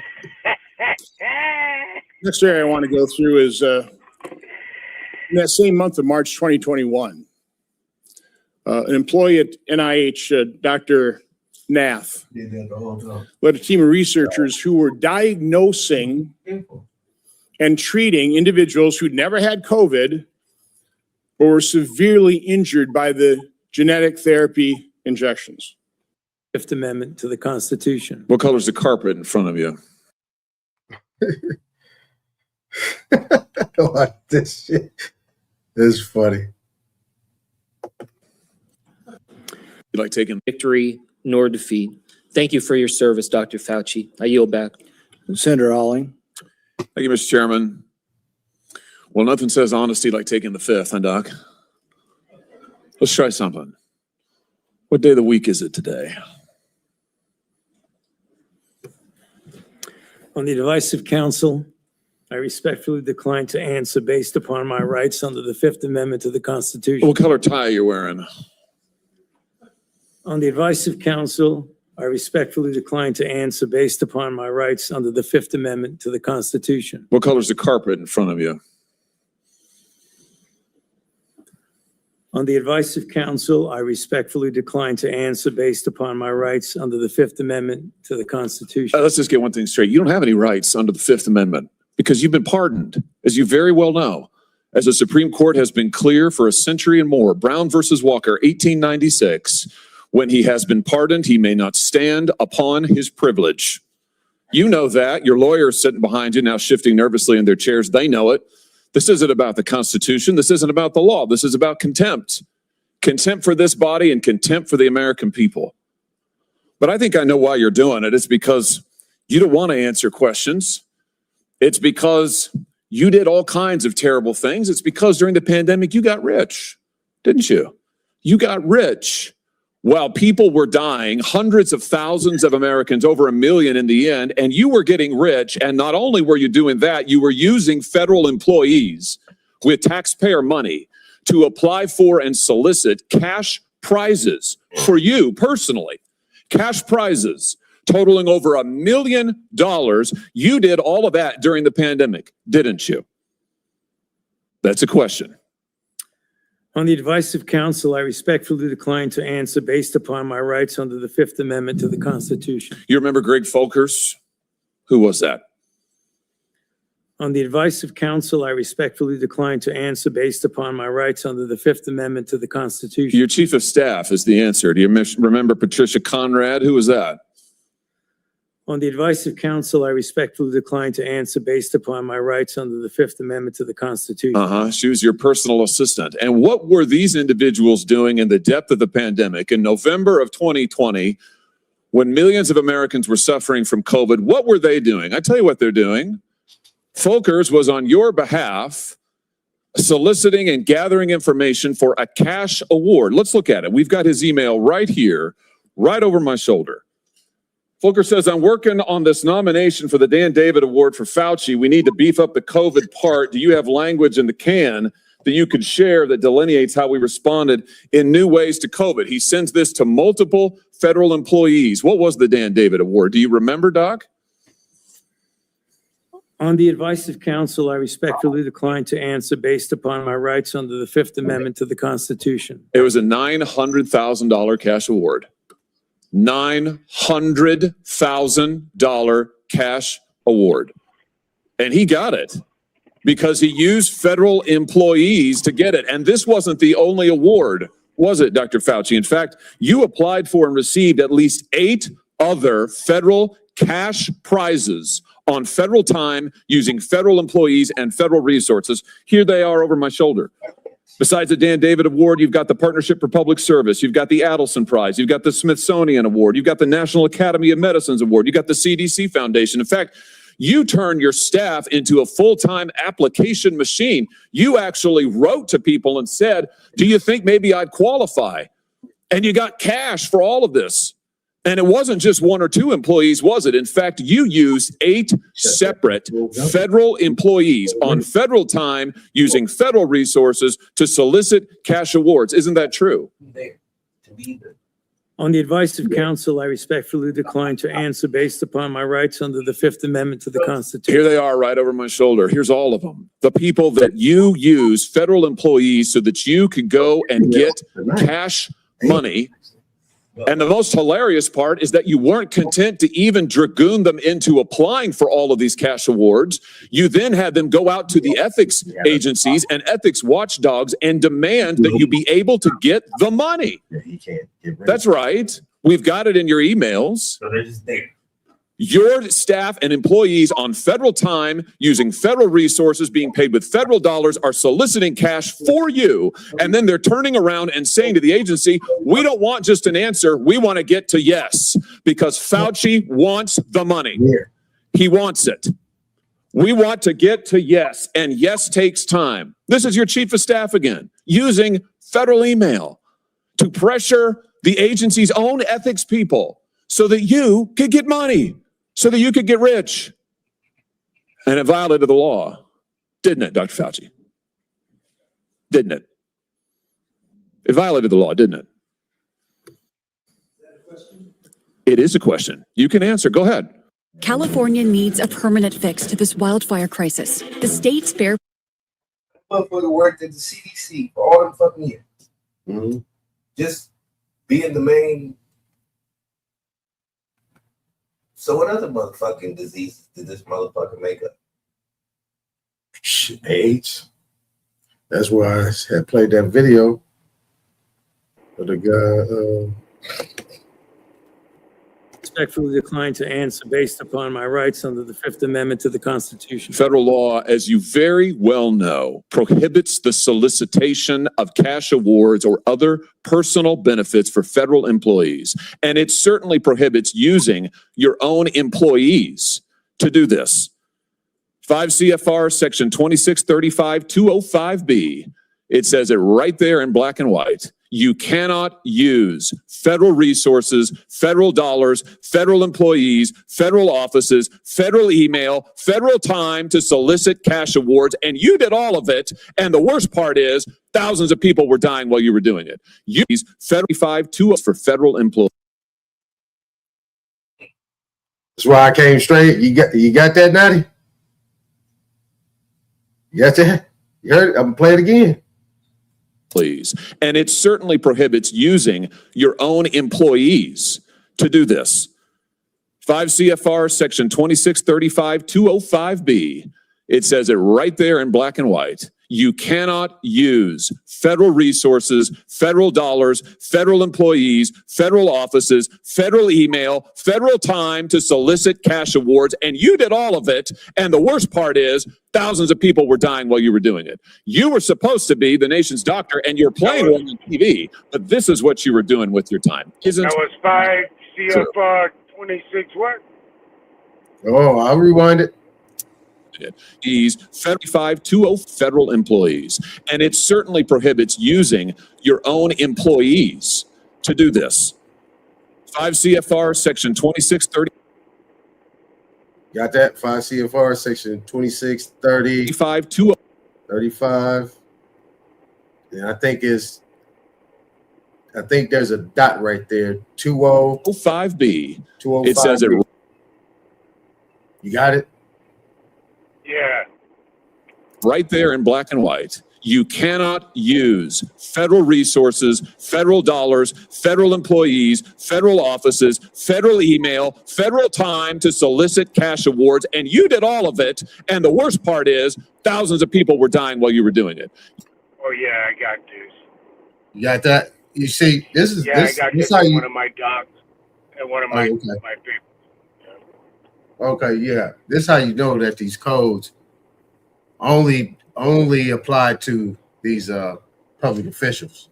You were supposed to be the nation's doctor, and you're playing one on TV, but this is what you were doing with your time. Isn't that true?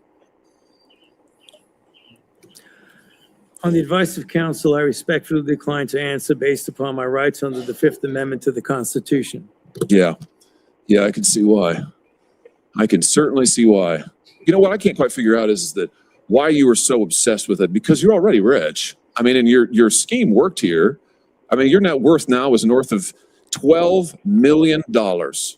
You got over $1 million in cash awards during COVID, during a 12-month, 24-month span during COVID. $1 million you knocked down in cash money using federal resources. Now you're worth more than $12 million. You've got a pension that in its first year paid out north of $400,000 a year. 1 million people dead, you're getting rich. 1 million people dead, you're using federal employees to get cash awards for you. 1 million people dead, and you're here taking the fifth because you don't want to admit that what really happened in all that time was a multi-month, multi-year course of self-dealing.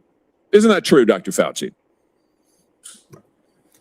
On the advice of counsel, I respectfully decline to answer based upon my rights under the Fifth Amendment to the Constitution. You know what I'm saying? That shit going down in history right there, boy. You know what I'm saying? That nigga exercising that to the utmost.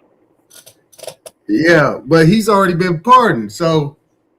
But he know that he's not done. That's why he got to take that fifth. They could use this against him in other places.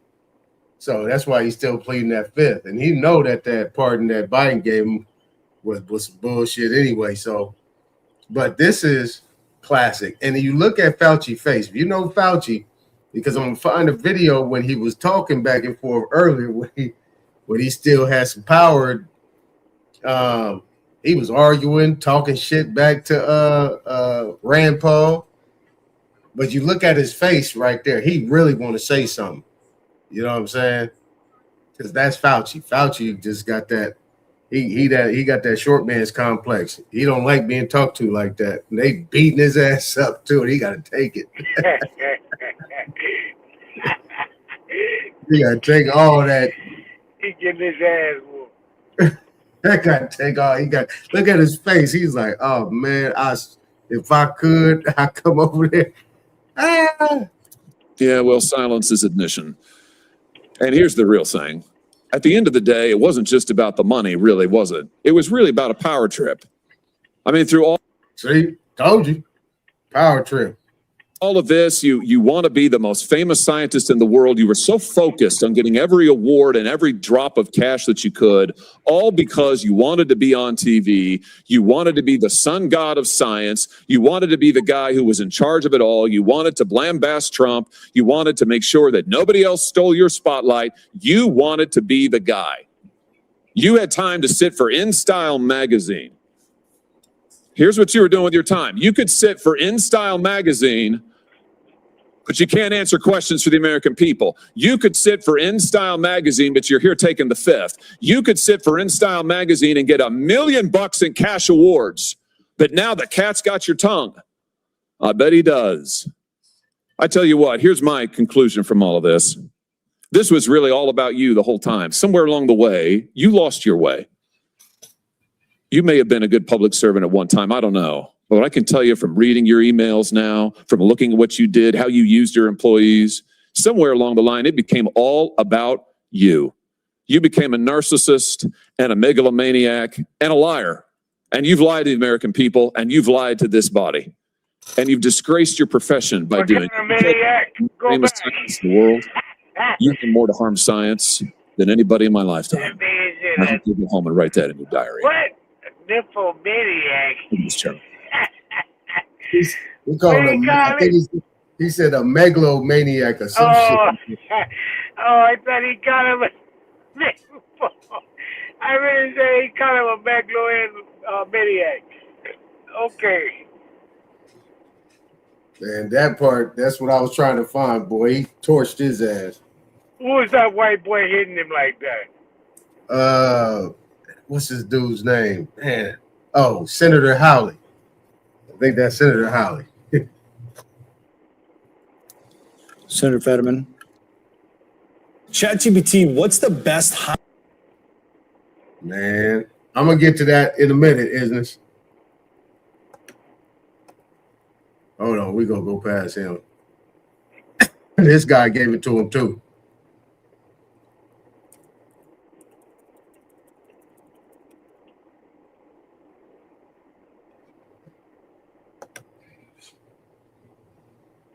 That would have come from the lab, ended by the party where Moreno.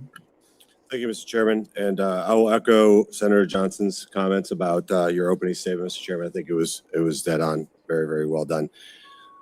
Mr. Fauci, do you know who David Schertler is? On the advice of counsel, I respectfully decline to answer based upon my rights under the Fifth Amendment to the Constitution. Fifth Amendment of the Constitution. What does the Fifth Amendment of the Constitution say? Shit.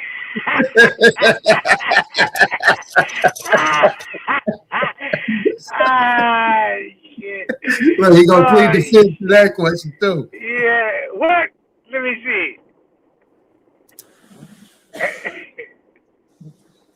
He got to. On the advice of counsel, I respectfully Look, he turned around and now hold on. You see, he turned around and talked to his lawyer. decline.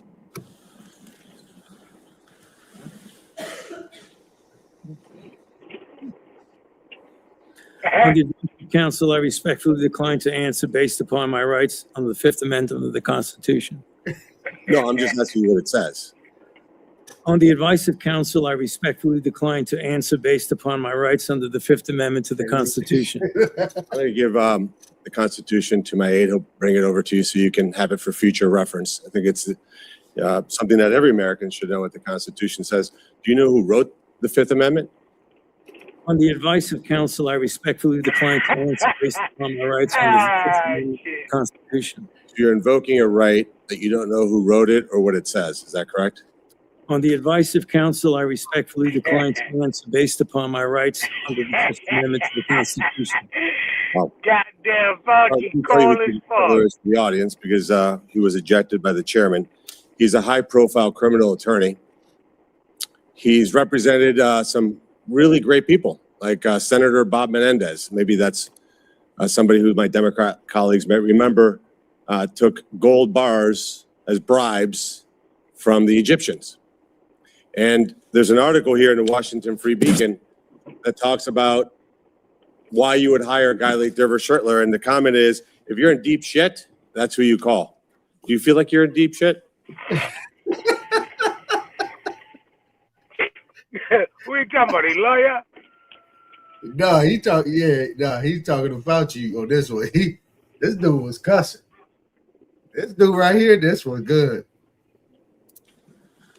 On the advice of counsel, I respectfully decline to answer based upon my rights under the Fifth Amendment to the Constitution. Clearly, what you think today is that somehow you're above reproach. Somehow you feel like you don't need to be treated like a normal American. Can you do me a favor in the audience and stand up if during the time of the COVID pandemic, you were called a racist for calling the virus a Wuhan virus or the China virus?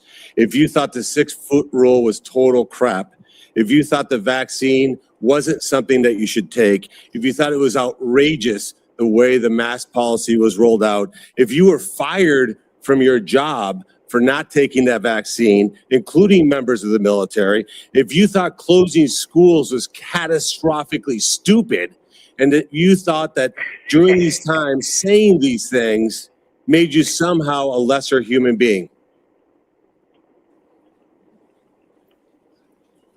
Dr. Fauci, can you just turn around and look at the people behind you? You're not willing to do that? That's not a question. It's not a question. To your lawyer, it's not a question. It's a request. All you have to do is look up from your lawyers and look at the people who were absolutely shamed for saying what we know now to be the truth. You can't even look at them?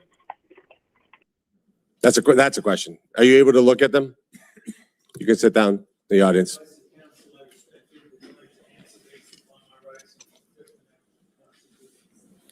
There was a mom in Ohio during the depth of the coronavirus pandemic,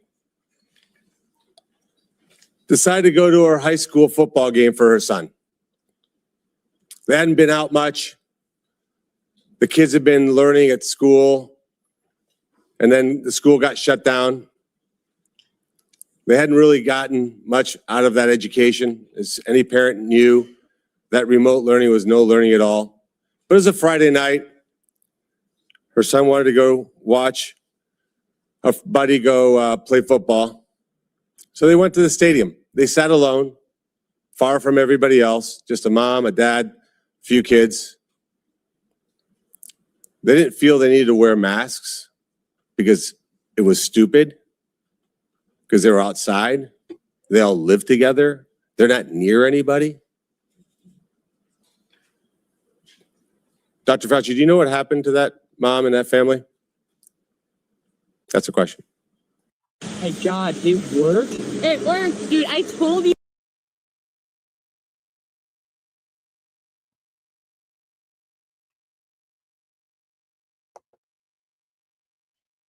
So I respectfully decline to answer based upon my rights under the Fifth Amendment to the Constitution.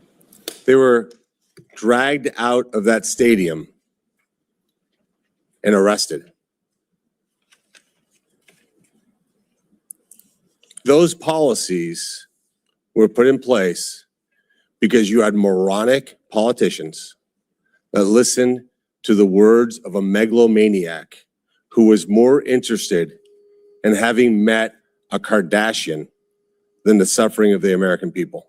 And that is you.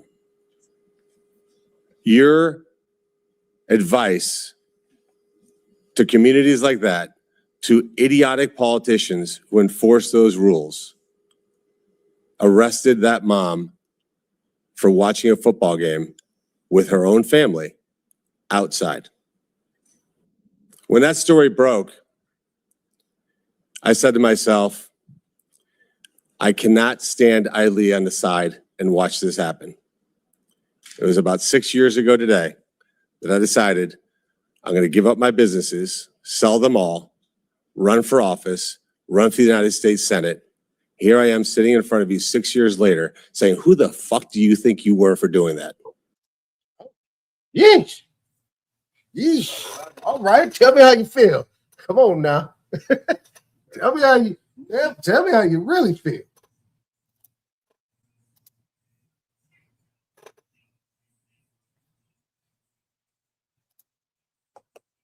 This country. And then later that I decided I'm going to give up my businesses, sell them all, run for office, run for the United States Senate. Here I am sitting in front of you 6 years later saying, who the fuck do you think you were for doing that? It is a total disgrace what you did to this country. And if my Democrat colleagues are standing there defending you, I hope the voters of the United States of America watch the clips of every one of you doting on a guy who was more interested in being a celebrity than saving American people.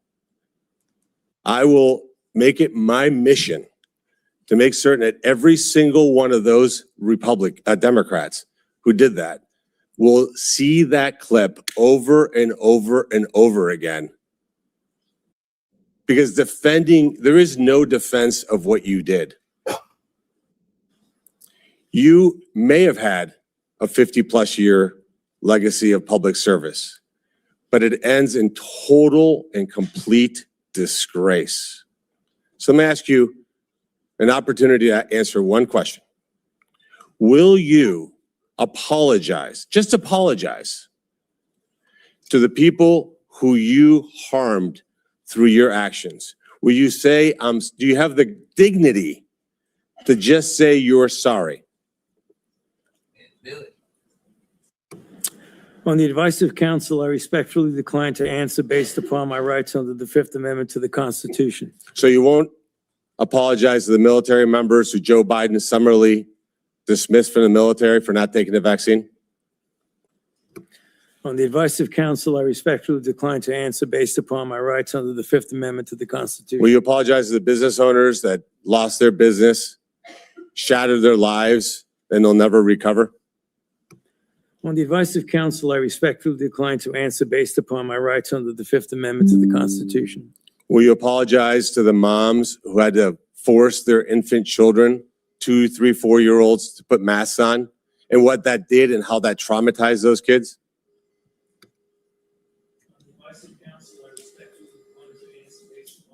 Under the Fifth Amendment to the Constitution. Will you apologize to the family members of the people who died because they took your advice and not only got the first vaccine, but the 5, 6 other boosters that they did not need?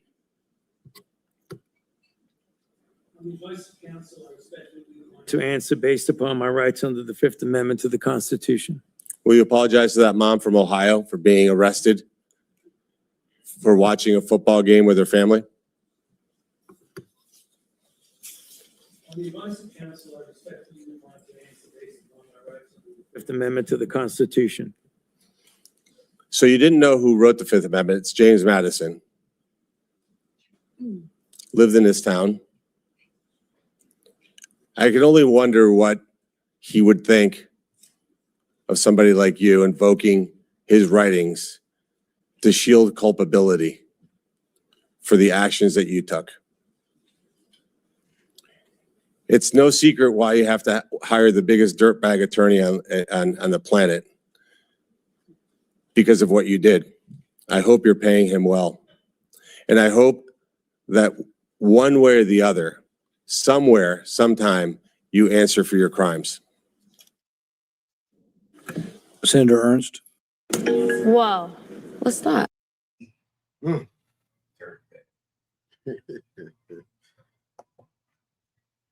Mr. Chairman, for holding this important hearing today.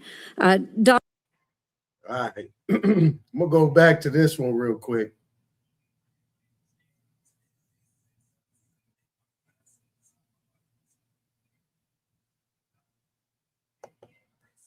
This is when his lawyer got removed. Today. Unfortunately, I fear the intent of this hearing is only meant to further a purely partisan agenda and it will not make Americans safer. Thank you, Mr. Chairman. The accusation that the committee has denied access. The source of that outbreak, well, disease.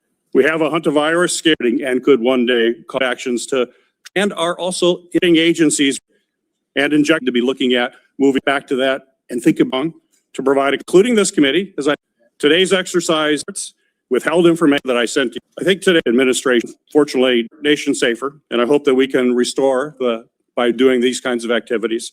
And I hope that we can restore our legitimate bipartisan oversight that's going to help strengthen our public health and pandemic preparedness and other homeland priorities. That's what this committee needs to focus on. It hasn't the last year and a half. Let's hope it does in the future. Thank you, Mr. Chairman. Senator Johnson. Thank you, Mr. Chairman. Dr. Fauci, I hope the American people listen very carefully to Chairman Paul's opening statement. I think it's a stunning indictment of the actions you've taken that have been so destructive to global health. I certainly understand why you needed a pardon. I certainly understand why, on the advice of counsel, you're not answering any questions, because I think it'd be almost impossible for you to answer the questions truthfully without really demonstrating what you did, your culpability, self-incriminating. We have, all of us has prepared a lot. I've been deluged with questions to ask. And could his obsessive mission be to find out why a million Americans died and who might be responsible for that and where that started? Could that be his mission, Dr. Fauci? On the advice of counsel, I respectfully decline to answer based upon my rights under the Fifth Amendment to the Constitution. And after everything we have just walked through, can you sit here today and tell the American people, our bosses, that you bear no responsibility for their collapse and trust of their government? On the advice of counsel, I respectfully decline to based upon my rights under the Fifth Amendment to the Constitution. Let's try not to go over territory that's already been done. Hey, where'd it go? This was either an extraordinary coincidence or a smoking gun.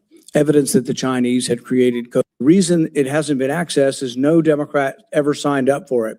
Not one Democrat. We told them the access right hand. Director of Legitimate Congressional Oversight. Research in China. On the advice of counsel to answer based upon my.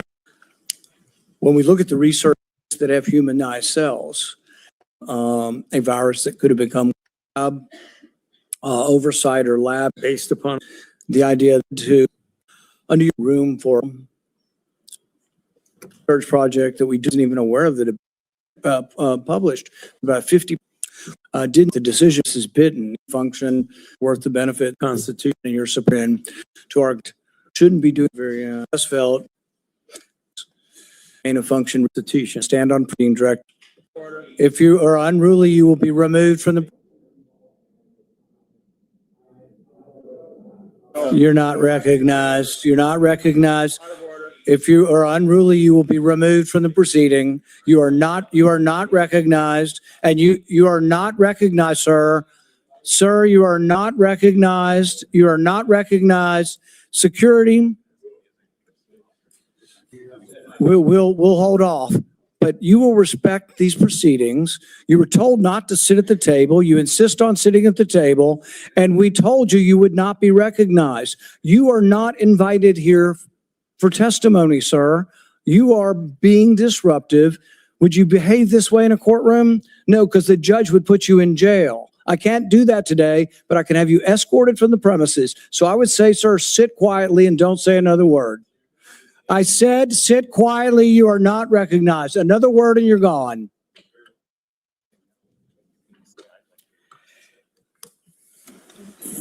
So, Mr. Chairman, I'd like to hear what the attorney has to say. He is not recognized by the committee or the chair. If he speaks again, he will be removed from the room. This testimony is from Anthony Fauci. This is not a game with his lawyers. He can advise, his lawyers can give him advice. He's got a half dozen here.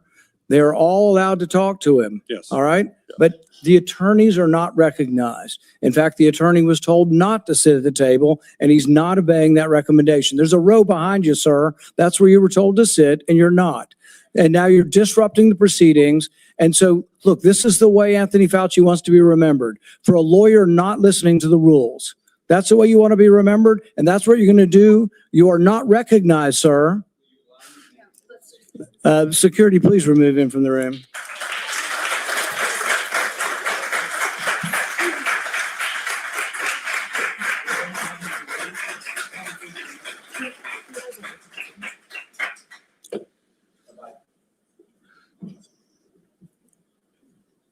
I just go into your. I'm good.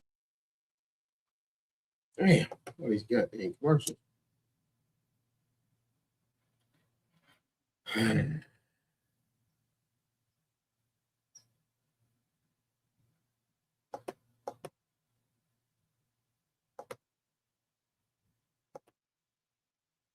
There you go, right there.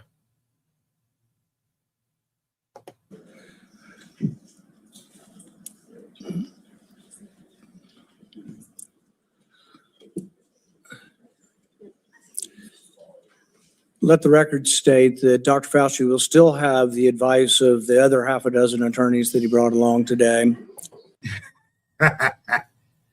Oh, man. That was comical. All right, hold on. So Isn't sent me something. See what she got up in there. All right, hold on. So Isn't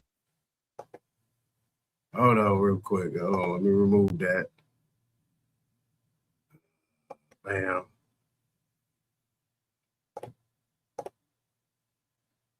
Okay, so let's hold on, let me pull these YouTubes up.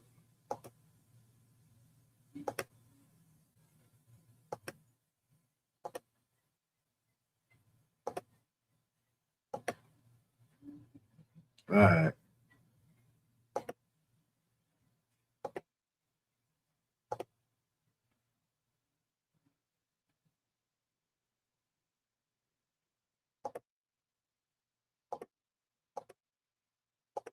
Counsel, I respectfully decline to answer based upon my rights under the Fifth Amendment to the Constitution. Let's just get one thing straight. You don't have any rights under the Fifth Amendment because you've been pardoned, as you very well know.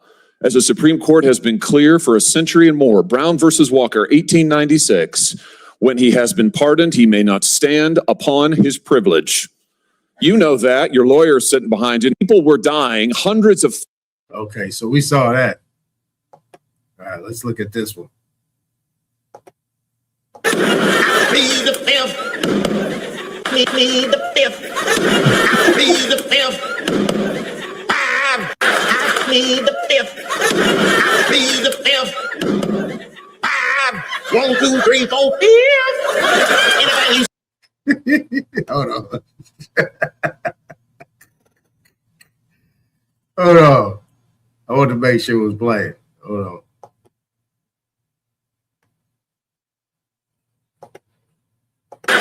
Plead the fifth. Plead the fifth. 5, 1, 2, 3, 4, 5. Anybody you say fifth? Go ahead, ask me a question. Did you fifth? I have a secret document that I think you need to say. I plead the fifth. I plead the fifth. 5, 1, 2, 3, 4, 5. Anybody you say fifth? Go ahead, ask me a question. Did you fifth?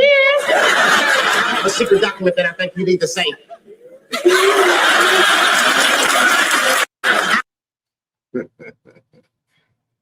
Oh,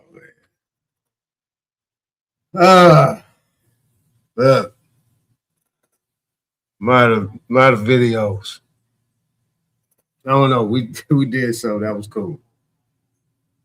All right, y'all. Shit. We out here, man. We out here. Hey, appreciate everybody coming through. That's it. We out here.